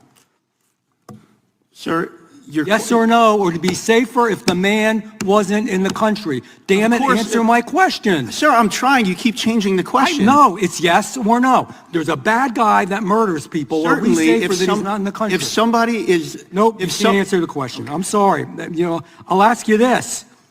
Explain to the lady next to you. Abdul Jalal was charged in your county more than 40 times, not 4 times, 40 times. Your office dropped the charges in almost every single case. That's fact. We have it documented. We can look at it. Your own Fairfax County Police Department wrote your office, we have it, it's fact, May 2025, saying he had shown a, quote, blatant disregard for human life and was a danger to the community, and that if he wasn't detained and deported, he would seriously hurt someone or kill someone. The very man went out and then killed someone. Okay, so the question is, couldn't have we done better there? Yeah, the gentleman's time has expired.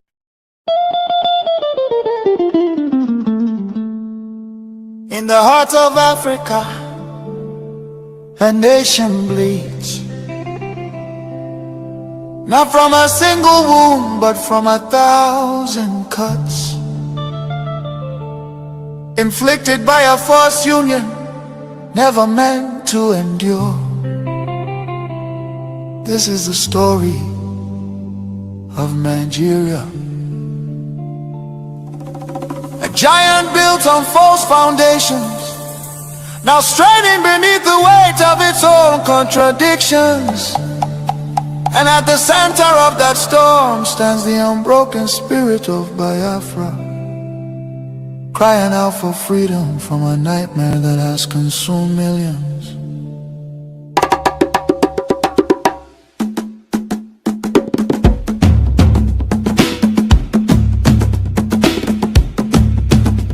It began with the rivers of blood in 1966.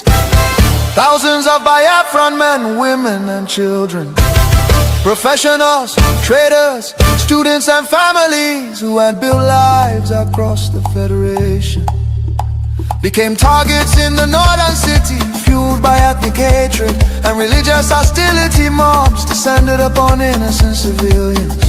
They were slaughtered in their homes, in crowded markets, and aboard trains carrying desperate families back to the east. Streets were littered with bodies, rivers choked with corpses.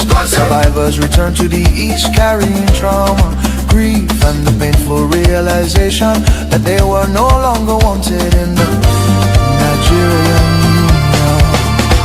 Biafra, Biafra, voice of truth and freedom.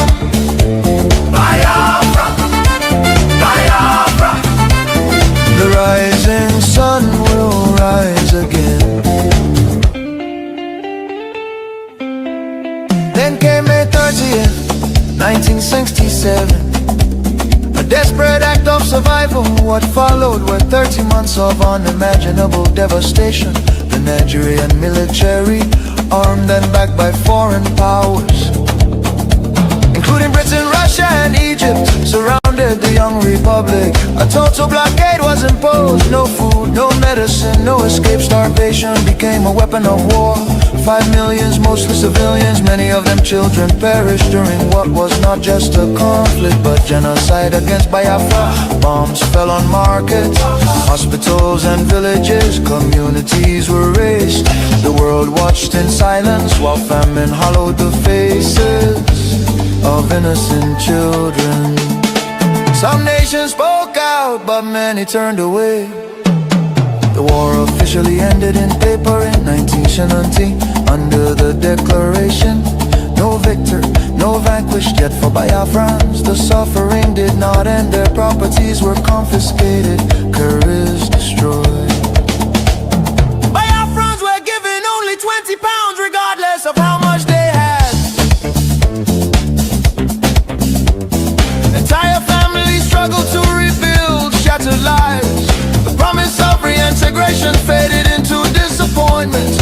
Marginalization deepened in Nigerian government appointments. Infrastructure and control of resources from Biafran land. Oil flowing from the Biafra land enriched the center, while much of the east remained neglected. Roads deteriorated, industries collapsed. Biafra, Biafra, voice of truth and freedom. The rising sun will rise again. The nightmare did not disappear, rather it evolved. Across Nigeria today, violence and insecurity continue to devastate communities. Armed attacks by Fulani herdsmen terrorists have left villages destroyed, farmers killed, women violated, children orphaned and churches burned. Boko Haram and its offshoots have unleashed terror across multiple regions in the southeast. Demands for Biafra and self-determination are often met with military crackdowns, arrests and bloodshed. Protesters have been killed, fear and tension continue to rise. These tragedies reflect the deadly consequences of forcing vastly different peoples into one political structure. Through the 1914 British amalgamation, distinct ethnic nations, religion, traditions, ideologies, and systems of governance were merged without consent and without a shared national vision. The North feudal and religious conservatism can never blend with the South's entrepreneurial drive. And the East Republican individualism attempts to hold the Union together continue to be at cost of innocent blood. Why does Biafra matter? Biafra means self-determination. Biafra represents dignity, survival, and the rights of a people to life and choose their future. Biafra symbolizes resistance, innovation, enterprise, and hope. The vision is of a nation with secure borders, focused development, protection of its citizens, and economic engagement with the world of future, free from oppression, fear, and perpetual conflict. The solution is not endless political conferences, military force or federal quota system, but a peaceful separation based on shared values and voluntary association. History shows that artificial unions often fracture violently, while honest separation can allow wounded nations to recover. Biafra is not dead, Biafra lives. It lives because the desire for freedom cannot be extinguished. Nigeria's ongoing crisis, corruption, insecurity, poverty, and division are proof that one structure cannot hold people with dangerous diversities together. For the million already lost, for the children yet unborn. Biafra, Biafra independence is non-negotiable. Let Africa remember that true unity cannot be sustained by force. The world must listen before more lives are lost. Biafra, Biafra lives, freedom calls. God bless Biafra. God bless the land of the rising sun. God bless Biafra Republic, government in exile, led by Prime Minister His Excellency Okechukwu, for standing tall in the pursuit of Biafra independence. Biafra, Biafra.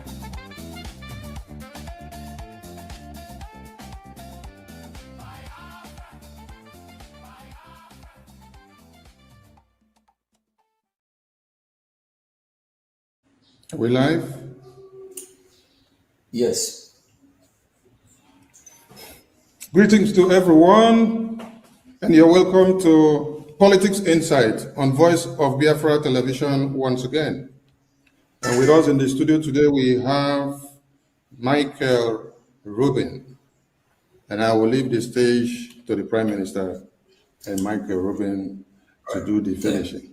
Dr. Michael Thank Rubin, you very much, welcome to Minister of you. Information.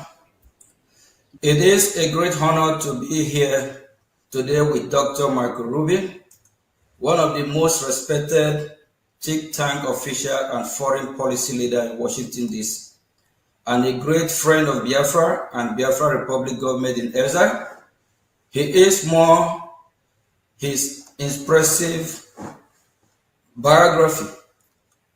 Here is more of his impressive biography. Michael Rubin is a senior fellow at the American Enterprise Institute, where he specialized in Iran, Turkey, and the broader Middle East. A former Pentagon official, Dr. Rubin has lived in post-revolution Iran, Yemen, and both pre- and post-war Iraq. He also spent time with the Taliban before 9/11. For more than a decade, he taught classes at sea about the Horn of Africa and Middle East conflict, culture, and terrorism. To deploy U.S. Navy and Marine units, Dr. Rubin is the author, co-author, and co-editor of several books exploring diplomacy, Iranian history, Arab culture, Kurdish studies, and Shiite politics, including several pillars. What really causes instability in the Middle East?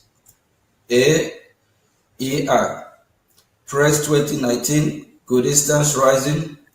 AEI, Press 216, Dancing with the Devil, The Perils of Engaging Rogue Regimes. Encounter Books, 2014, and Internal Iran Continuity and Chaos. Paragraph 2005, Dr. Rubin has a PhD and MA in history from Yale University. where he also obtained a BS in biology. Thank you, Dr. Rubin. The question we have a lot of questions, but because of time, we just take as much as we can. The Biafra Republic government in exile has focused on promoting the U.S. recognition of Christian genocide in Nigeria and had aggressively engaged the U.S. government for such recognition in parallel with other advocacy such as the U.S. Christian community and organization. This has been successful with President Trump declaring Christian genocide in Nigeria. From our perspective, this allows for normalization or discussion of the concept of an independent Christian state in the form of Biafra. Doctor, what are your thoughts about President Trump and the White House declaration about Christian genocide on Nigeria and steps taken to hold Nigerian government accountable? Thank you. Thank you so much, Mr. Prime Minister. It's a pleasure to be here speaking with you. First of all, I'm glad that President Trump and Secretary of State Marco Rubio have calibrated U.S. policy towards reality rather than wishful thinking, like what we saw with the previous administration when Nigeria was taken off the watch list by Secretary of State Antony Blinken. And frankly, the facts on the ground tell the story much more important than any U.S. administration. And so I would hope, Democrat or Republican, whoever follows President Trump, would also continue to recognize the real slaughter of Christians that is occurring in Biafra. The way I look at it is this way. There are two possibilities.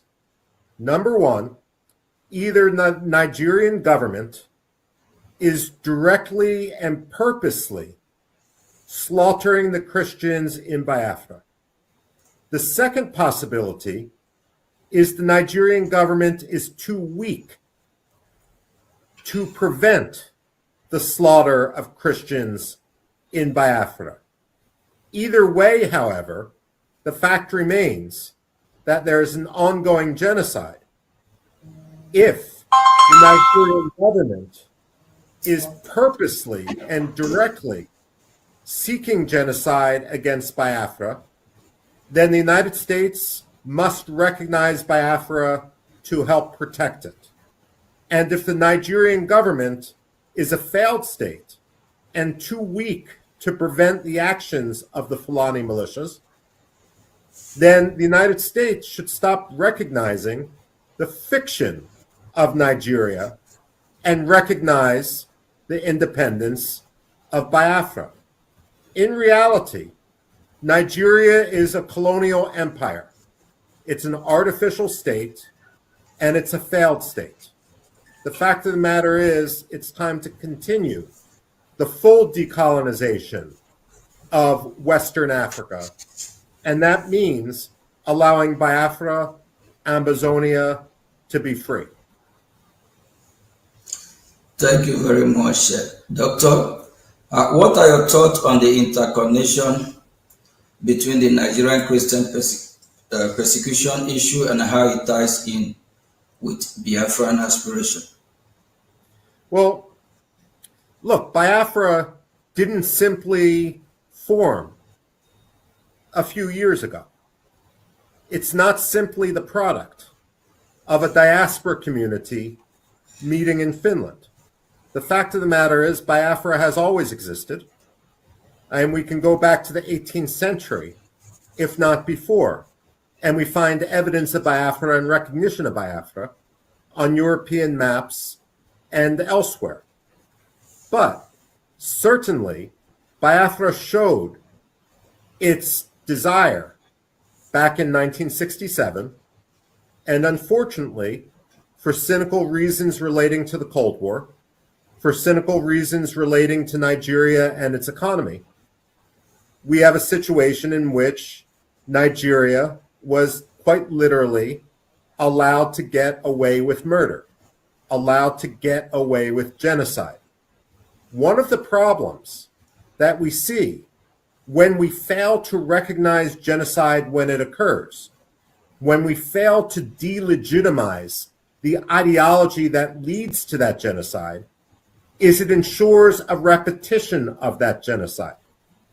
After World War II, the German Nazi Party was stigmatized, and the Germans were forced to come to account with what they did.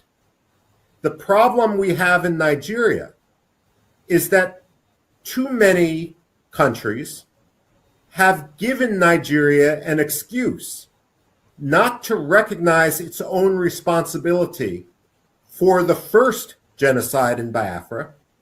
And because of that, the ideology has continued and it has amplified to the point where we now have the second genocide in Biafra.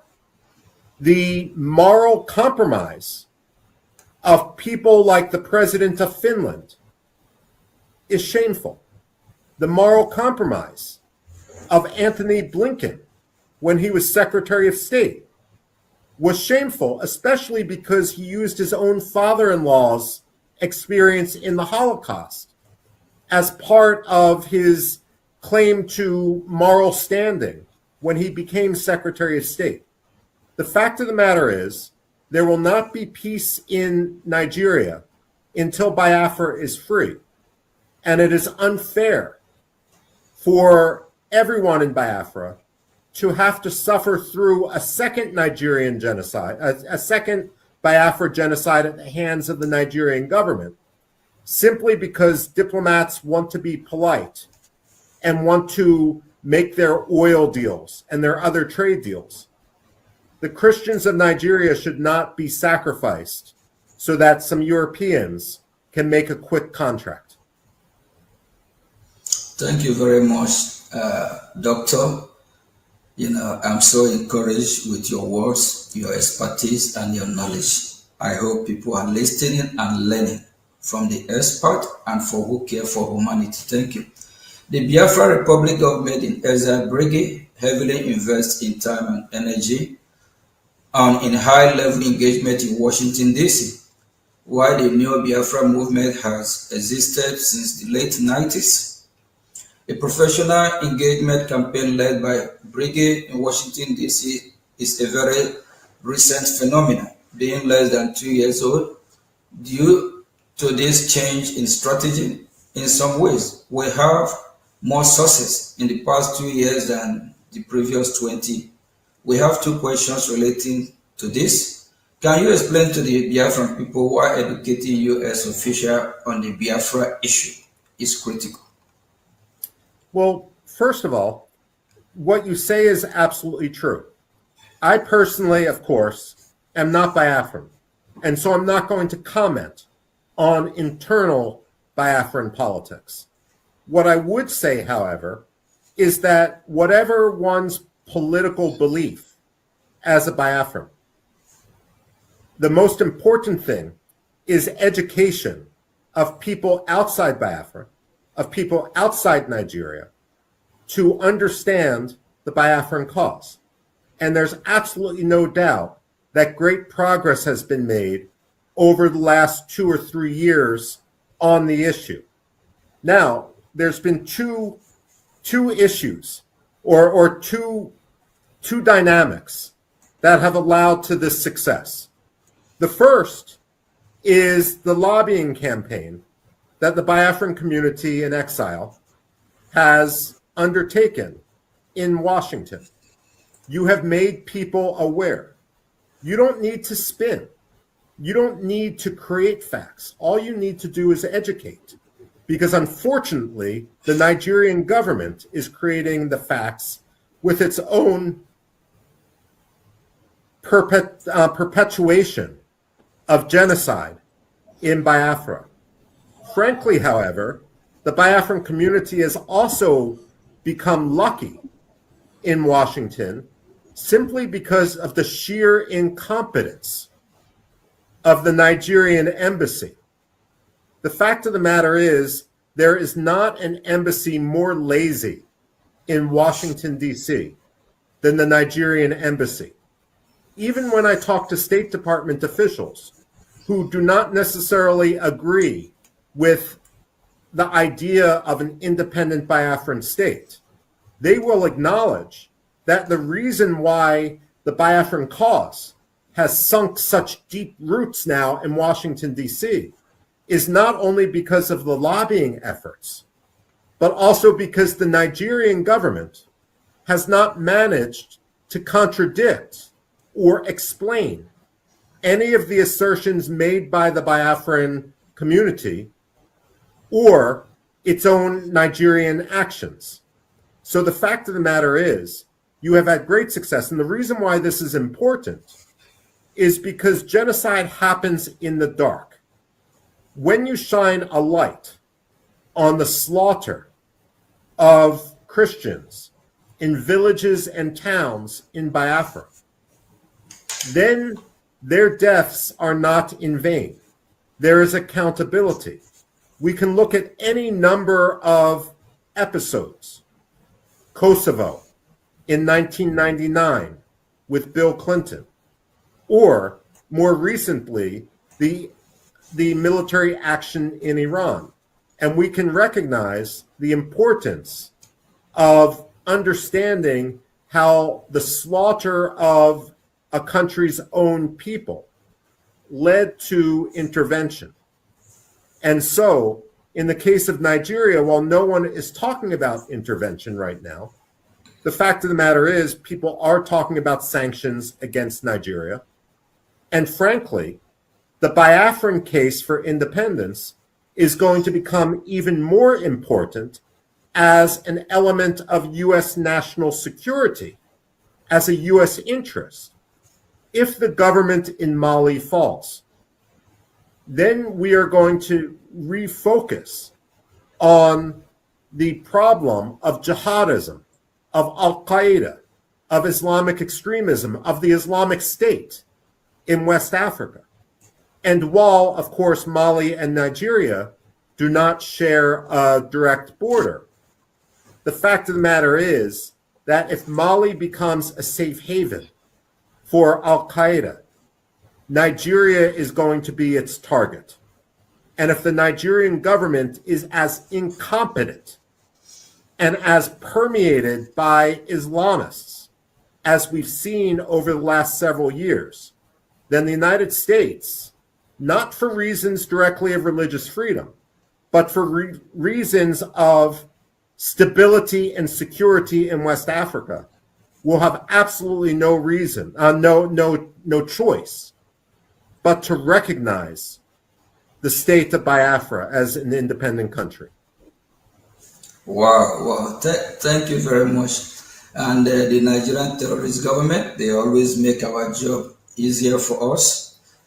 The Biafra Republic government in exile has a transactional approach in engaging the U.S. government, making a beneficial offers in the areas of defense, security, and natural resources in exchange for U.S. political support, similar to what Somaliland is doing. What are your thoughts on this approach?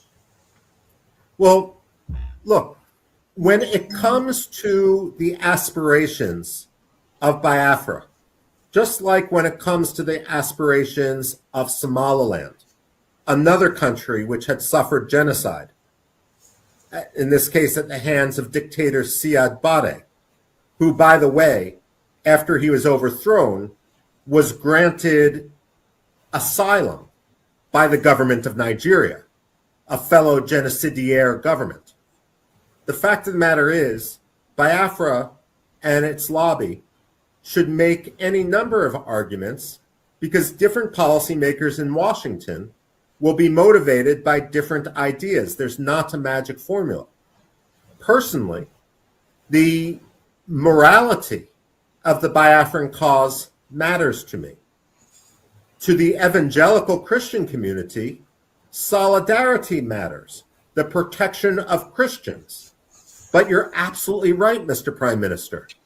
And Biafra has a lot to offer.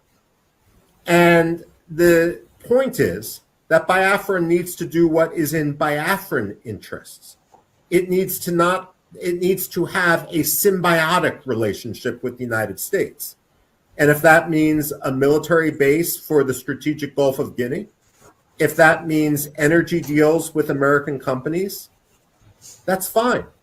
The fact of the matter is, we should be supporting you for practical, realpolitik reasons.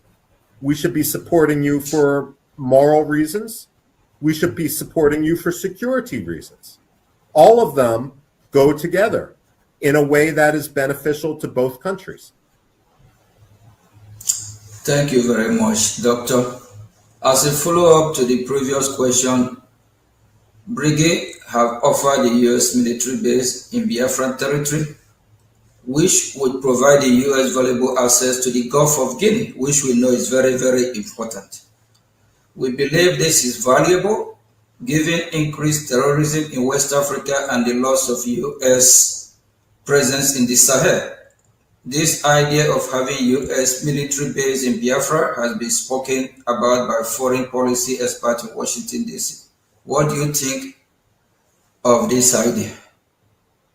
I think it's a very good idea.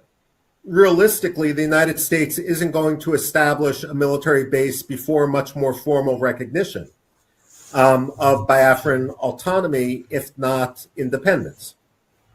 That said, I would add to your litany of reasons why this is important that the Gulf of Guinea is now the international hub of piracy. And therefore, it becomes extremely important to the security, to the freedom of navigation, to the energy flow. Now, technically speaking, when it comes to maritime law, piracy is an act that occurs 12 miles outside of a country's borders, once it's outside on the high seas, outside of its territorial waters.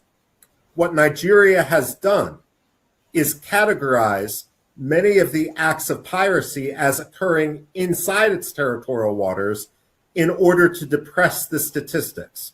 But the fact of the matter is, Nigeria, number one, is dishonest with regard to its security. It's become a major source of instability in the region.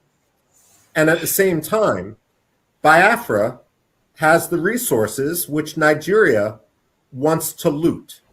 The dynamic which the United States has to be very careful about is this. We've seen, for example, in both Pakistan and to a lesser extent Egypt, governments demanding that the United States assist them with defeating extremists. And in a way, it's a dynamic of extortion. Pakistan supports the Taliban, for example, and then demands that the United States gives it security assistance to defeat the Taliban. But it's never going to defeat the Taliban because it wants the billions of dollars in American security assistance. What the Nigerian government wants to do is similar. It wants to, on one hand, promote and catalyze the Fulani militias and other Islamist extremists in the Middle Belt, in the North, and in Biafra. And it will say, you need to give us millions, billions of dollars for our military in order to defeat this threat. But it's like the arsonists saying, you need to give us millions of dollars, billions of dollars to put out a wildfire without admitting that they themselves started it. So what the United States needs to do, military base or not, is to call the bluff, the cynicism of Abuja. It needs to tell the Nigerians, we know what your game plan is, and we reject it. And the fact of the matter is, you have become a terror sponsor. You should be designated a state sponsor of terrorism.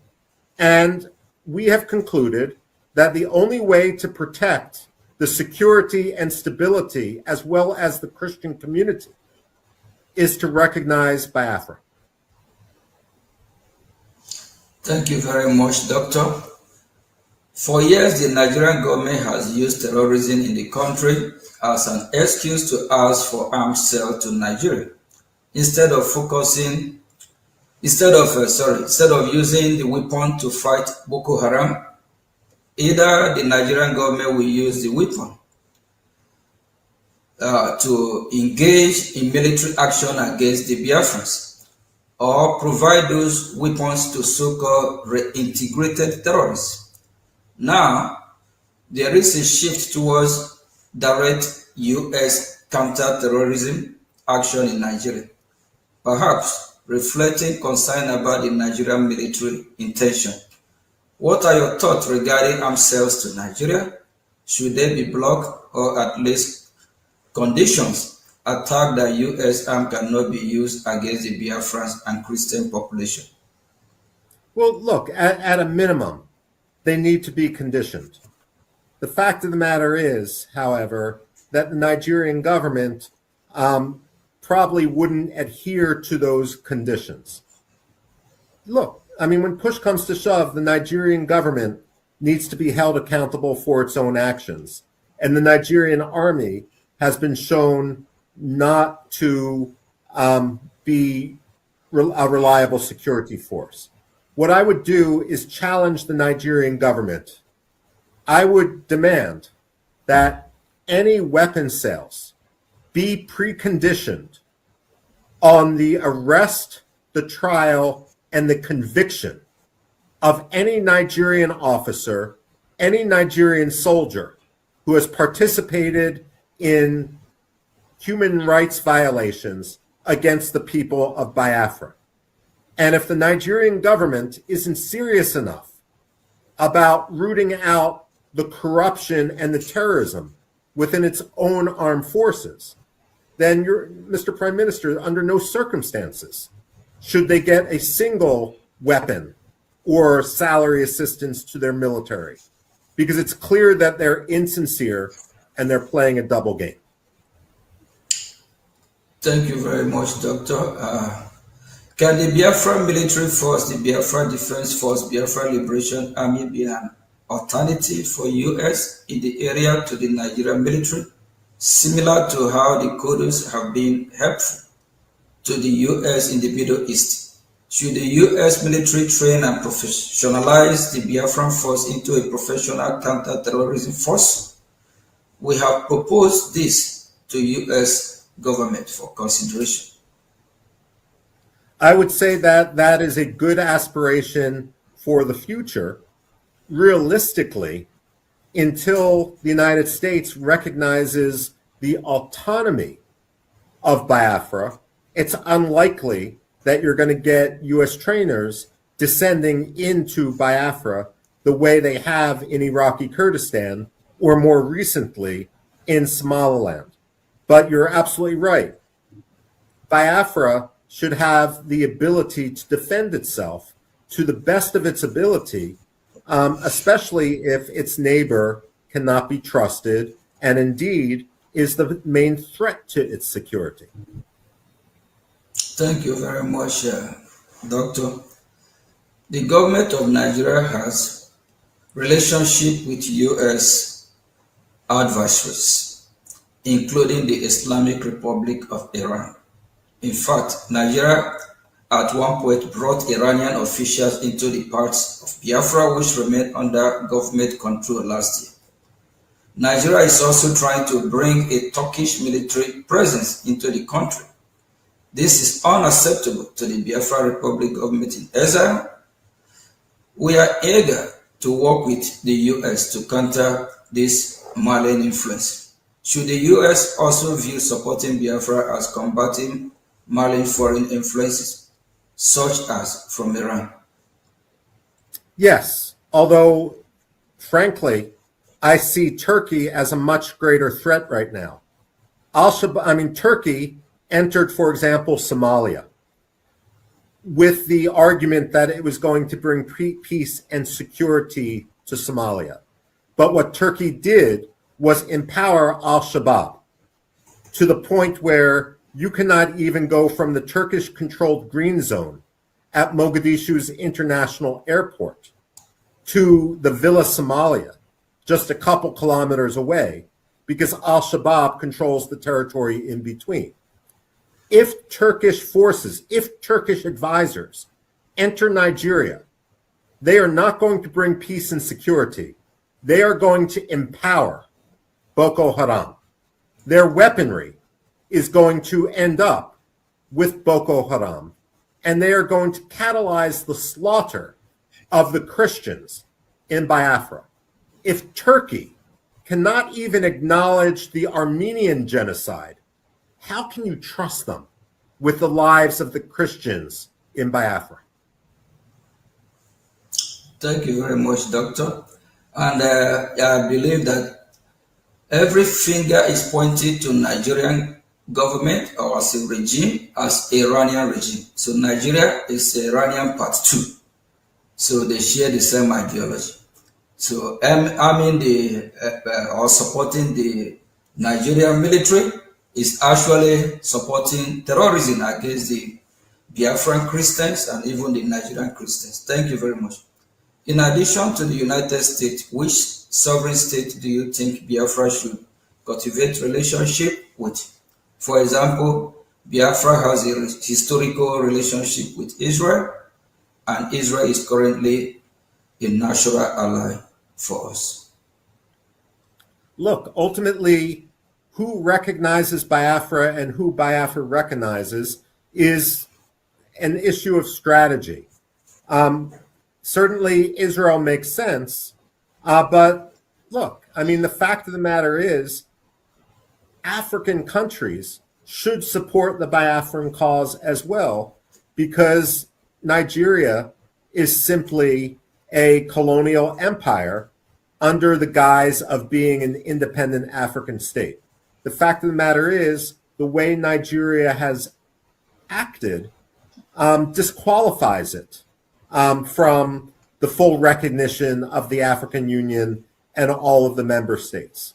If I were Biafran, I would look at other states in the region that perhaps have reason to understand the threat which Biafra has been under.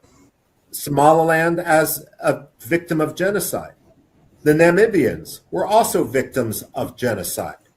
In the future, one might look at countries that have had difficulties between sectarian communities, like the Central African republics.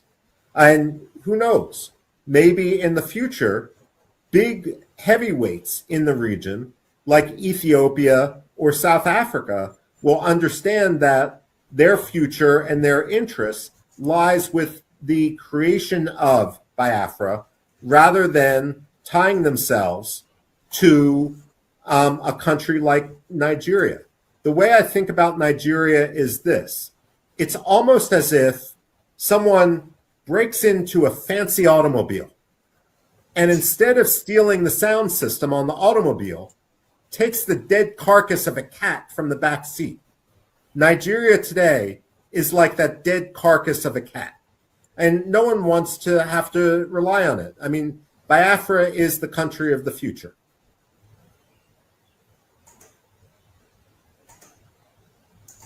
Thank you very much, Doctor. Are there other independence movement or non-state actors you think Biafra should have relationship with? We have contact with the Ambazonia. Somaliland is being pointed out as a successful example. Well, I mean, certainly Somaliland is successful. And the reason Somaliland is successful is, like Biafra, it has a clear history and clear borders. And it also has a national unity that is born from the trauma of the initial genocide. And Ambazonia makes sense as well, simply because, look, Ambazonia should be independent. Cameroon had its opportunity, and it failed in its compact, much like Mogadishu, Somalia, failed to uphold its contract. And when you fail to uphold your contract, the contract is violated, and then you can go in the other direction. So when it comes to Ambazonia, I mean, absolutely,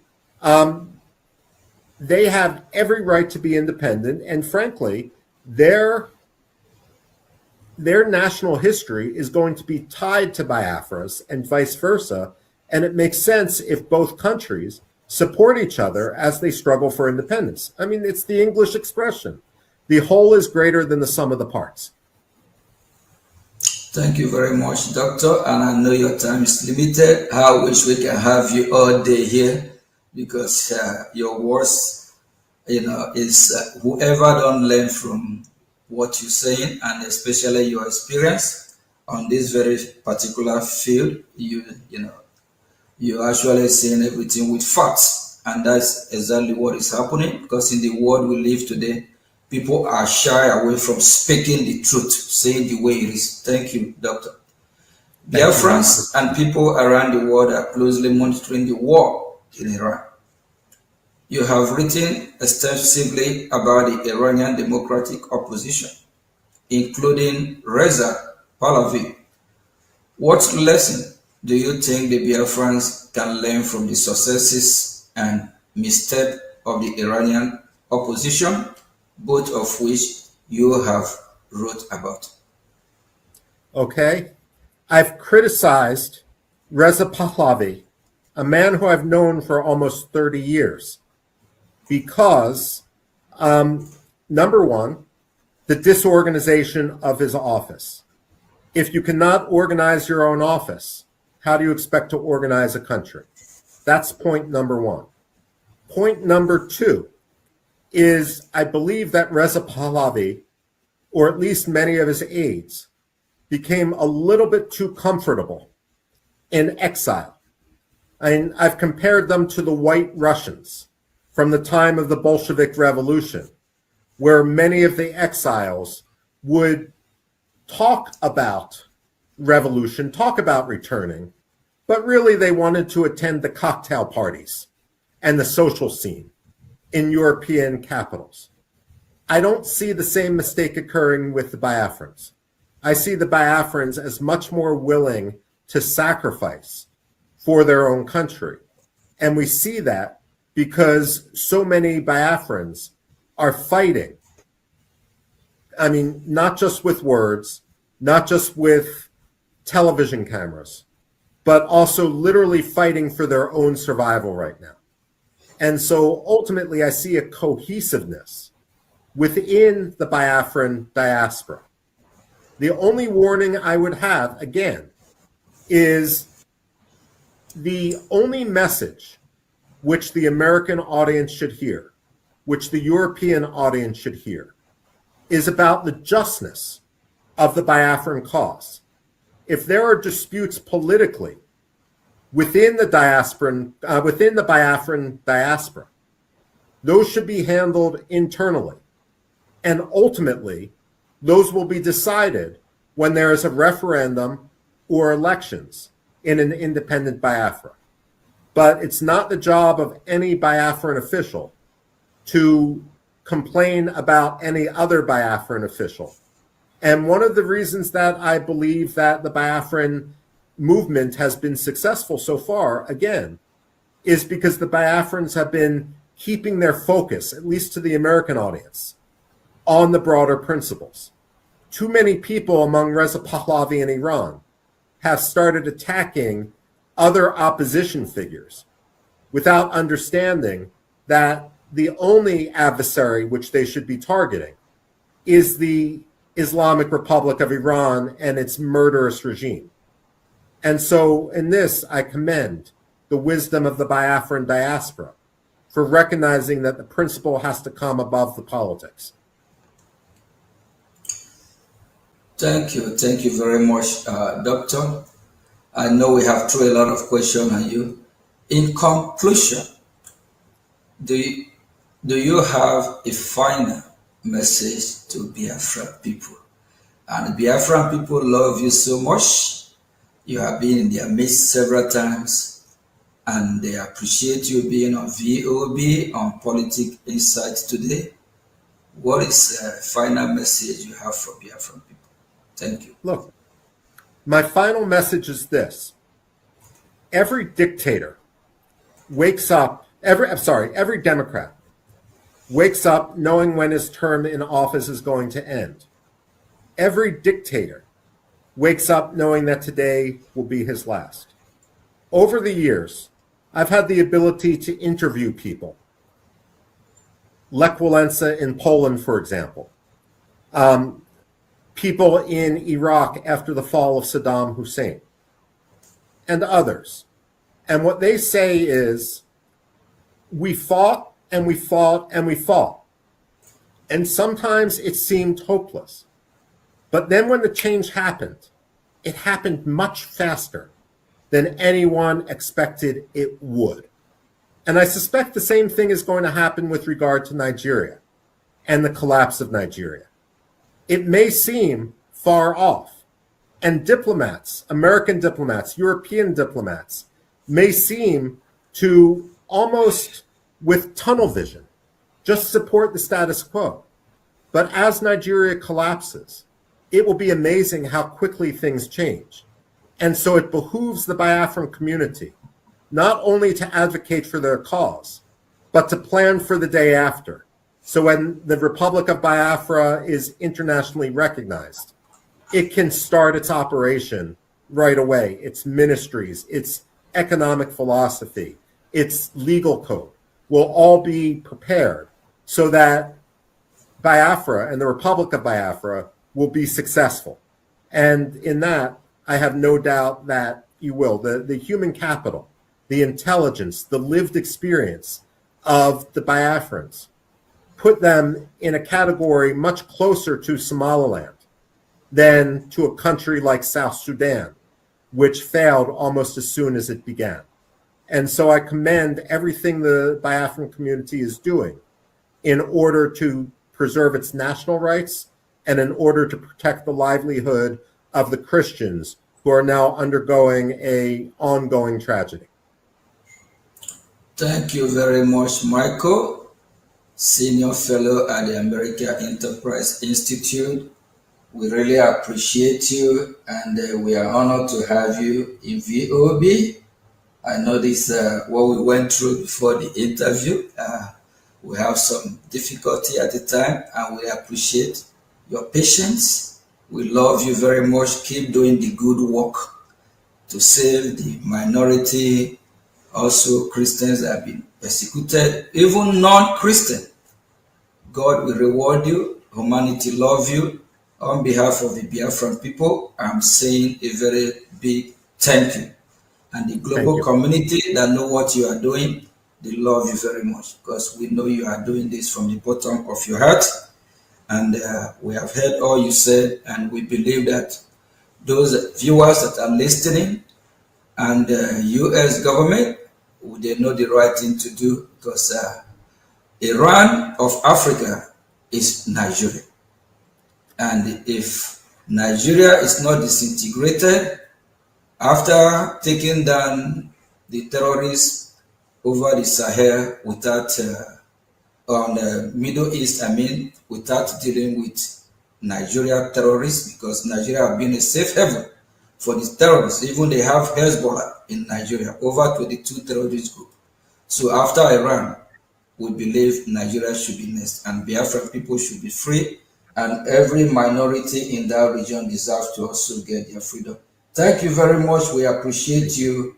And I also want to let Biafrans know that Michael Rubin here, acknowledge the success of Biafra Republic government in Washington, of which we have been spreading the gospel, educating U.S. officials, because some Biafrans are not aware of this. And thank God that you yourself, you acknowledge it, that the work of our lobby, taking us to Washington, D.C. is paying off. Thank you very much, Marco.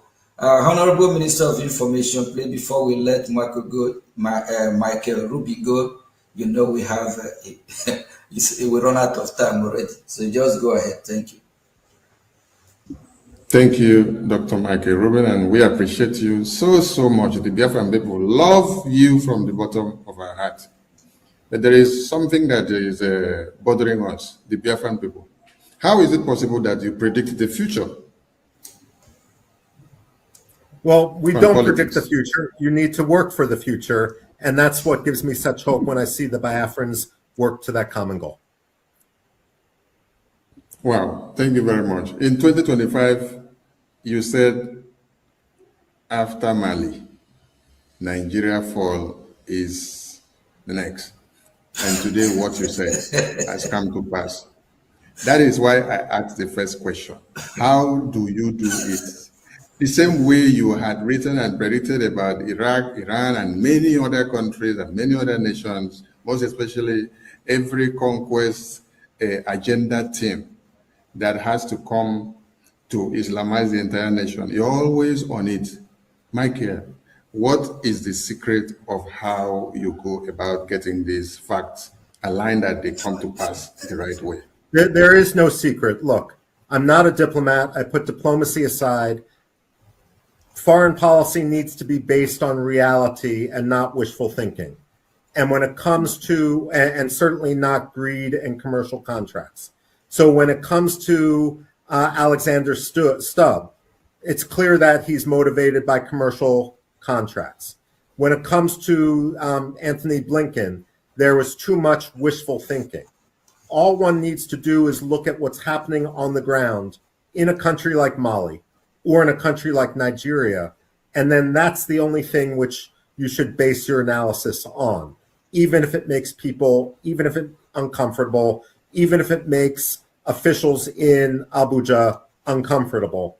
You only need to work in the realm of reality, and that's what I try to do. Thank you, Michael. I did ask one very important question to our previous guest, and I'll also throw it to you. Is it advisable to reintegrate Boko Haram terrorists or Islamic jihadist terrorists into the military formation, because this is what Nigerian government are doing? No, it's not wise. It would be self-defeating, and ultimately it would be laundering terrorists. Those who are in Boko Haram should be held accountable for any violence which they perpetrated, and those who were kidnapped into Boko Haram or who may not have been directly involved in violence should be rehabilitated, but not under arms in the military. And countries like Rwanda and countries like Morocco both have experience in how to accomplish this. The one thing one should not do is put them in the military when they have been indoctrinated into the ideology and into the extremism of Boko Haram. Thank you, Michael. I leave it there because of time, and we are so happy to have had you on the show. Thank you. Prime Minister, over to you, sir. Yeah, thank you very much, Mike. Really appreciate, and hopefully in near future, we have you on VOB again, where we might you might have more time, because your word and your insight, your knowledge is encouraging, it's uplifting.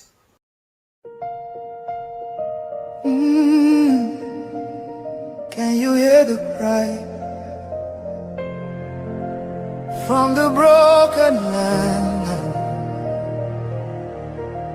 from the wounded hearts? Nigeria, they bleed, people they cry, tears for the ground, nobody asks why. Over 7,000 souls don't fall every single day, we still there call. Churches burning, hope fading fast. Since 2009, the pain don't last. 50,000, maybe more. Heaven they count every single soul. Children without home tonight, mothers praying through the night, fathers lost no strength to fight. Who go stand for what is right? Oh, stand for love, stand for life. Be the answer in this time. You can have to wipe their tears, you can calm their fears. Give a hand, don't turn away. Be the light in darkest days. keeps the soul alive.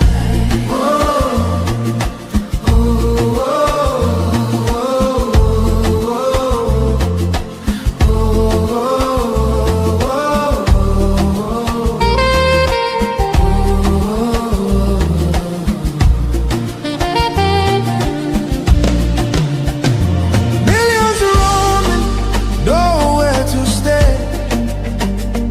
No clean water, no food today. Kidnapped voices crying in chains, silent echoes filled with pain. 19,000 churches gone, but faith still rising, Holding on, in the ashes. Hope remains, love can heal the deepest pain. shelter broken, dreams erased. Hungry hearts we can embrace. Let compassion take its place. Now's the time to show His grace. Stand for love, stand for life. Be the answer in this time. You can help to wipe their tears. You can calm their fears. Give a hand, don't turn away. Be the light in darkest day. Every little you provide keeps a soul alive. Food, water, shelter, hope. You can be the miracle they pray for. You can change a life today. No matter how small it seems, your love can rebuild their dreams. Together we can make a way. Keeps us all alive. Oh, no.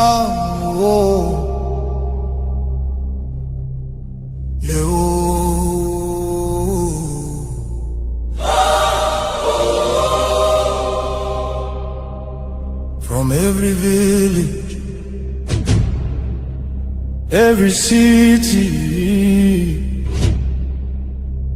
from homeland to diaspora, hope is rising again.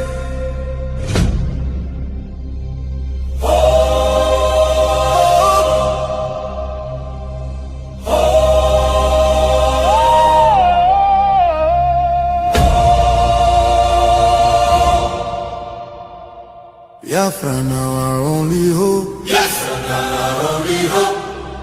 Hope for today, hope for tomorrow. No more pain, no more sorrow.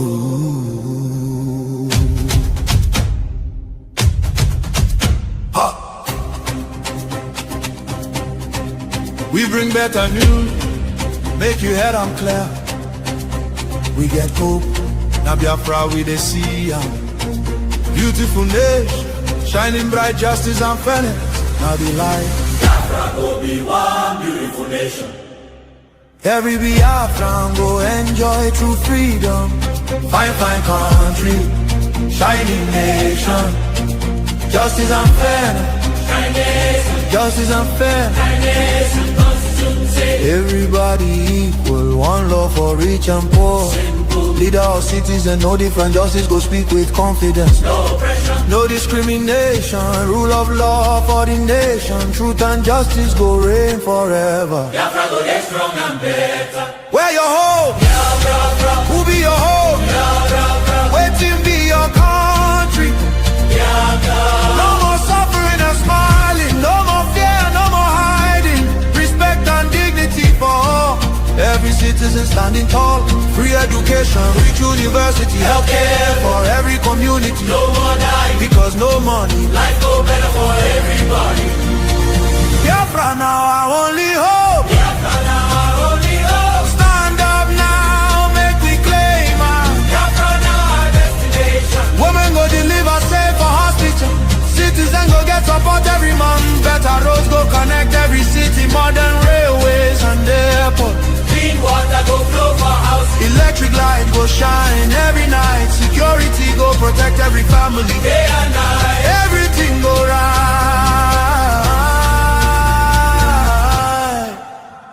fit waka free for midnight, go your road without fear. Kidnapping and violence disappear. Peace and progress everywhere. Mama and papa go get retirement benefits. Nobody go kill you for Biafra and go free. Now wahala, the person don't buy for him head.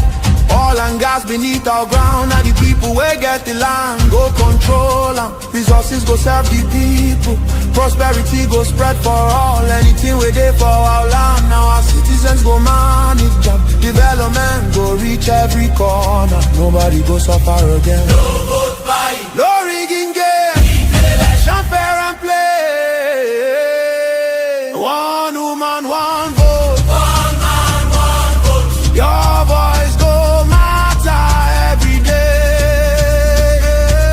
Biafra now our only hope. Biafra now our only hope. Hope for today, hope for tomorrow. no more pain, no more sorrow.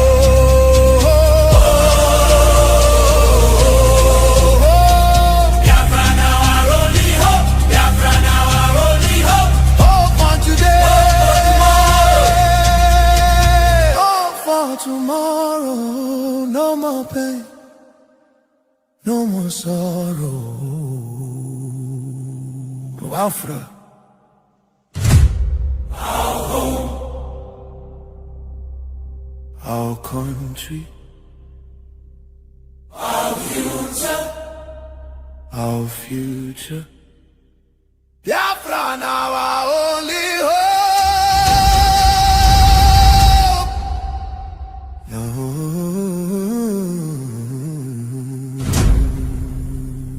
Great people of Biafra. This is the voice of Biafra. The voice that cannot be silenced. The voice of truth, resilience, and freedom. Speaking to you in the spirit of courage and in the language of liberation. Nigeria government has lost control over insecurity. Fellow listeners, what was once whispered in fear, what was once denied in arrogance, has now become a reality too loud to ignore. A nation staggering under the weight of its own contradictions is rapidly losing control over insecurity. From the north to the south, from the east to the west, the land trembles, not from natural disaster, but from man-made chaos. Communities abandoned, villages raided under the cover of darkness, highways turned into corridors of fear. Citizens left to fend for themselves. In a country where the government once promised protection, the question now echoes across the land.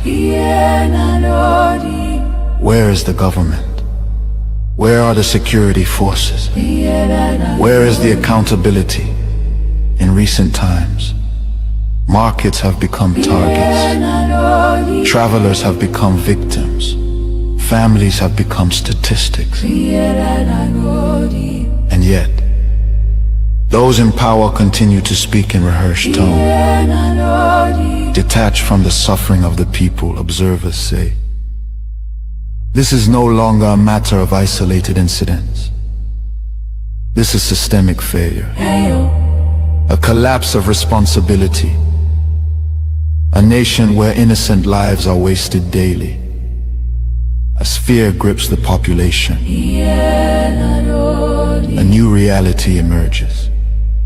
The people have lost confidence. Trust has been eroded. Hope has faded. But here, on this frequency, we do not deal in fear. We deal in truth. And the truth is this. A government that cannot protect its people has failed its most sacred duty to the people. Listen. Remain vigilant. Remain aware. Remain strong. Nigeria has failed its citizens, and in awareness lies survival. This is a wake-up call. You are listening to the voice of Biafra, where truth lives and freedom speaks. Biafrans stand firm until justice speaks louder than silence. And stay safe. God bless Biafra Republic. God bless Biafra Republic government in exile. Justice go reign forever. Biafra go get strong and better. Where your home? Biafra. Who be your home? Biafra. Waiting be your country. Biafra. No more suffering and smiling. No more fear, no more hiding. Respect and dignity for all. Every citizen standing tall. Free education, rich university, healthcare for every community. No more dying because no money. Life go better for everybody. Biafra now our only hope. Biafra now our only hope. Stand up now, make we claim Biafra now our destination. Women go deliver safe for hospital. Citizen go get support every month. Better roads go connect every city. Modern railways and airport. Clean water go flow for houses. Electric light go shine every night. Security go protect every family. Day and night. Everything go right. You fit waka free for midnight. Go your road without fear. Kidnapping and violence disappear. Peace and progress everywhere. Mama and papa go get retirement benefits. Nobody go kill you for Biafra and go free. Now wahala, the person don't buy for him head. Oil and gas beneath our ground. Now the people will get the land, go control them. Resources go serve the people. Prosperity go spread for all. Anything we do for our land. Now our citizens go manage them. Development go reach every corner. Nobody go suffer again. No vote buying. No rigging game. Election fair and play. One woman, one vote. One man, one vote. Your voice go matter every day. Biafra now our only hope. Biafra now our only hope. Hope for today. Hope for tomorrow. No more pain, no more sorrow.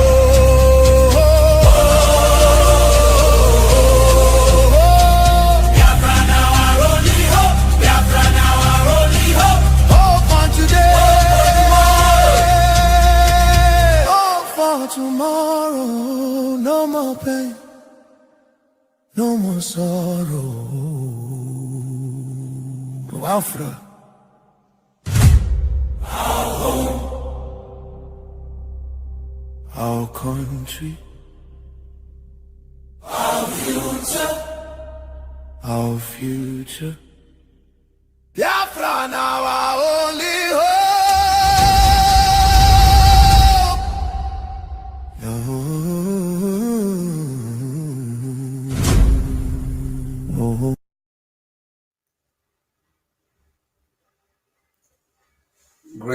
Greeting, fellow Biafrans and our allies and viewers all over the world. Good afternoon from here. With me, I have our lobbyists, Elias, Washignton, and Madison. So he's going to give us a brief update of our activity lately in Washington, D.C., and we might have some few minutes for interruption. Then after that, we call it a day. And I also want to remind Biafra that this is Voice of Biafra, because for so long our voice have been silenced, and it's time we tell our story and the reason why we are fighting to leave the country called Nigeria, because it's a terrorist country. And tomorrow also we'll be having our guest, Ambassador Tribunage. Please Don't miss it tomorrow. We call Elias Mazi Elias. Mazi Elias, welcome to VOB. Thank you very much. Thank you, Mr. Prime Minister, Your Excellency. It's an honor to be here on Voice of Biafra. This is quite an honor, and I'm glad to be here as you inaugurate this new program, which will spread the Biafran message across Biafra and West Africa. We're just here today to, as was said in the flyer, to provide an update here from Washington, D.C., to have an organic discussion and touch base with our wonderful viewers and listeners. Prime Minister